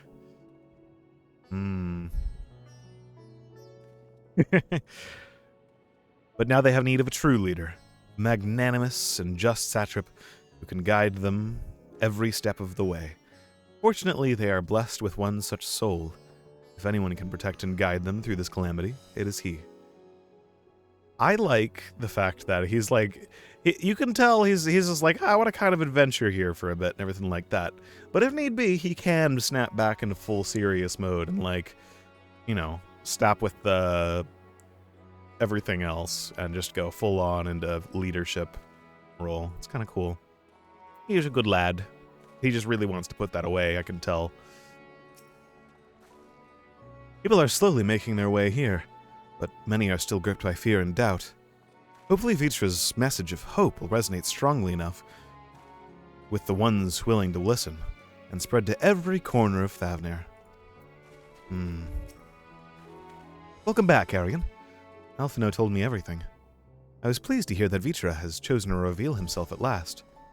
The people of Ratzat-Han need a strong and wise satrap more than ever. Finished rounding up the stragglers. The proclamation will begin shortly. Let's wait here, so we miss something important. I'm gonna snack on the last of my brownie real quick. Brownie.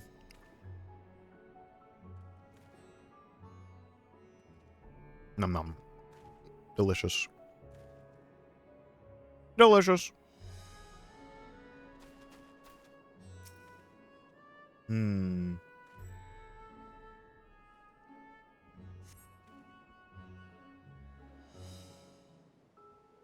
All right.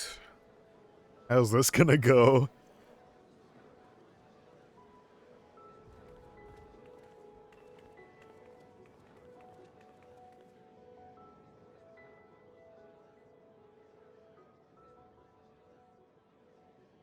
Look, someone's coming. Look.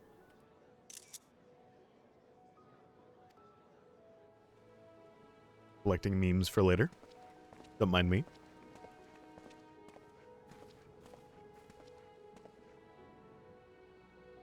People of Razathan, it warms my heart to see so many brave, resilient souls before me. Today, I would share with you a great revelation. But before I do, I must make a humble request. Do not be alarmed, nor avert your eyes. See the one I unveil for who he is, and know that he means you no harm.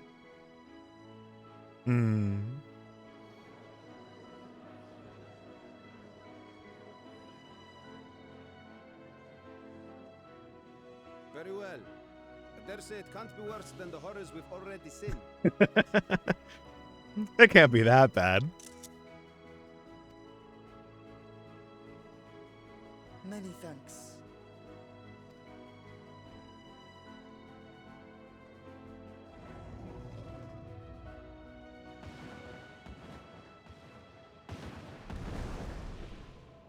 A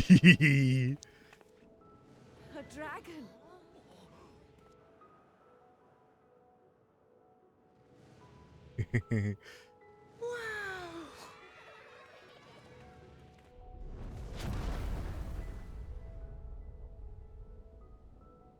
People of Radzathan, I am Vritra, and for years uncounted hath this isle served as mine abode.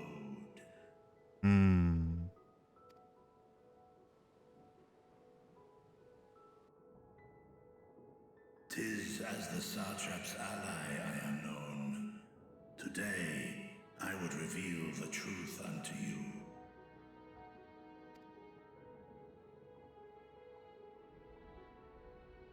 Let us hope they accept him.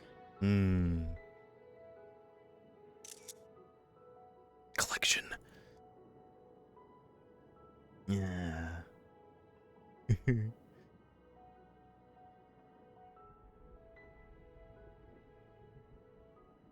I like it.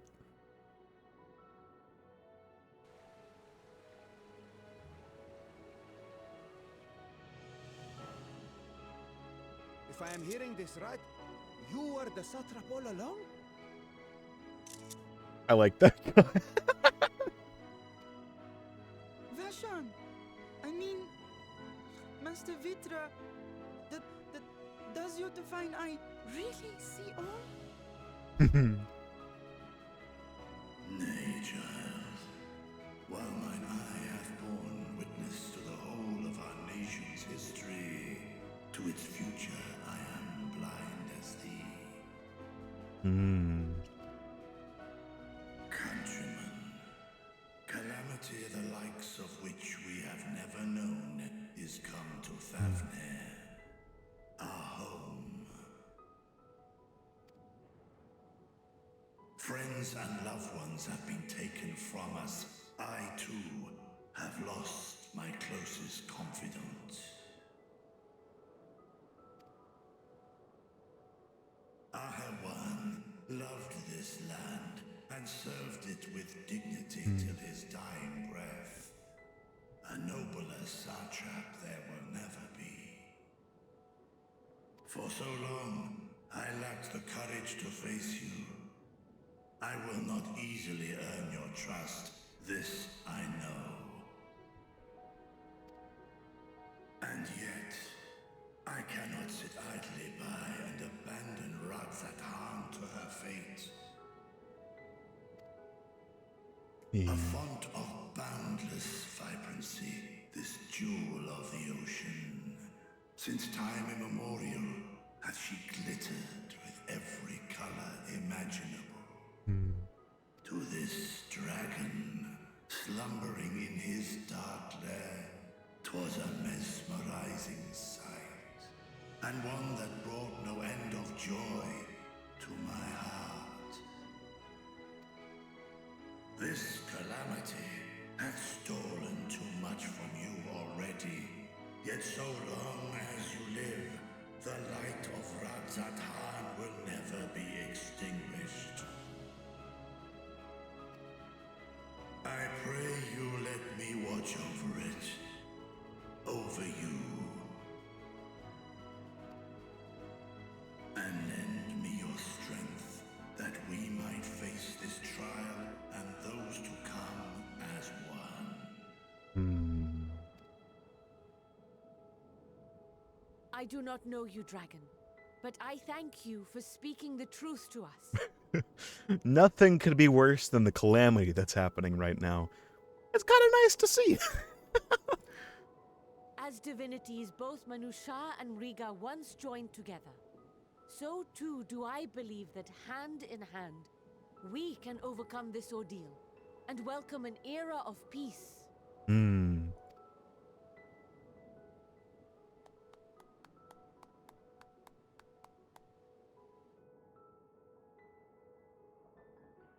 A sight that would have surely brought a smile to Azael's face.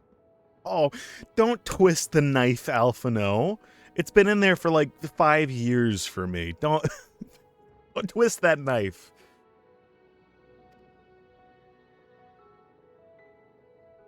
Indeed. Indeed. Rare Estinian smile.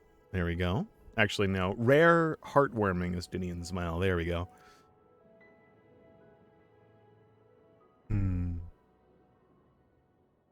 Oh. Hi, Charlian people.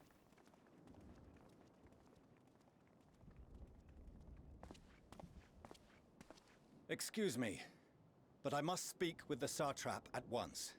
No one expects the Charlian Inquisition. Father.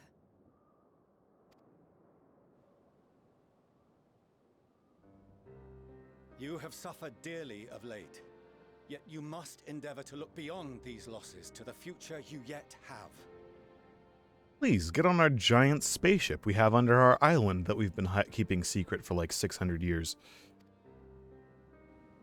On behalf of the Forum of Charlian, I come with a proposal by which you, the people of Radzatan, might be saved. Get on our giant spaceship. I say again, I must speak with your Satrap. I beseech you, take me to him with all possible haste.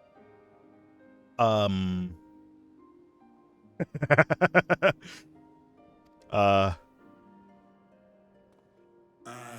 Satrap here. Speak thy proposal. All present shall hear and judge.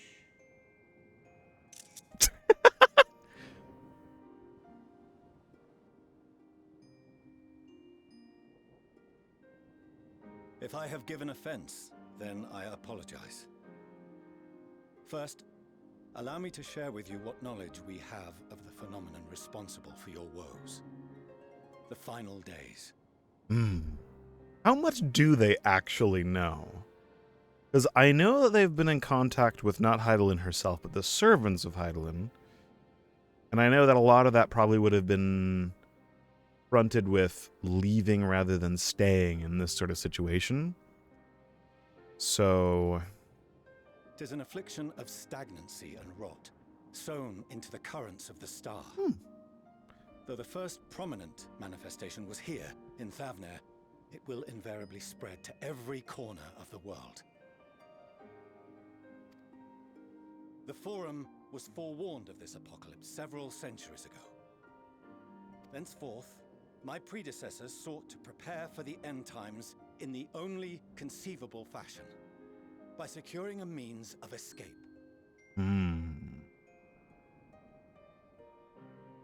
My predecessors sought to prepare for the end time. So they weren't told, well, I guess they were told that they would go to the starships. Okay, yeah. Because it was the conclusion that everyone came to was just that this is going to happen if things get bad. Hmm.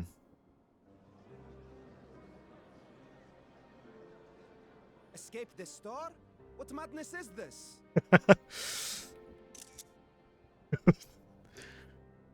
'Tis by no means madness. With the coming of the 7th umbral calamity, the true nature of the Red Moon, Dalamud, was revealed. That it was an artificial construct of ancient Alag.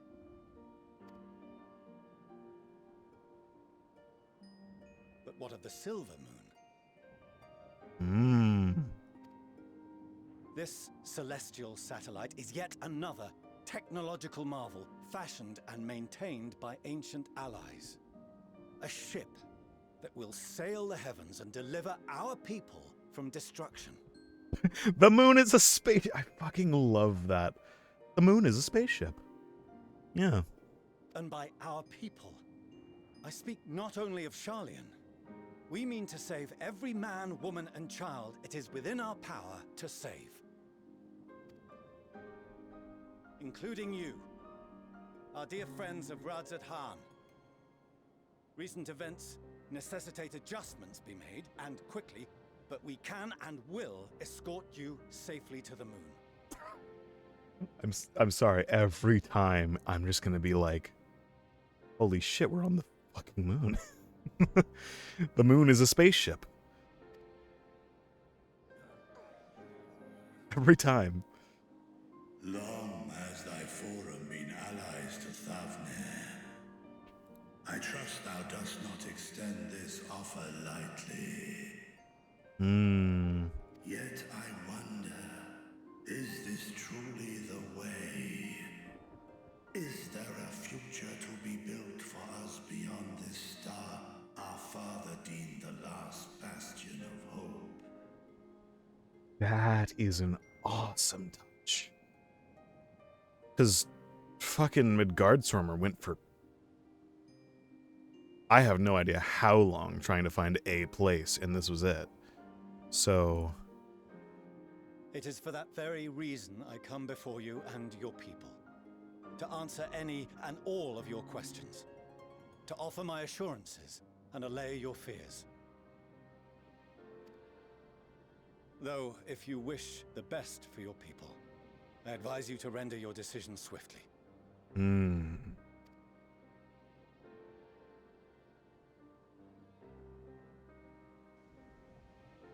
Show our friends to Megaduta. They are to be received as honored guests.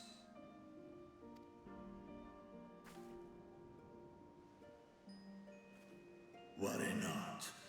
Whatever decision is reached, your paths shall be yours to decide. After that speech, I don't know if how many of them are actually going to leave. Until then, heed the warning of these brave heroes. Guard your hearts against fear and despair, for it is within such fertile soil that the seeds of blasphemy find purchase.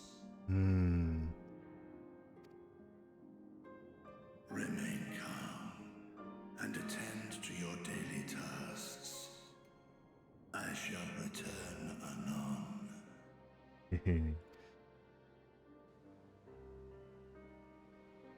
We'll do as you say, Master Vitra. We believe in you. He's creepy, but that's fine.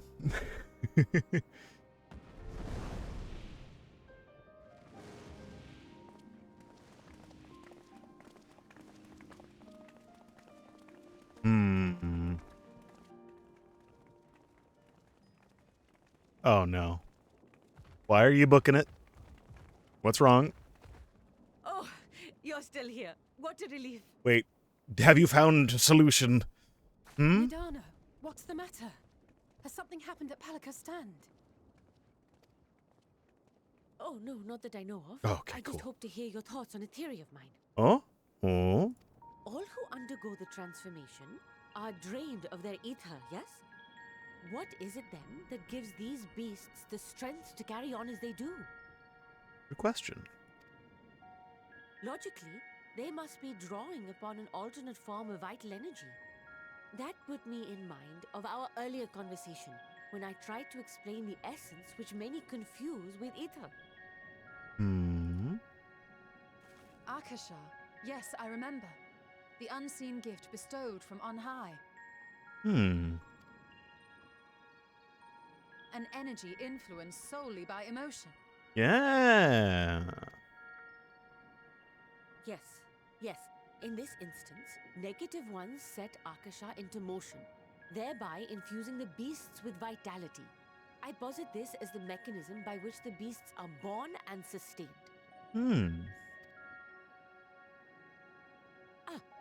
Do you still have that flower? I do, I think.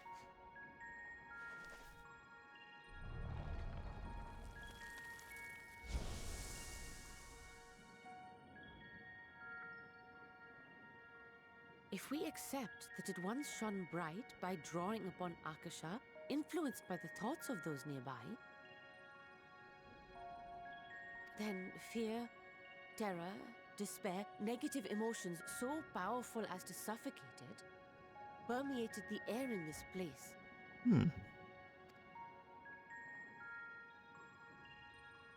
You must be very careful. The forces which drive the final days may be beyond our ability to perceive. So it is a... Yeah.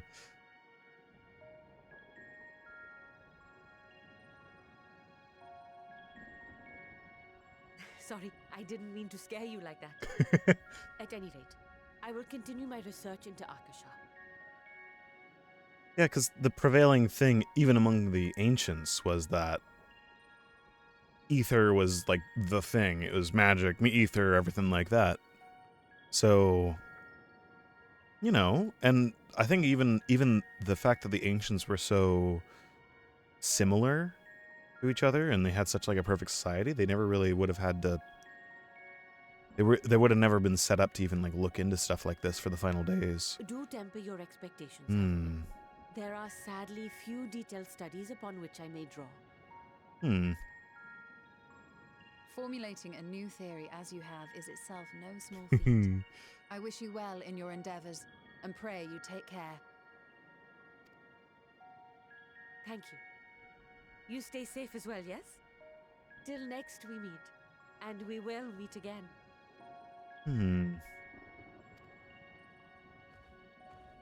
That would explain why they tend to go after specific people and things like that as well, is because that hasn't gone away yet.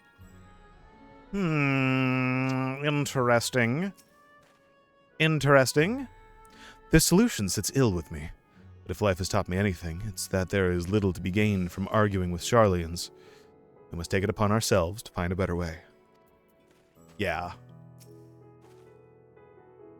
Even were Vritra to acquiesce to their proposal, just how do the Sharlayans intend to transport the nation's entire populace to the moon?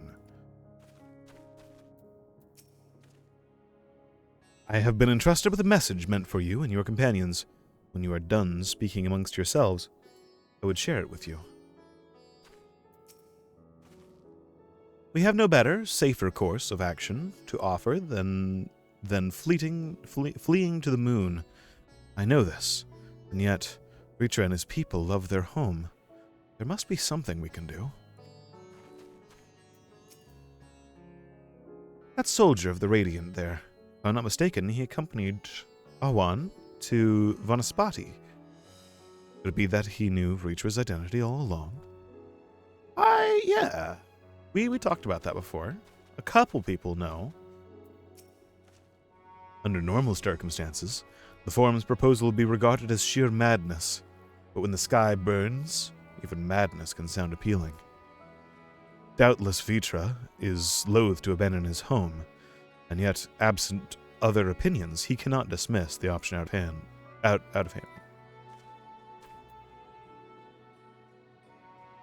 Ah! How do I keep sneezing? Oh, Alpha, no. As far as we have come, and after all the horrors we have seen, there is still so much we do not know about the final days. Could it be as Nadana said, that the cause of this phenomenon is beyond our comprehension? I don't think so. I just think that there are some aspects to it that are beyond what, like, the mechanics that we know right now, and those are being abused to allow this to occur. Like, if we didn't know there was another energy that existed besides ether, another form of something that existed besides ether, then you wouldn't even be, it would just seem like it was like, you know, godly effects and stuff. So, interesting. And if so, are we powerless to forestall it?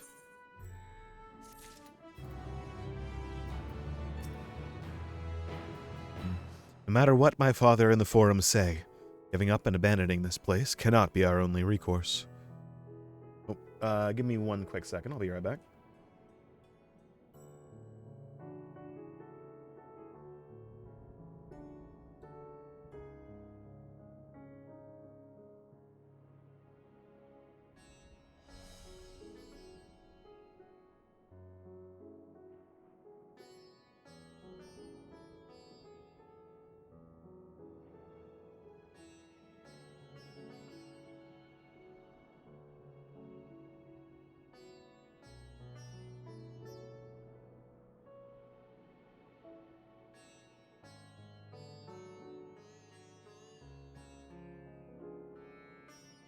Alright, there was the call I was expecting for getting me to take out the dogs, but I've already done that, so I don't need to go. Yay!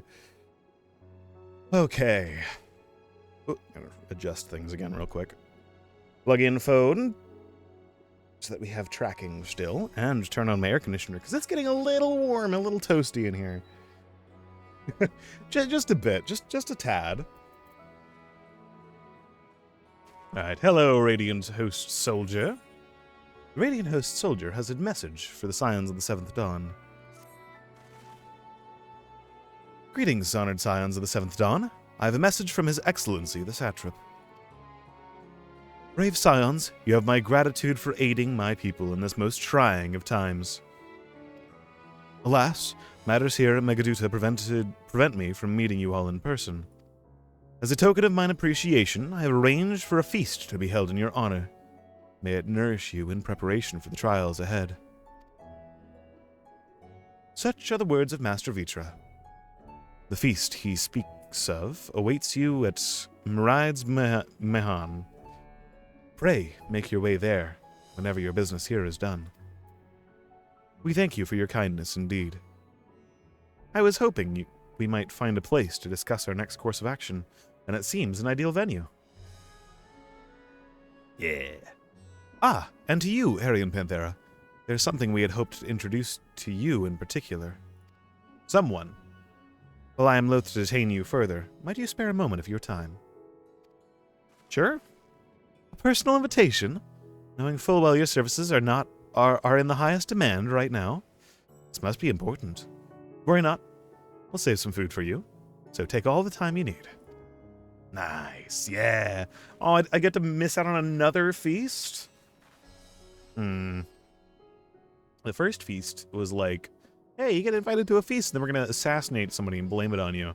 The second feast was like, that's pretty nice, you know? And then it got interrupted because Alzade got poisoned. See, third feast was okay. Fourth feast was okay. We have a decent track record now. We just started off on a really bad foot. Thank you, friend. Whenever you are ready, please join me at the Aetherite Plaza. I shall go on ahead. All right. I shall go. Also, apparently I have not unlocked every single one of these. It's probably this one, the High Crucible, that I haven't been to yet. If I had to guess. Oh, it's a Fairview. Okay. All right. Wow. Well, I should just, like, go and unlock a bunch of those things at some point. I should. That would be probably quite good. I wonder if I can jump out the window over here. Is it possible for me to do that? Can I do that? Fast travel, easy way down. That'd be kind of nice. Yeah. Yeah. Nice. Easy. Exactly where I wanted to be. Let's go. Hello. Access to the Aetherite you see there has been restricted to a select few ever since the tower first appeared. We sincerely apologize for the inconvenience, but it was deemed too dangerous to permit the free movement of visitors at a time of emergency, a risk we could not take. In light of recent developments, however, the satrap has decided that such restrictions would only hinder our efforts to combat the final days. As such, I would encourage you to attune to the Aetherite before proceeding along the corridor. Nice. Nice.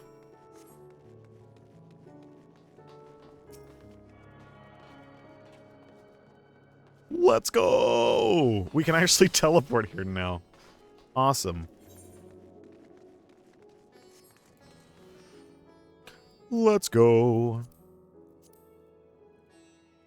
Who's online on the FC, by the way? Oh, we got a fair few people. All right. And I can get this. Yeah! Ethernet shard. Let's go. Sorry, I gotta get this real fast. Yeah, I gotta get this real fast. There we go. Ah, you must be wondering what this place is. You stand in the Hall of the Radiant Host, from where our leadership oversees all of Radzat Han's military operations. Sundrop, our destination, lies just ahead. Okay. Cool. Hello.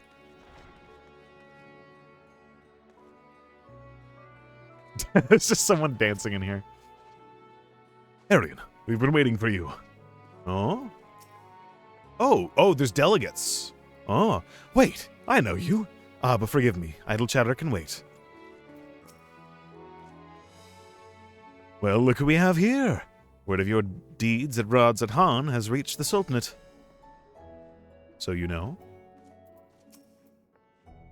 The Liberator of Alamigo is always a welcome sight. If I can be of service in any way, just ask.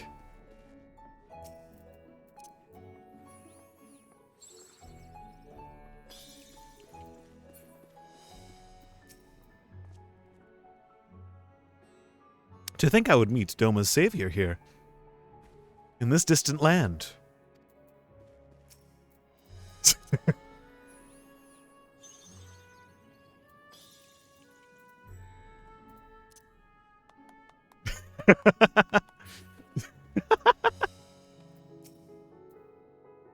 Ah, so you're the one I've heard so much about.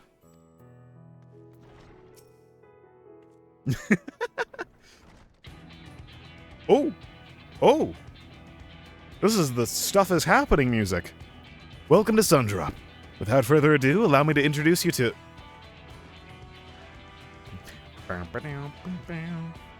Oh, so you're the famous Aryan Panthera, eh?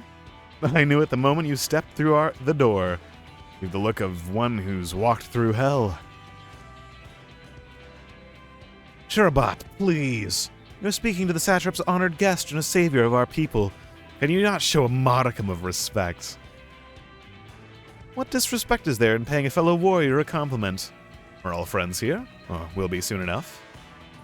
I like the outfit. It's nice. More formally, then, for the benefit of my countrymen, it is a pleasure to have you with us, O great champion of Eorzea, Scion of the Seventh Dawn, warrior of light, and all-around good egg, I'm sure.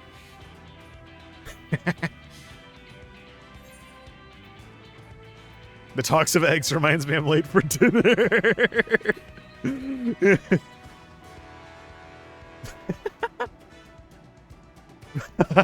Oh, and I'm after my own heart. I like that. I like this person. They're cool. Don't you worry, I'll keep it short. This is a thing or two we'd like you to remember. First of all, about the room you're standing in now. Radzat Han welcomes delegates from other lands to oversee trade and diplomatic dealings. Then there are military matters to discuss, which is why all these officers are stationed here in Sundrop. I imagine you're more than familiar with each of the nations they represent, yes? Yeah. Wait, is that an Imperial outfit in the... We've got representatives from Doma? Ulda and Almigo.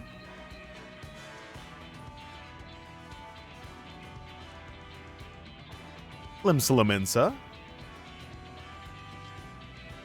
I am saluting right now. Gridania. And last, but never let it be said least, Ishgard. It is Ishgard, yeah. They are the eyes, ears, and mouths that bridge the distance between Razat Han and their respective homelands.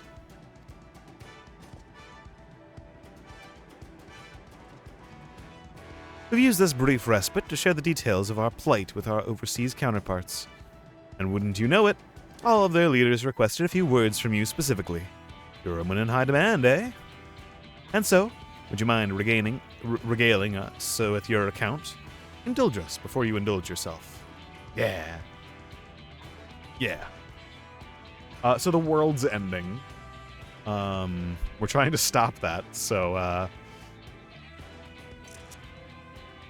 I thank you for the report.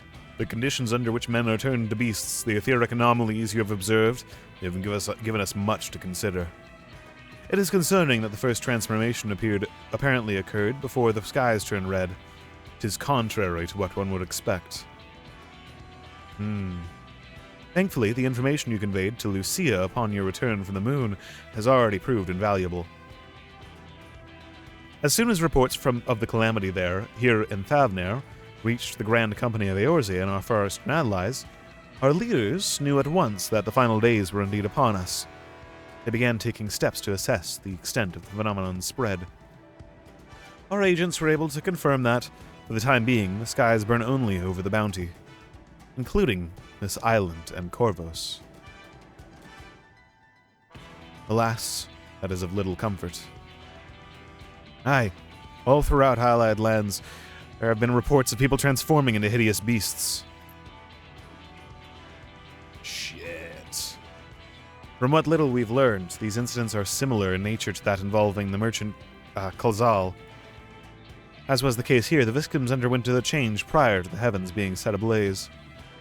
And so, while the burning skies have yet to manifest beyond the bounty, the transformations do not appear to be subject to any similar restriction. If anyone anywhere overcome by despair can turn, then nowhere is safe. That's about the size of it. Speaking of which, we ought to give these creatures a name, don't you think? Here at Razat Han, we've taken to calling the first to change, which tend to be the biggest, blasphemes. As fitting a name as any, to ensure clarity in future communications, we shall urge our comrades to adopt this terminology. Our leaders have taken measures to deal with the threat to the best of our abilities.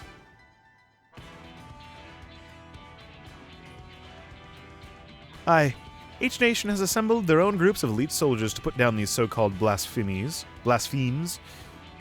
and their spawn as and when they appear. At the same time, they are doing all in their power to put the people's minds at ease and prevent panic and fear from spreading.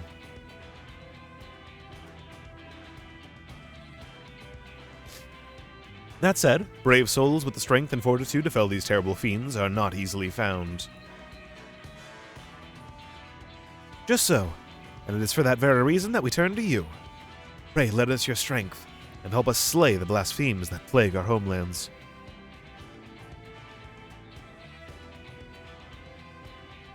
Now, you don't have to give your reply before dinner. I should also mention that each blasphemy seems to possess wildly different characteristics. What works well against one may serve you poorly against another.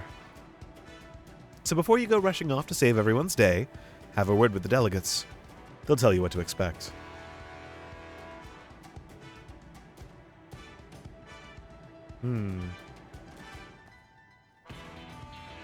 And with that, I do believe our friend here has a feast to attend. Spare a thought for us while you're tucking into all that fine cuisine, eh? You've gained access to the role quests for Endwalker. Nice! A separate quest line and story is now available for tank, melee DPS, physical range DPS, magical range. Yep, cool. Cool. What's your opinion on role quests? I like them. I do really, really, really like the individual class storylines, though. But I can see where that sort of ends at some point, so I like that the role quests are kind of a thing. I don't know if the class quests actually continue past, like, a certain point, though, because I haven't actually, like, caught up with a lot of them. So... But I'm kind of fine with it. The big question, though, is, are these necessary to complete Endwalker, or can I put them off until after I have caught up? Is my big question. Is there a point where I have to do the one for my class before I can move on, or is it just... So to take these quests, speak with the delegates in the Sundrop, and agree to help defeat the blasphemes that plague their respective homelands. Also, I think... Yeah. Cool, cool, cool. That's good to know.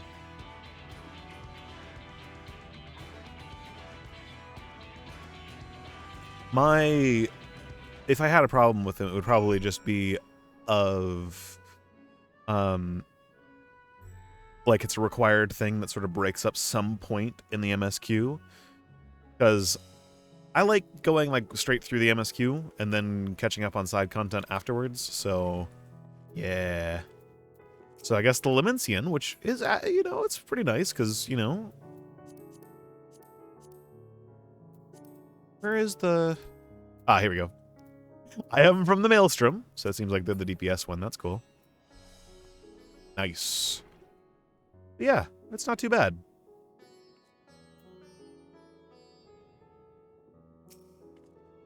Pray forgive Sherbat her rudeness. She can be a bit boisterous at times, but it's simply her nature. She's right there, dude. Anyway, my apologies for keeping you from your hard-earned rest. You'll be rejoining your companions, yes? You know the way to the Mahan? I know Radzathan like the back of my hand. I have a terrible sense of direction. I know it like the back of my hand. Glad to hear you're becoming familiar with our fair city. You'll be pleased to hear that all drinks are on the house, so order whatever suits your fancy. And with that, I must return to my post. On behalf of all the Radiant host, I thank you and your friends once more for lending your strength and courage to Radzathan in our time of need. We shall endeavor to fight the good fight to the end, that we might honor Ahawan's legacy and serve Master Vitra well. You have my word that your efforts will not be in vain.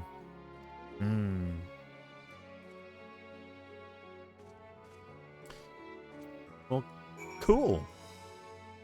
Very cool. Well, hello there, Sherbot. Thanks for taking the time to stop by. You're free to talk with our delegates more if the mood strikes you, or head off to your banquet if you've had your fill of words for the day. Ridding the lands of blasphemes is an important task, to be sure, but one that's best done on a full belly and a good night's rest, if you ask me. You take care of yourself, you hear? Oh, are we gonna have another one of those, like... No. Just, like, cutscenes that, you know, we get to, like, chill out for a little bit. I hope so. I've been really liking this expansion. Those and in Shadowbringers, we've had, like, a little room we can go back to, or, like, it's been nice. It's been very nice. I like that. Yeah, I kind of like the role quests, because I feel like at some point, you know, it just doesn't really make sense to keep continuing on like an individual class quest too much, because, you know, you sort of get to the end of a storyline and stuff like that, and then you could just keep tacking on more storylines, or you can make something that's just like not gonna be a burden just because you want to add something there. Kind of cool. I like them. They're good. I really, really like the Shadowbringers ones, too. Where you get to, like, hunt down the bodies of the other people. Very interesting. Hello, Malil. Oh, wait. Welcome. When the satrap asked us to entertain a party of honored guests, I was wondering who it might be. This is a lovely surprise, to say the least. By the way, I heard all about Kazal from your friend Graha. I understand that there was nothing that could be done, but I was heartened to hear he meant us no harm. I cannot thank you enough for dispatching the beasts. As the smallest token of our thanks, your food and drink tonight are Marid's treat. Speaking of which, what shall I start you off with? Chai. Or could I just get hammered right now? That's the, you know what? I'll just take some chai. As you wish. May join your friends, and I will bring you your drink. Nice. Hello, Graha.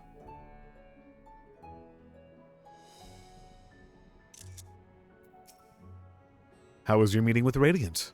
I'd love to hear more. Of course, Justinian's in the dark corner.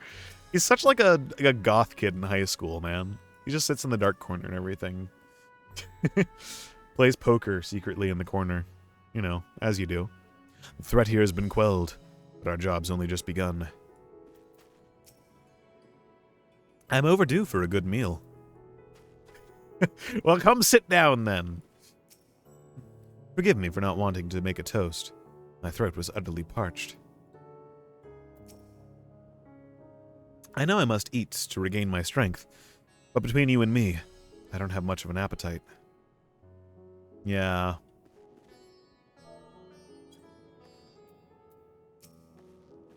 Welcome back. I can't sit down. No, I want to sit down.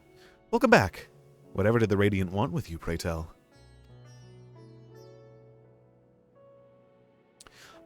Our allies have sent military delegates. That's news to me. Mind sharing the details? Well, this is happening everywhere now. So...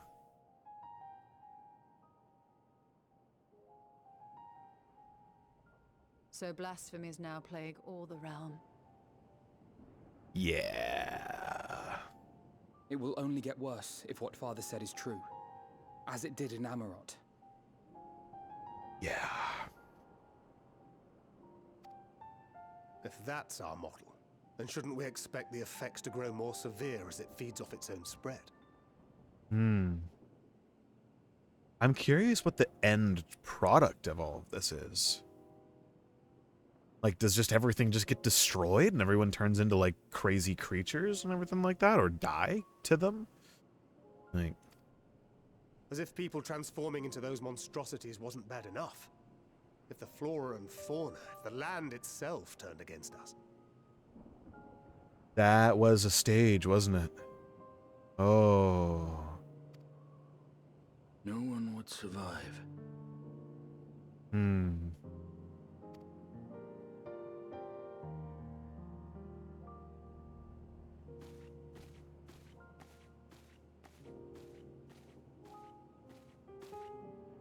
Here's your order, friend.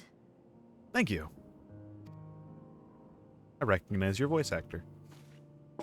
I think. Chai. May you find comfort in these dark times.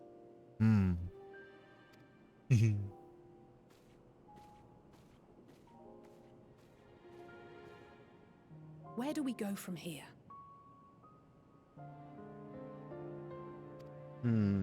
If there's one thing we've learned, fighting blindly and simply reacting to what comes will accomplish nothing. We need to figure out what's actually causing this. Because the thing that the people of Amarot and the Ancients did is they just found a solution and went with that solution. Even though that did wind up brainwashing all of them and then sundered the star in the end because people didn't like it. We must find a solution that addresses the fundamental cause. Yeah. Before our strength is exhausted, before this crisis spirals out of control.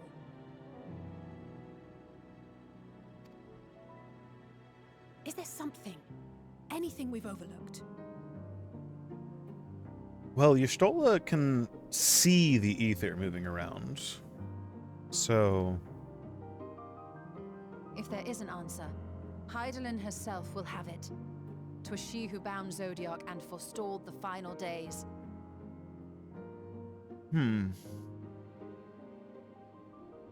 So the thing that I am curious about, right? So Zodiac, we never really had a confirmation on it, but wasn't he just like a pause to it? He was like a big pause button, right? They basically summoned a god that could just, because it was a conceptual thing. So it was, hey, there's a mechanic here. Let's summon a god that can solve this mechanic. And then he found a way to solve the mechanic, and that worked. Because that was what his task was. But Hydaelyn might... Yeah, Hydaelyn might know. But, like, if we could figure out what Zodiac figured out the mechanic was to fix it, then maybe we could figure out how all this works? Alas, we have heard naught from her since the Tower of Babel. Whether she cannot or will not speak, I can only speculate. Even the flower she gave us is no more.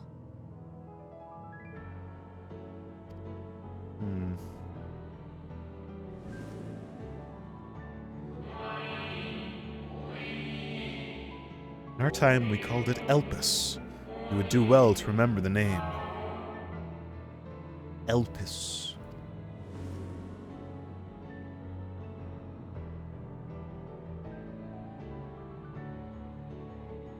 So advised the Watcher. But what could be the significance of that name? It is entirely unfamiliar to me. To me as well. It meant something to the ancients, though. In our time. Maybe go back to the moon? Most surely. Yet I do not recall a single mention of it in the records of Anida. Oh, true. You did go through those. Another dead end. And quite literally. It's not as if there are any ancients living we could go and ask. Oh, not any true ancients, but there... Wait, what happened to all of the ancients that were technically in Zodiac?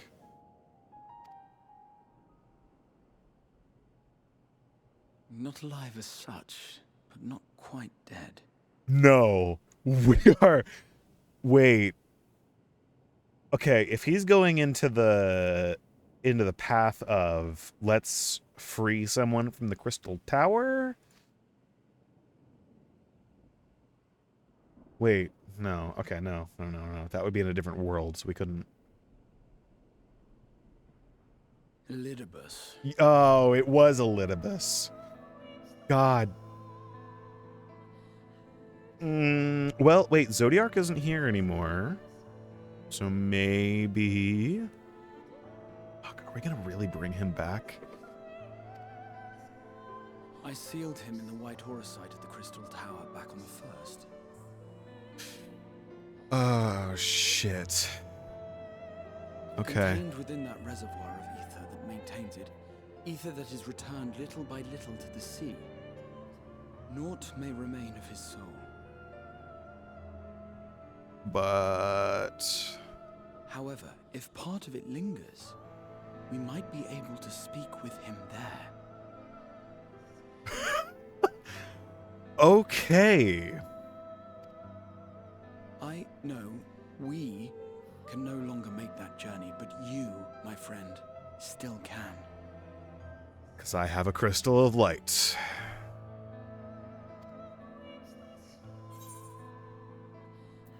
It's worth a try. It would be an opportunity to look in on the others as well. True! Yeah, because we can go there. Oh no! What the fuck am I talking about? It's because I can traverse the worlds. It would be an opportunity to look at on the others as well. We're going back to the first, baby! Let's go! Everything's probably going to be fucked there. Oh, I feel so bad for them. They went through the whole Sin Eater shit. Now they're dealing with this, probably.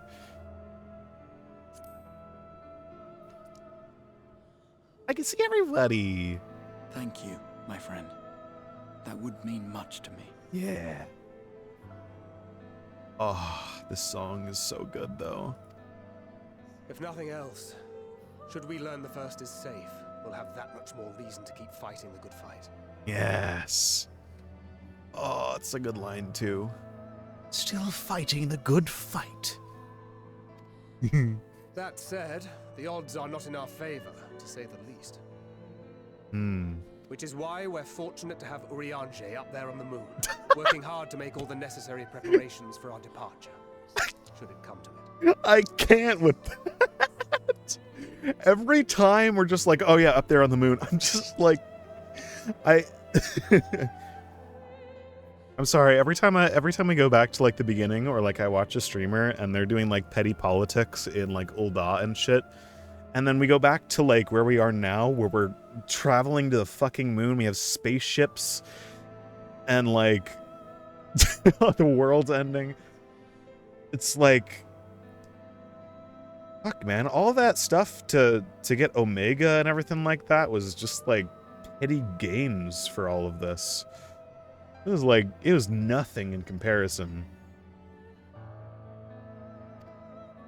And why we have nothing to lose by staying the course till the last instant. Yeah.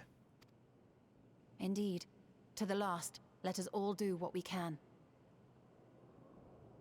I will consult with Master Matoya and see if she knows of a way to reach Hydaelyn from the ethereal sea. Matoya! One of my favorite characters in this game. I love her. She's amazing. She takes no shit from everyone. I love it. And I will visit the nation's leaders and attempt to ascertain how far the final days have progressed elsewhere. Yeah. Keep me abreast of your findings. I can seek out and slay the worst of the immediate threats, if only to slow the spread. Unease, terror, despair. Try as we might to suppress them, these emotions will return to harry us time and time again. Yeah. But when they do, remember this. Your friends and loved ones are out there somewhere, sharing in your struggle. You are not alone. Alphinaur's come so far, man.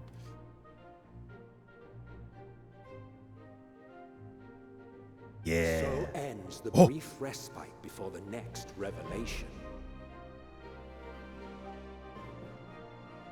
Yes, so much left for you to see. Shut up, Emmett. I know. Where beginning ends and end begins.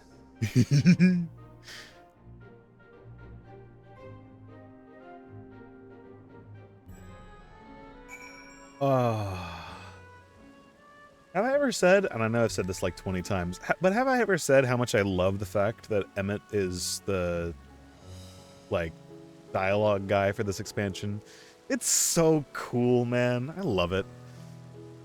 Well, I guess we're traveling between worlds again. Cool. I like that. Hello.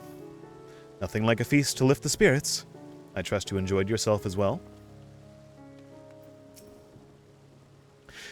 If the Forum truly has been spurred to action by Hydaelyn's prophecy, then is it not odd that the Anti-Tower was entrusted to Master Matoya, who bears them no love?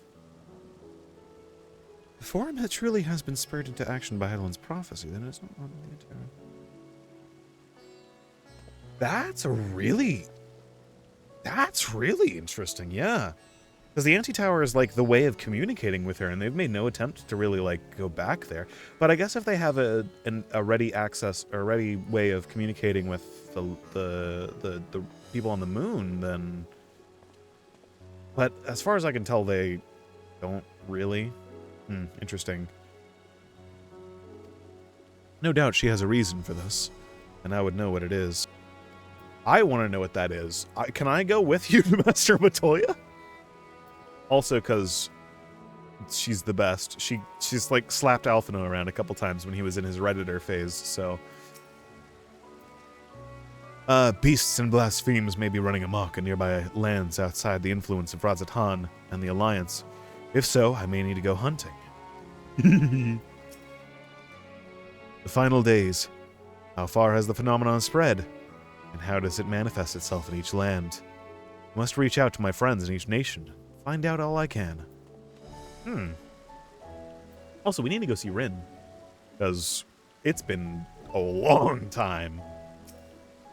Ah.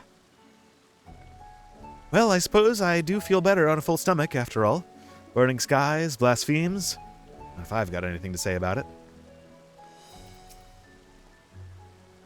Ah. Now then, is there anything we've forgotten to mention? Are your arms and armor in good order?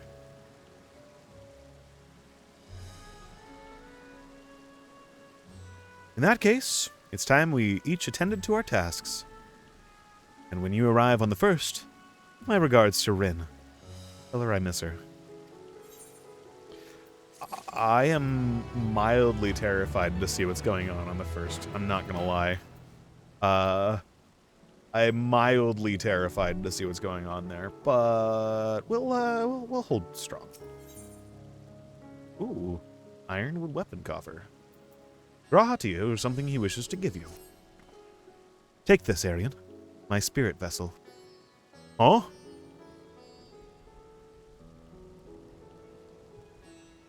Empty now, of course, but it should allow you to operate the tower's systems in the umbilicus.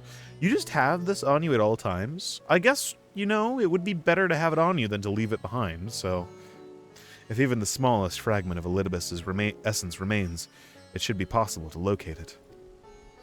As for access into the umbilicus, pray seek out Lina for assistance. Yay! Chances are she still stands watch at the Ascensor gate. Should she or anyone else ask after me, tell them I am living my life to the fullest, but I am happy, hardships and all. Well, we had best be on our respective ways. God's willing, we will see each other again ere long. Ah, yeah.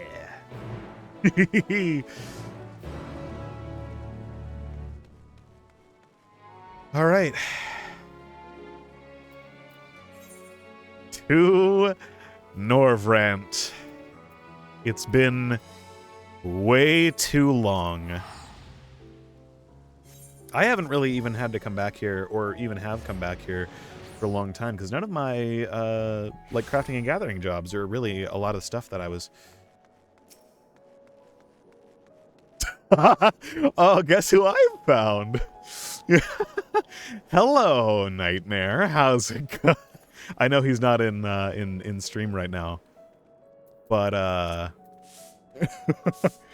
know he's not in stream right now, but it's really that's really funny. That's really funny. Wait.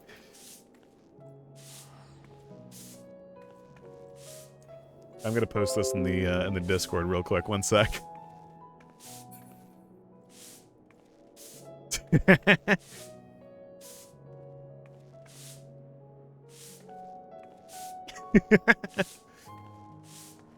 There we go. All right, Tolina! Yay! Well, I kind of now roughly know where he is in the story. That's kind of cool. Or where they are in the story. Yeah! Nice. That's been way too long. I love how, if anybody's in Shadowbringers, just me being here is like a spoil. I guess it's not too far in. But man, I love this place. Like, this whole expansion was so goddamn good. I'm just gonna run over the fields real quick.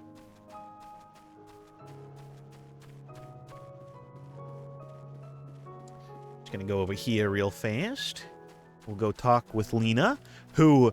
Oh, it's been too long. I don't know how long canonically it's been, but I would imagine probably quite a few, like, months and stuff.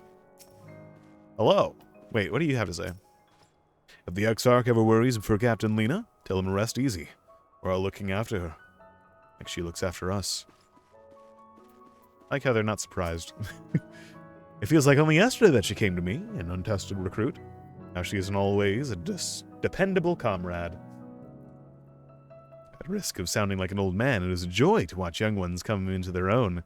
I cannot help but wonder if the Exarch felt this way as he watched over us. How long? What do you mean, how long? What do you mean, how long? My cat's away. Thank you for paying your taxes.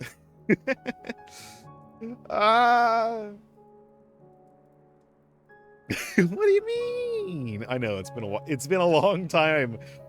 It's been 84 years since I've been on a little bit later in the day. I'm sorry. I'm sorry.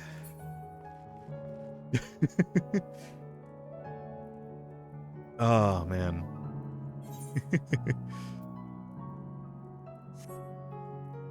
It has been 3 kilometers. Yeah. A lot of my IRL stuff has been resolved. Well, mostly resolved. There's still some difficulties that keep me from streaming late too often, but I'm trying to work around it now, so yeah. But yeah, I am doing better. Thank you for asking. How have you been, actually?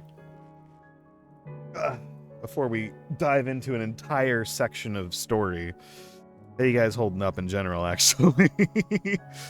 How you guys doing? 'Cause I got about, I would probably say about an hour left today or tonight, where I gotta go do some stuff. So let me tell you what I did today. Go for it. Go for it. I need a respite from the story for a moment. I need to process some things, and we're about to hit another gigantic, like, arm of the story here. So wait, I didn't even realize you could come around this way. Huh? I've always gone around that way. Weird. Whee. Oh, I should probably get some water and stuff too. Man. Well, on a positive note, while Catsway is typing, on a positive note, I think that provided stuff works out in a couple more tries, I should be able to just sort of like continue after a brief break for a little bit. So instead of 4-hour streams, we should be able to do a little bit longer streams. Which might be kind of nice. Some days, at least. Some days. Or some days I might also try just some slightly later streams, because like I can do like 5 to 8 is a good time for me as well. So I might give this a shot a little bit more, because I do like some late streams. But maybe I'll mix some things up so that I don't do like early stuff, and then like if anybody's like here or has gone to bed EU wise, I'm not gonna like play a story game during a time where everyone's gonna be asleep and stuff like that, or like start one like late at night and stuff. So I delivered, installed, put together 4 bunk beds, 2 queens, 5 fridges, Jesus Christ, and 4 living room sets, 2 sectionals, 2 sofa love seats. Where have you been? A fucking mansion? What? All in one house? What? Where have you been? My God. It was, in fact, one house. Oh, shit. Damn. That's a lot. How big is that house? 5 fridges in one house. What? How? How? My God. I know, like, I think we have, like, technically, like, 3 fridges. But that's because we have, like, a chest freezer, and we've got, like, a mini fridge out in my dad's office, and like we have a garage fridge. But you know, like, Jesus Christ, 5 fridges, jeez, that's a lot. That is a lot. Not even gonna talk about them having 2 sectionals in one room. See, that's cool though, because that sounds comfy as hell. Like, legitimately, if I had like a big ass room that I could fit 2 sectionals in, I would put 2 sectionals in that room. Actually, when I visited we visited with some friends. We went to New York, and we stayed in a house for a little while up there. The way that the living room was set up in there was they had like 4 couches, like 4 sectionals in the living room, and it was really sick. It was just this really comfy big room in the center of the house. It was awesome. I love that. Pretty sure it was a future gaming room. Nice. Very nice. The more you say sectionals, the less the word has meaning. Sectionals, sectionals, sectionals, sectionals. It's losing meaning by the second. By the section. Sectional. I don't know. They had a screen that was like 11 foot. That's so sick, though. That's so cool. I want that. Like, legitimately, whenever I get my... Like, if I get a house, like my own house, even though I don't really want that because yard work fucking sucks. If I, like, ever get my own house, I want to have, like, a cool basement with a big-ass screen. All right, hear me out. Yard work sucks, but having a house would be cool, but also having to pay for someone to do your yard work sucks. I want to be in, like, an apartment or something, right? That's what I want. I fucking hate yard work. Lawn mowing? Ugh. Another thing, they paid cash for it all. Jesus Christ. Jesus. Like a rich household. Sounds like a very rich household. They dropped close to dude. Holy shit. It actually reminds me of, like, minimum Jesus. When I worked one of my previous jobs in the past, we were on site, and we were doing like a bunch of work, it was like multiple days of work, and the guy at the house is a very, very nice house. It has like multiple sections of the house. There's like, it's essentially 3 houses that are like connected with like these like, how best to say, like the coverings and stuff. They essentially had 3 houses. So I think the garage was like a workshop sort of thing. And the guy dropped like fucking like $6,000 or something like that just immediately. I don't do sales, only deliveries. Yeah, but still, Jesus Christ, that's so much. That's so much. Sectional, they got us those 3.5K. See, that's actually not bad for a sectional. A lot of couches are really, really expensive. Like, I was looking for a sofa or something to put in my office, and like anything half decent that I could find was like 1.2K or something like that, right? That's like for something that I'd, you know, as someone who does not want to have to replace it in 2 years because like the legs broke or something like that, like it's kind of expensive. But also I like to, you know, if I'm going to get something that I'm going to use a lot, I'd rather save up like an extra like couple months for something and then get something nice than drop money on something that's temporary. So, you know, kind of,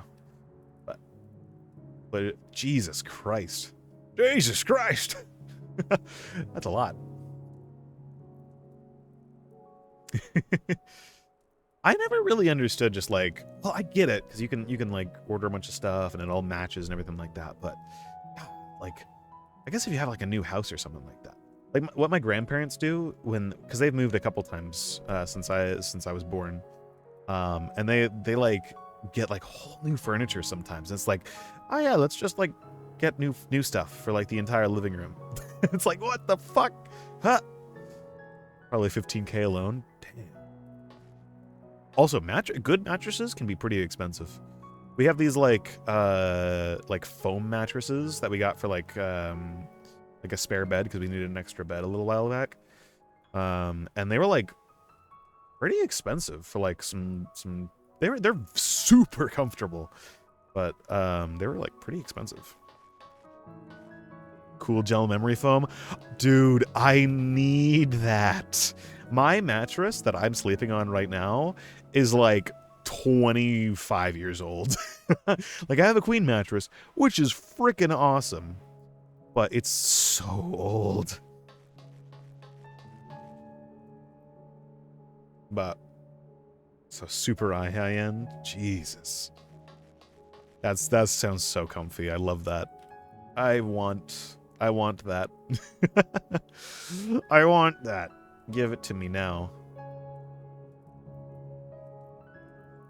Going to the store, be right back. All right, we are going to continue on with some quest lines then, because I have about an hour, I think, in the stream left. until I really just have to go for enough time that I won't be able to really just like pause the stream. It'll be like 30 minutes, 45 minutes. And I'm not going to sit here on like a be right back screen or something like that for that long. So, yeah. But we shall continue. Hello, Lena. Hello. It's been so long. Arian, you're returned. Oh, I forgot they have a nice Icelandic accent. Have you been well? You and the others? As well as can be. We have no shortage of troubles, but we're well enough.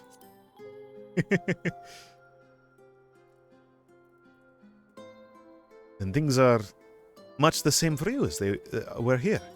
My lord is doubtless enjoying himself.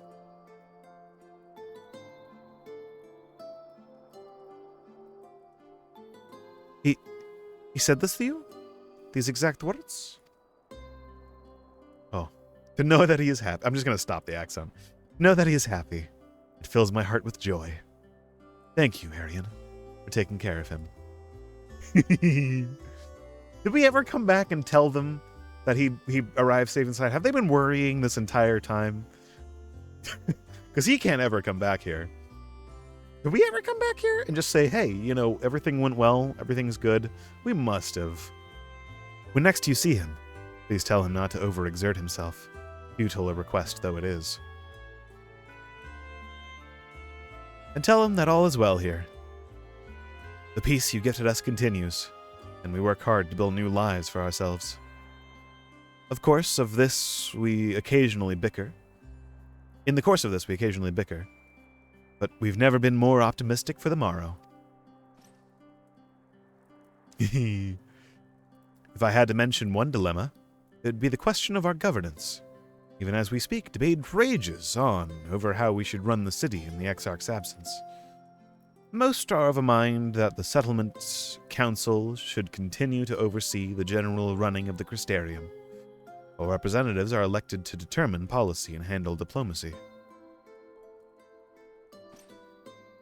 Thus far, nothing is set in stone. But however we choose to proceed, we will not replace our lord. No one could.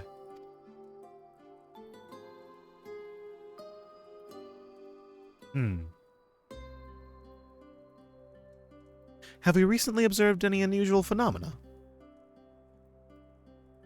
No, I cannot say there have been. Curious that you should ask me this question, though. Some days ago, Rin came and asked the very same. She was rather unsettled, in stark contrast to how cheerful she has been of late. She is... Wait, she has a connection to Hydaelyn. Wait! Because she is technically Hydaelyn's chosen, even though not originally, but...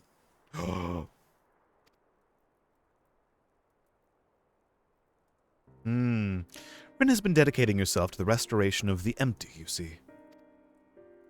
Though it will take many long years, the goal seems to have given her a newfound sense of purpose and fulfillment. So when I saw her in a state of such worry, I couldn't help but feel worried in turn, especially since she wouldn't tell me what troubled her. I dare say she'd be more willing to confide in you. May I ask you to broach the subject with her? Yeah. You wish to enter the umbilicus? Very well, I shall fetch the key at once. Take the opportunity to find Rin. Please wait for me in the city, in front of the Cabinet of Curiosity, shall we say. I will be along as soon as I can. Yeah. I love being back here.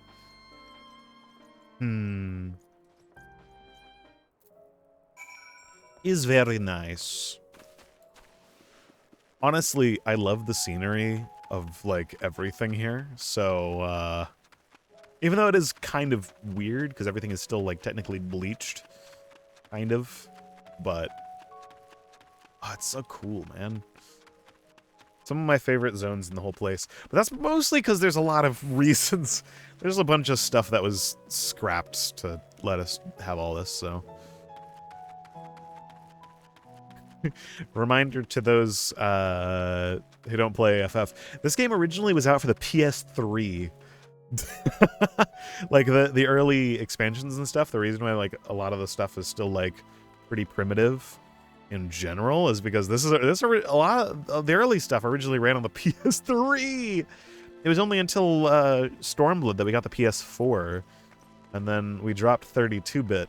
I think in the patches of Shadowbringers. So it's kind of crazy how much better the later stuff looks. Even though it is still, you know, an MMO, so stuff does tend to be a little bit more primitive in terms of, like, objects and stuff, like hexagons and things. Whee! I haven't used that in a while. God, I love this place. Whee! The following event cannot be skipped. You may wish to cancel any pending Duty Finder registrations. Okay. Wait for Lena? Okay, sure.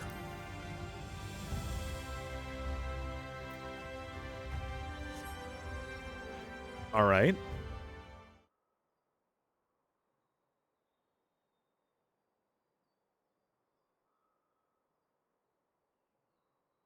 I am concerned.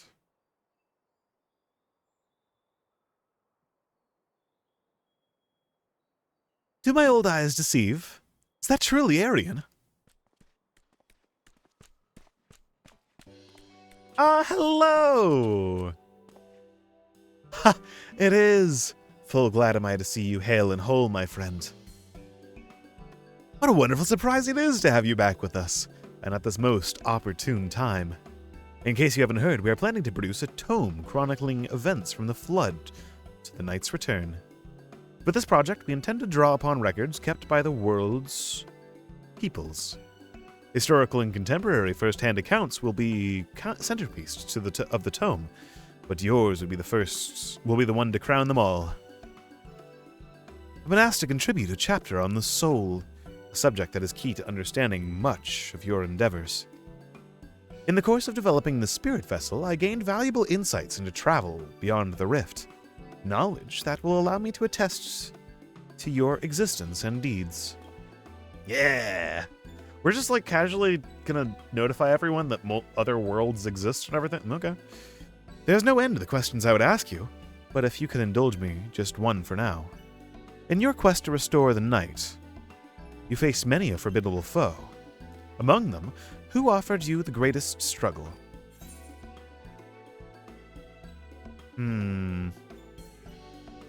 Honestly, in more ways than one,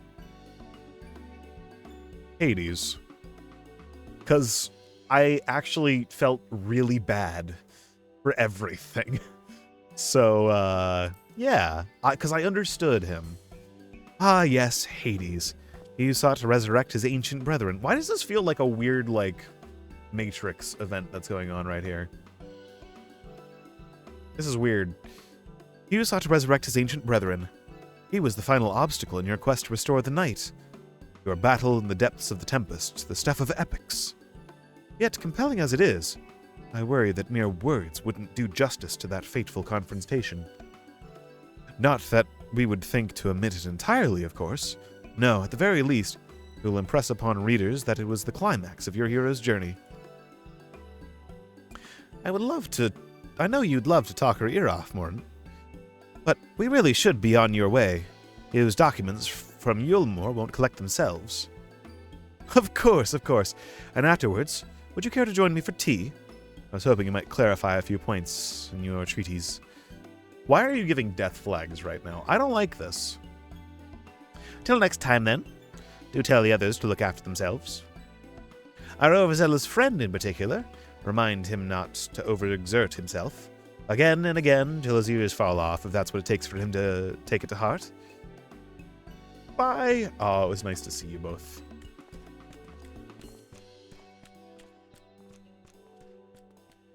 That was nice.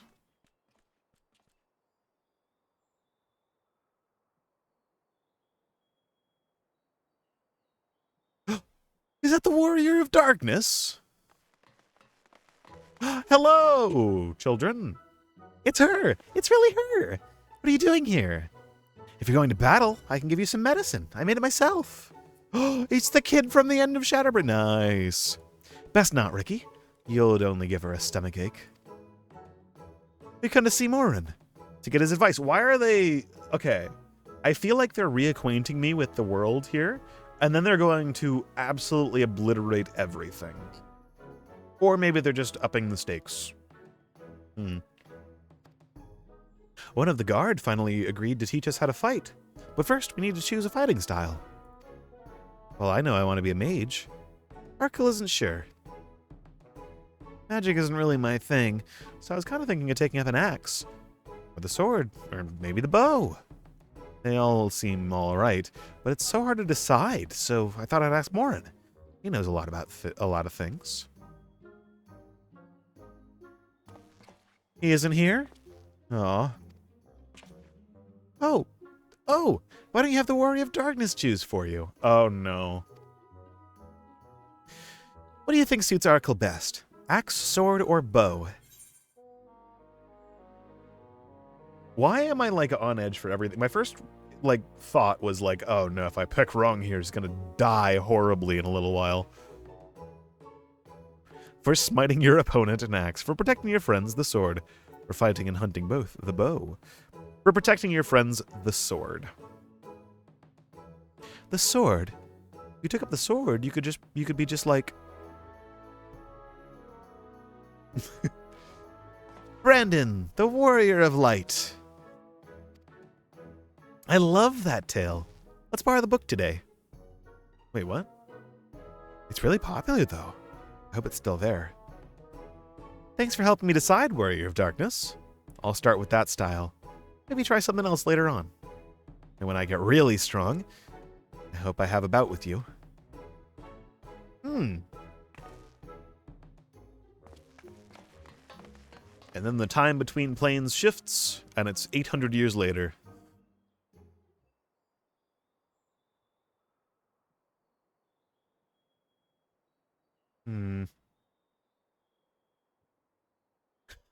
Such fun she's been having, basking in this iteration of musty old bookworms and wide-eyed younglings. But does she spare a thought for me? Of course not.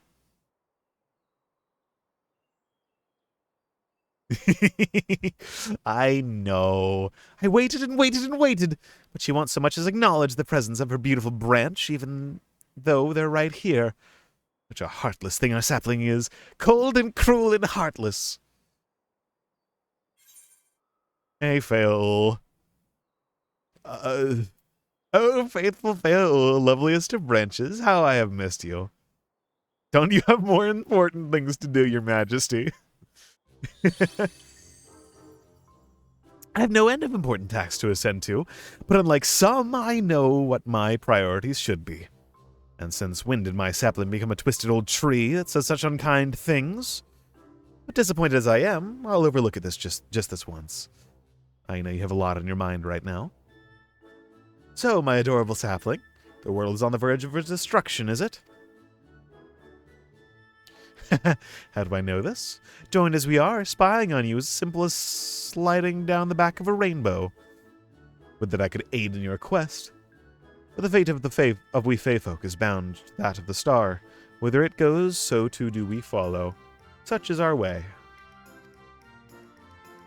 The most I could do for you is spare you the pain, by gifting you the sweetest of eternal dreams.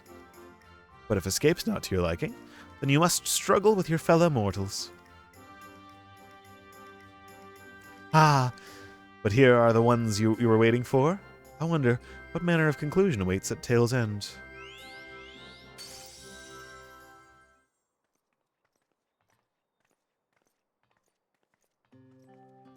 Rin! Oh, it's been too long. Hello. My apologies for the delay. Arian! It's so wonderful to see you again. You doubtless have much catching up to do, so I shall leave you to it. I've taken the liberty of unlocking the umbilicus, and you may enter at your leisure. Yeah.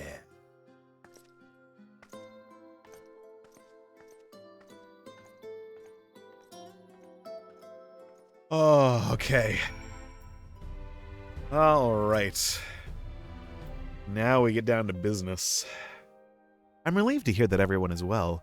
I do like the fact that we got to see everyone, though. It's sort of a... Because it has been years. So... I'm relieved to hear that everyone is well.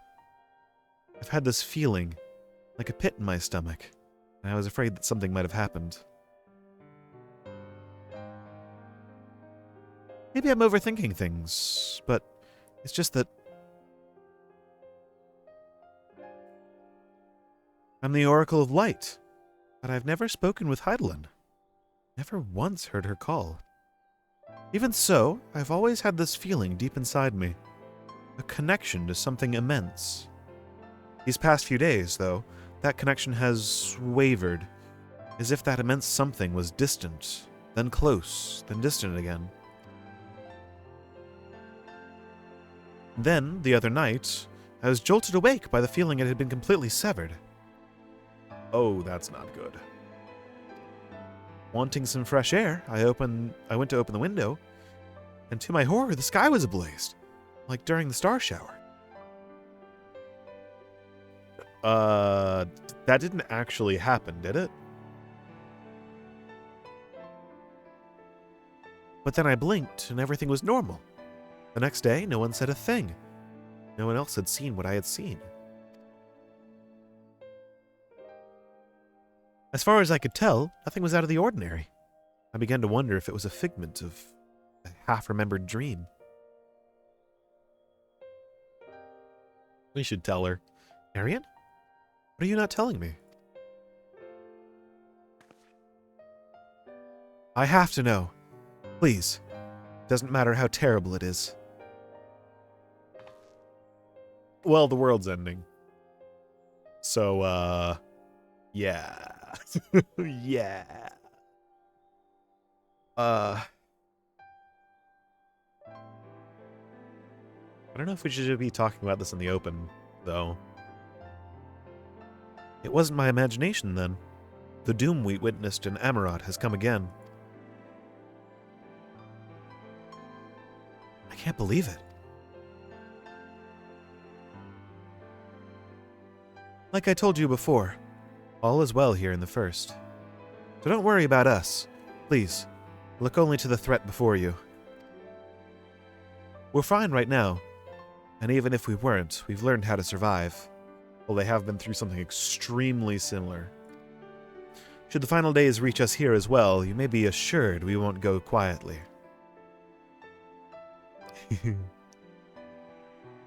No, we'll hold on until you can find a way to save all our worlds. Well, that's not a lot of pressure. But we'll do it. We will. So long as you continue your fight, so too will we. United in purpose beneath a blazing sky.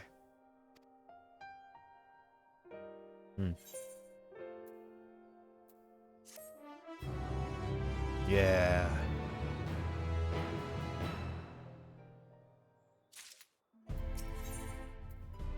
Hope upon a flower. You're heading to the Umbilicus to consult with Elidibus, right? Yeah. I'll do some consulting of my own and speak with Lena. Decide how we might best prepare for the final days.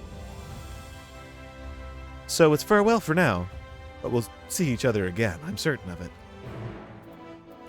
Yeah. We've lived through the Flood and the tyranny of the Light Wardens. We're survivors. Do what you need to do, and know that we will too. All right. Just in case it's like the last time we ever... No, they won't do that. Out of like the crazy shit that we went through, like saving this world and everything like that, they wouldn't off-screen Rin. If anything, I'm kind of hopeful that out of all of this, we might find a way that the worlds can be like rejoined, but also like not quite, but like maybe not separated. Like so that like Rin, for example, could come to the source and stuff. That's something I kind of like am hopeful of. But I don't know, because there's still a lot of like interesting places that we haven't been to and stuff, so interesting. Hello, God. How's it going?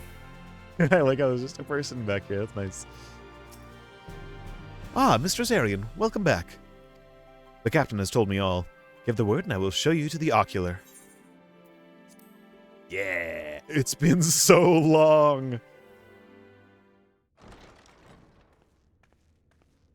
Oh no. Okay. Oh my god, it's been so long.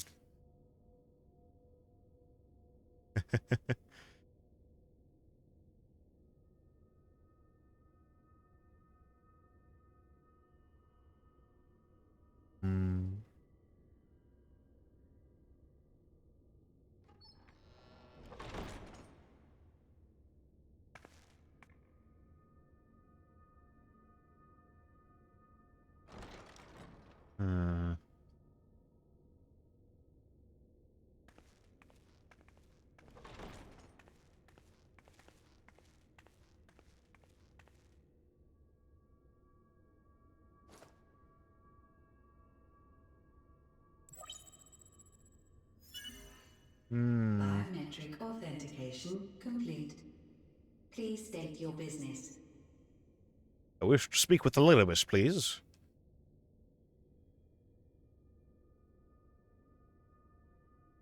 Acknowledged. Reinitializing Circus Tower systems.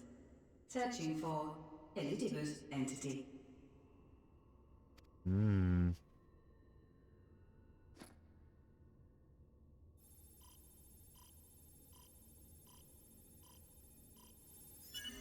Target located in subterranean core power accumulator. Projecting image. Oh, I don't know if I want to see this. Oh, okay. No, he's not. My home. My friends. No more than a dream. Oh.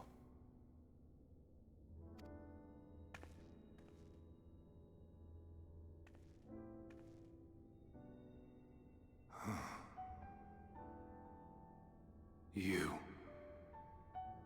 Why have you awakened me? Well, I got some bad news. I no longer sense those places beyond, or Lord Zodiac. You must explain all. Well, there's a guy named, or who was named Fandaniel, and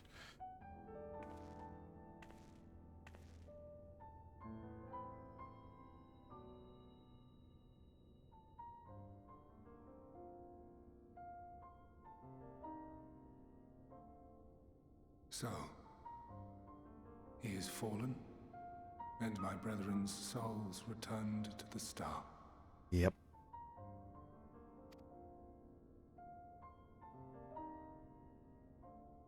The doom we sacrificed so much to prevent is come again. Old burdens now yours to bear. Yeah. Yep. But if this is Fandaniel's design, then I, as Elidibus, have a duty to fulfill. Yeah. Your unsolicited act has restored to me some few memories of the convocation.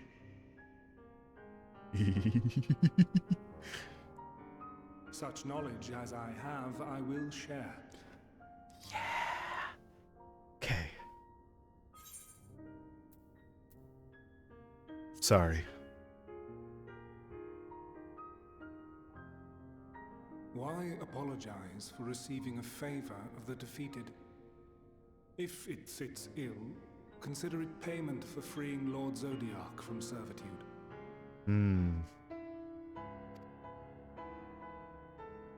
Where to begin? Ah, the end. Your understanding of what caused the final days is consistent with our own. So they knew. Okay. The decay first took root where the currents were weakest. Yes, a conclusion drawn by him, Fandaniel. Wait, he was... Not the him of here and now, but as I knew him. Long, long ago. Because the one that we know now was more taken over by Aemon instead of being restored to his previous Ascian memories. Yeah, okay. Having shed light upon the phenomenon, he dedicated himself to devising a countermeasure. Were it not for his knowledge of the Celestial, we would never have made the connection, and thence forestalled the final days. Interesting. I was under the impression that they summoned Zodiark with the intention of having him figure it out and fix it, but they already knew what needed to be fixed. Interesting, okay.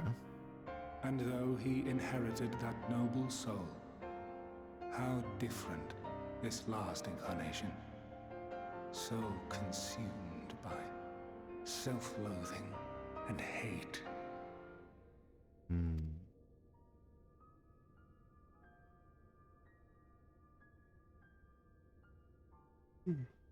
Elpis.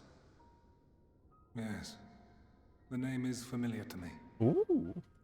Yet I know it not as a flower, but a place.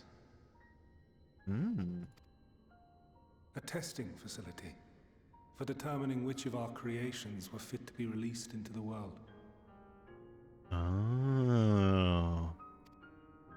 Many worked there, and before joining the convocation and assuming the title of Fandaniel, he was their chief.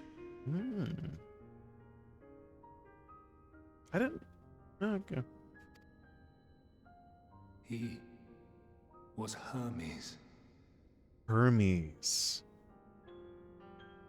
Oh. I love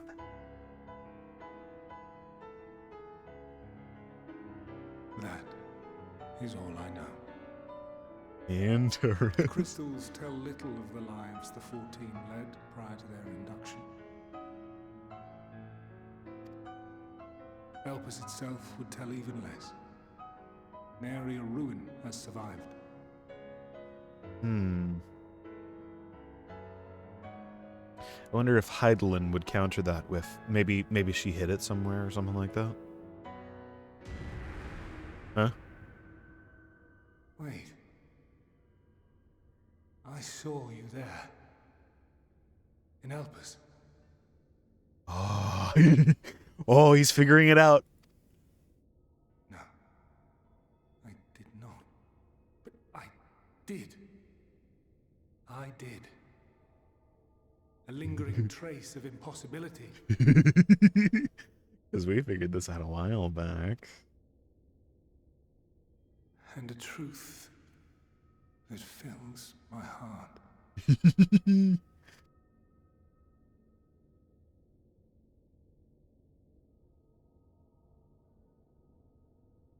My memories remain clouded, I fear. However, they have revealed to me one possible course.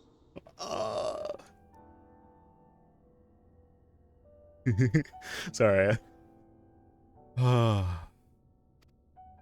You must travel to Elpis, to the time when Hermes served as its chief. To the time when Hermes served as its chief. In glimpsing the Exarch's memories, not only did I make his summoning magic mine own, I also mastered the workings of this tower. We can time travel. Which, having absorbed my empowered essence, now harbors an abundance of energy. Oh, but we have to use his essence to... As such, I believe I can deliver you unto the past, unto that place and that precise moment. Oh! What? Wait, but that would create another timeline, wouldn't it? would we be able to come back? Because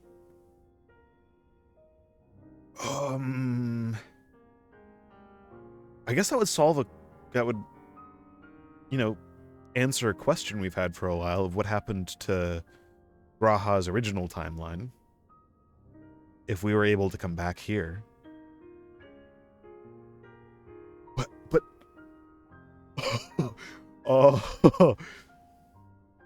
Given the eons that must be traversed, the gateway will not be fully formed. Oh shit. Oh shit. Your form will be less tangible still than those warriors of light I had summoned. But I'm gonna do it anyway. In all likelihood, none will be able to see or hear you. Yet even should you manage to interact with others, you will be unable to effect meaningful change. For the reality you wish to save, the reality to which you must return, exists as a result of the final days. Wait, so that means we may be able to affect at least another timeline where they live. Perhaps. You cannot reshape the past to undo the tragedies of the present. Cannot unmake the sorrow and suffering fated to come. Because otherwise we make a paradox. In full knowledge of this, will you still entrust your life to your foe and make the journey? Hell yeah.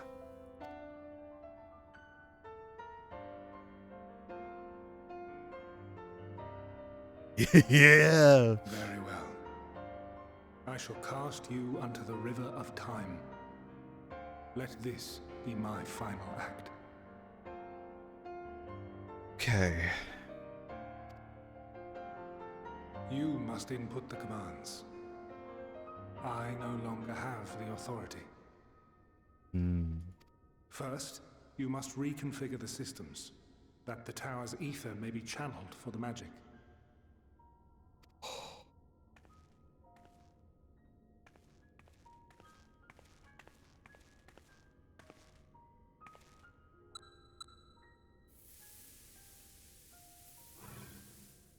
No.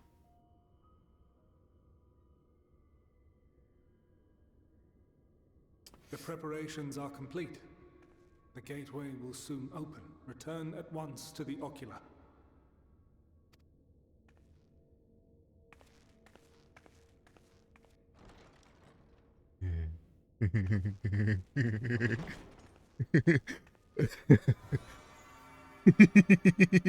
All appears to be in order. The ether flows unimpeded. The magic should consume every last mote of my essence. I'm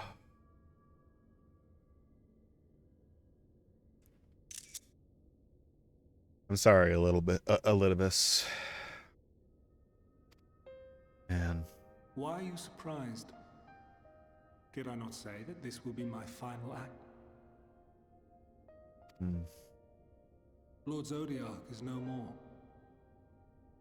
There is nothing for me here.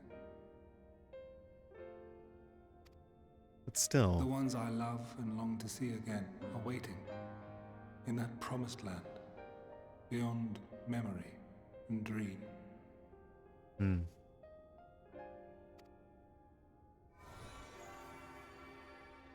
Now go, warrior of light. Go and do not look back. God, I love this goddamn game.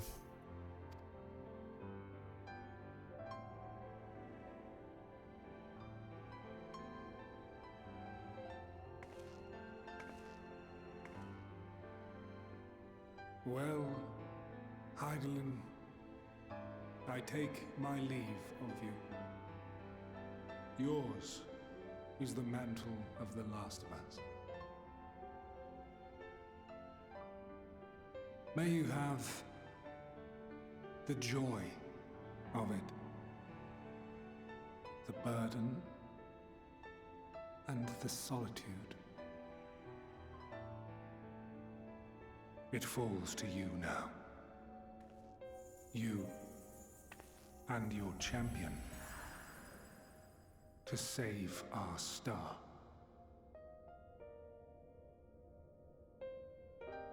See ya, Elidibus.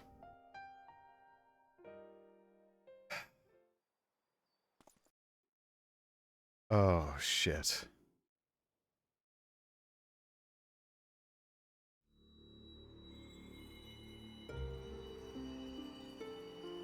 Here we go again.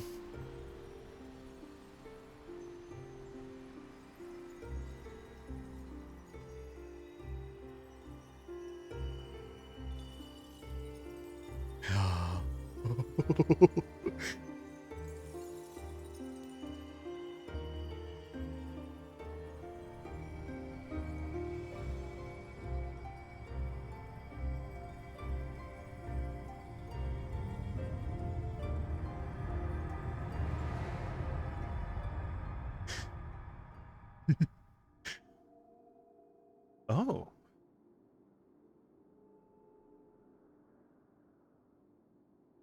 Oh, wait.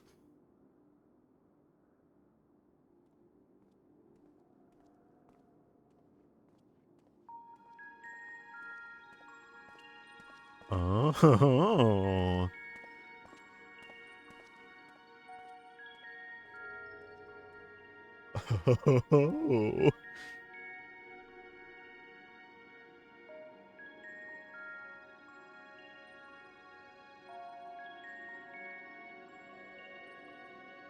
Wait. New old friend? Wait.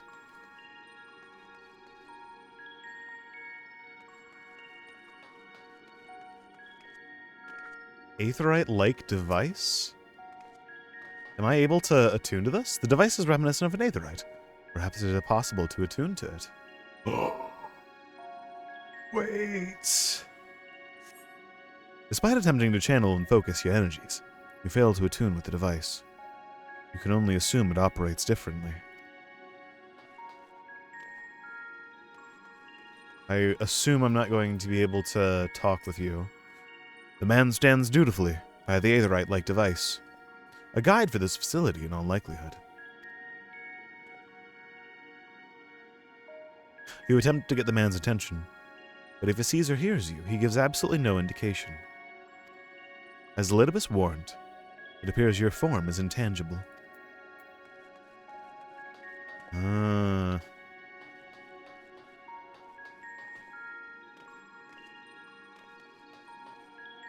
Is there anything else I can interact with before going over here?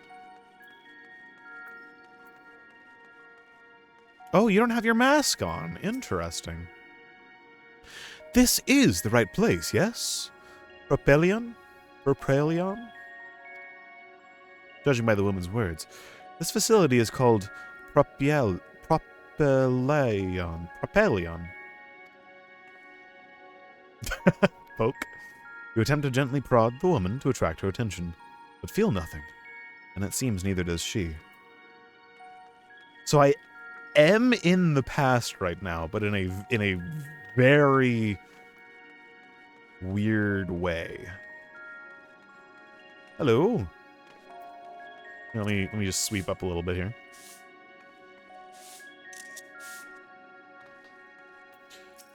Hello. The remarkably large man wears a black robe and a half-mask, much like the phantoms you encountered in Mare Lamentorum, and the recreated Amarot. It would seem you have made it to your destination.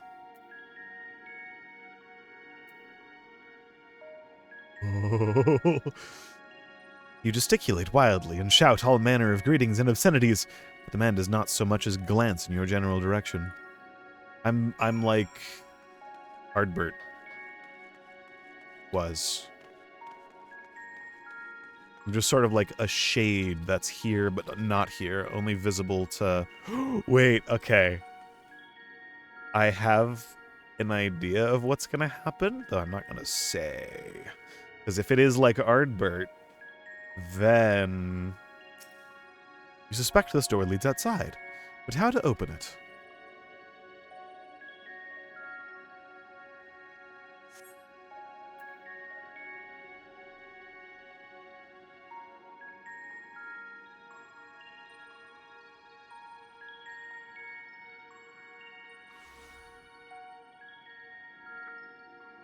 And here we are, Elpis. Oh, wait! Wait! Hades? Hello, Hades? Oh, no, this is... Would that be Fandaniel? Well, how rare to receive you in person. To what do we owe the honor? Oh, just a few odd tasks. We'll be here a while. No, I know. I know who that is. You're welcome to stay as long as you see fit, of course. As a matter of procedure, however, I must ask that you kindly remove your masks.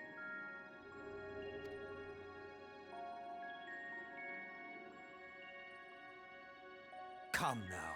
Is this truly necessary? Surely you can tell who we are. I know exactly who that is. Who you are, perhaps. But I am far less infamous. Regardless, if we do not follow protocol, 'tis our hosts who would be held accountable. So, please, do favor us with your handsome face. Yes.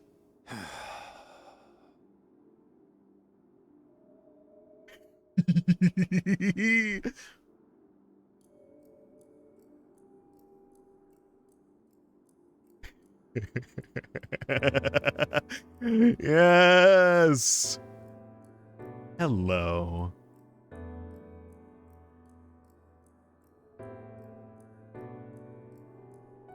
Does he see me is the big question. Does he see me is the big question. Oh. Hello, Emmett. How's it going? Oh, probably my favorite character in this game. And we get to see him before he was tempered and all of that. Oh, we are eating well tonight. Oh, we are eating well tonight. Oh, I'm so glad I extended this stream. Okay. I thank you for your cooperation. You are free to go about your business. So my question is this Fandaniel? They don't have the red mask. So...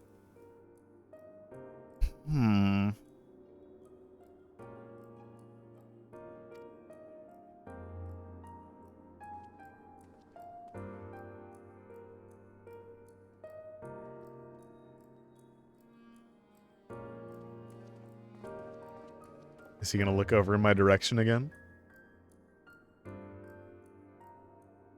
By the by, you see it too, yes?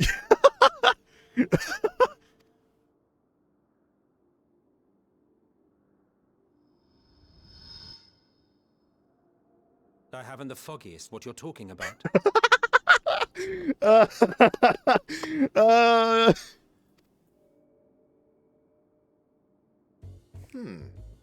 That's odd.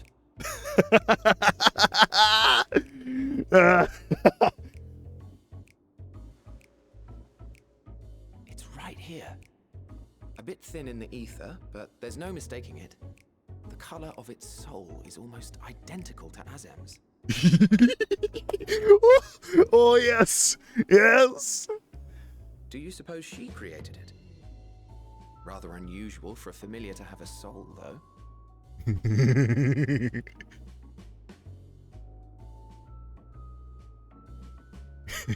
Don't ask me. All I know is that it's trouble. Doubly so if it's her spitting image. So let's leave it be. Come now.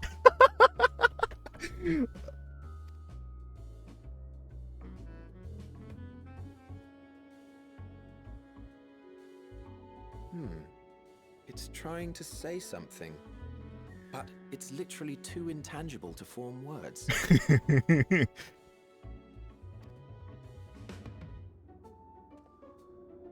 Why don't you give it some ether? Spare a snifter of your bounteous reserves.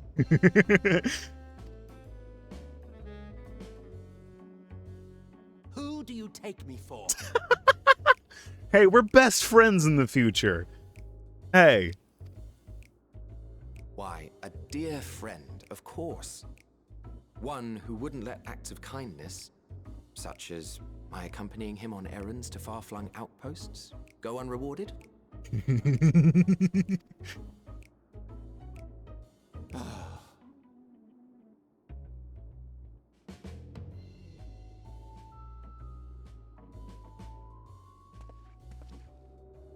I suggest you close your eyes, or this may be unpleasant.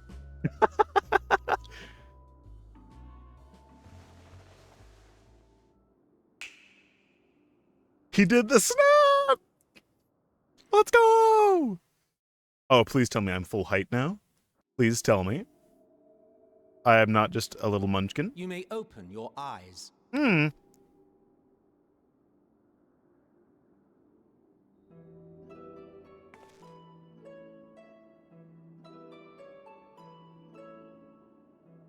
Oh, yay! Let's go. Oh, you even adjusted its size. Interesting. So, oh, this gives me so many ideas of what's happening. Because if they can just, you know, do stuff, maybe we are kind of like familiars or like creations to them. So that would mean that we can be affected in the same way that the creations are. Oh, I'll be honest, I didn't realize you became the same height as the ancients at first. Lala problems. The better to indulge your whim. This way, it will be easier to communicate.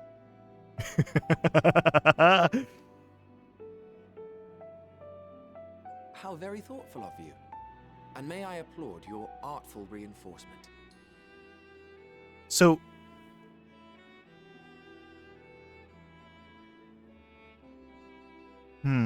they are someone I know. I'm betting Fandaniel. Just before they got twisted by being merged with like 20 people. But, well, not 20 people, but like over the years, you know. But, oh! Without further ado then. Greetings.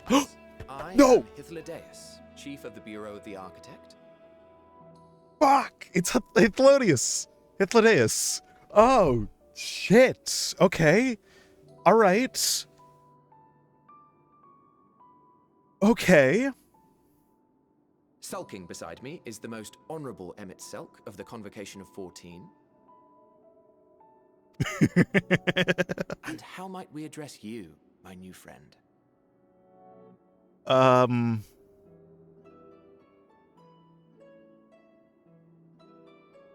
fine name. And I'm pleased to see you understand our words. Yeah. So, tell us, whence have you come? The thinness of your essence suggests you weren't created here.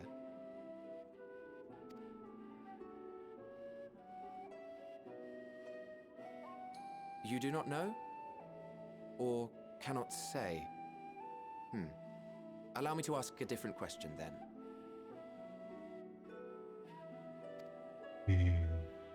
What brings you here?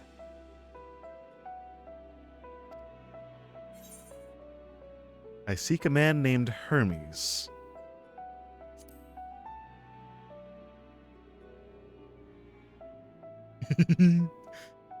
Well now, the same as us. Perhaps Azim wished to come too, but had to settle for a familiar. They don't know. They can't know. If she truly wished to be here, then she would be.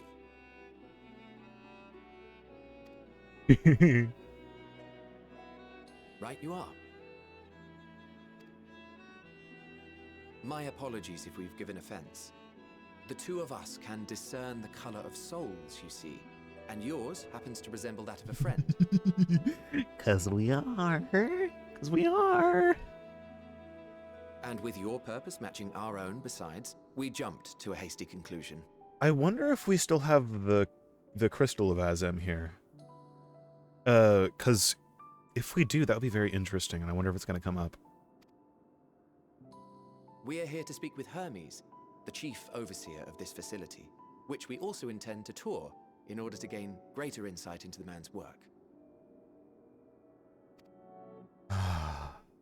We, I say, though this is Emmett Selk's charge.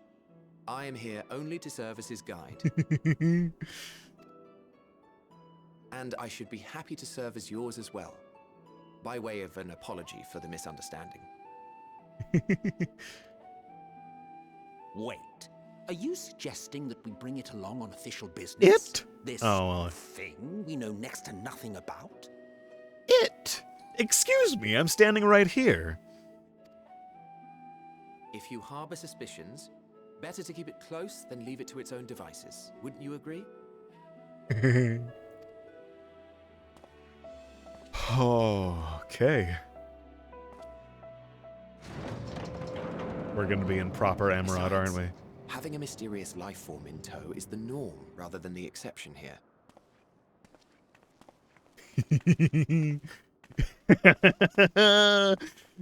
Yes.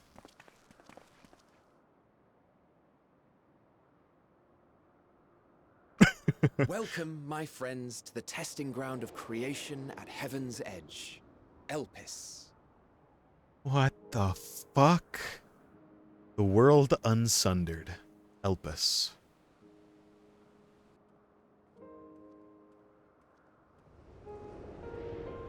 Oh, it's so cool. Oh! What? Hello there. This presence. Hello there. Huh.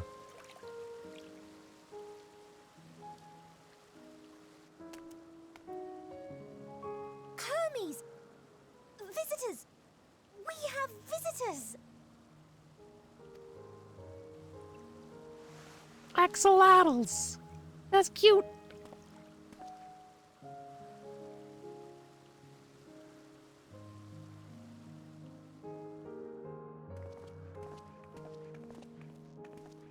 Okay. What secrets are you hiding, I wonder? Nothing you're gonna find out right now.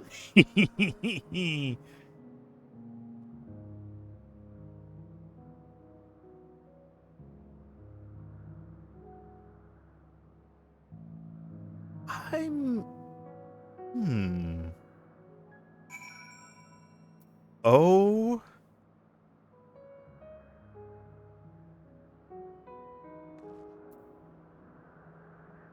Okay. This, not gonna lie, one of the most unexpected things that I've... How the fuck was I not spoiled on this? Is the first question. But, okay. Alright. So...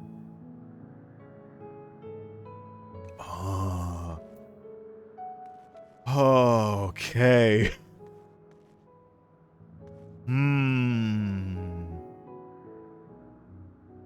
I'm assuming that this is one of the places that I should absolutely not teleport away from. Because it'll be a gigantic pain in the ass getting back here.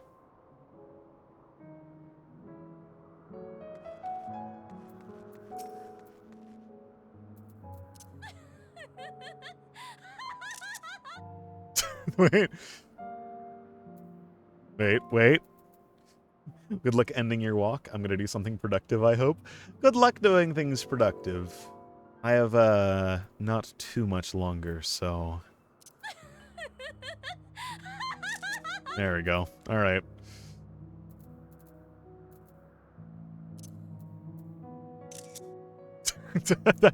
I have to do it, okay? I have to. All right? Here, like, look at this.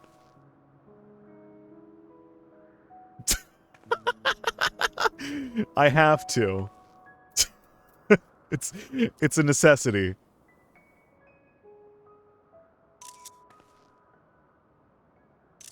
It's a necessity. It has to happen. All right. Hello. In case you didn't know, it's rude to stare. Stop. So they were literally just like us, except prior to sundering and like 20 feet tall. Huh. This is hardly my first time here, but the scenery never fails to take my breath away. Why, feels as if you could reach out and touch the heavens. Now then, to begin our guided tour, perhaps you already know these things, but for the sake of thoroughness, I shall start with the basics. Using concepts to give shape to ether, creation magic allow us to bring forth anything we desire, be it inanimate objects or living beings. Anyone may conceive of concepts, but they must all undergo evaluation at the Bureau of the Architect. As part of that process, living beings and certain arcane entities must be sent here to Elpis for in-depth observation and study. A fascinating facility, isn't it? I dare say you will enjoy touring it with us.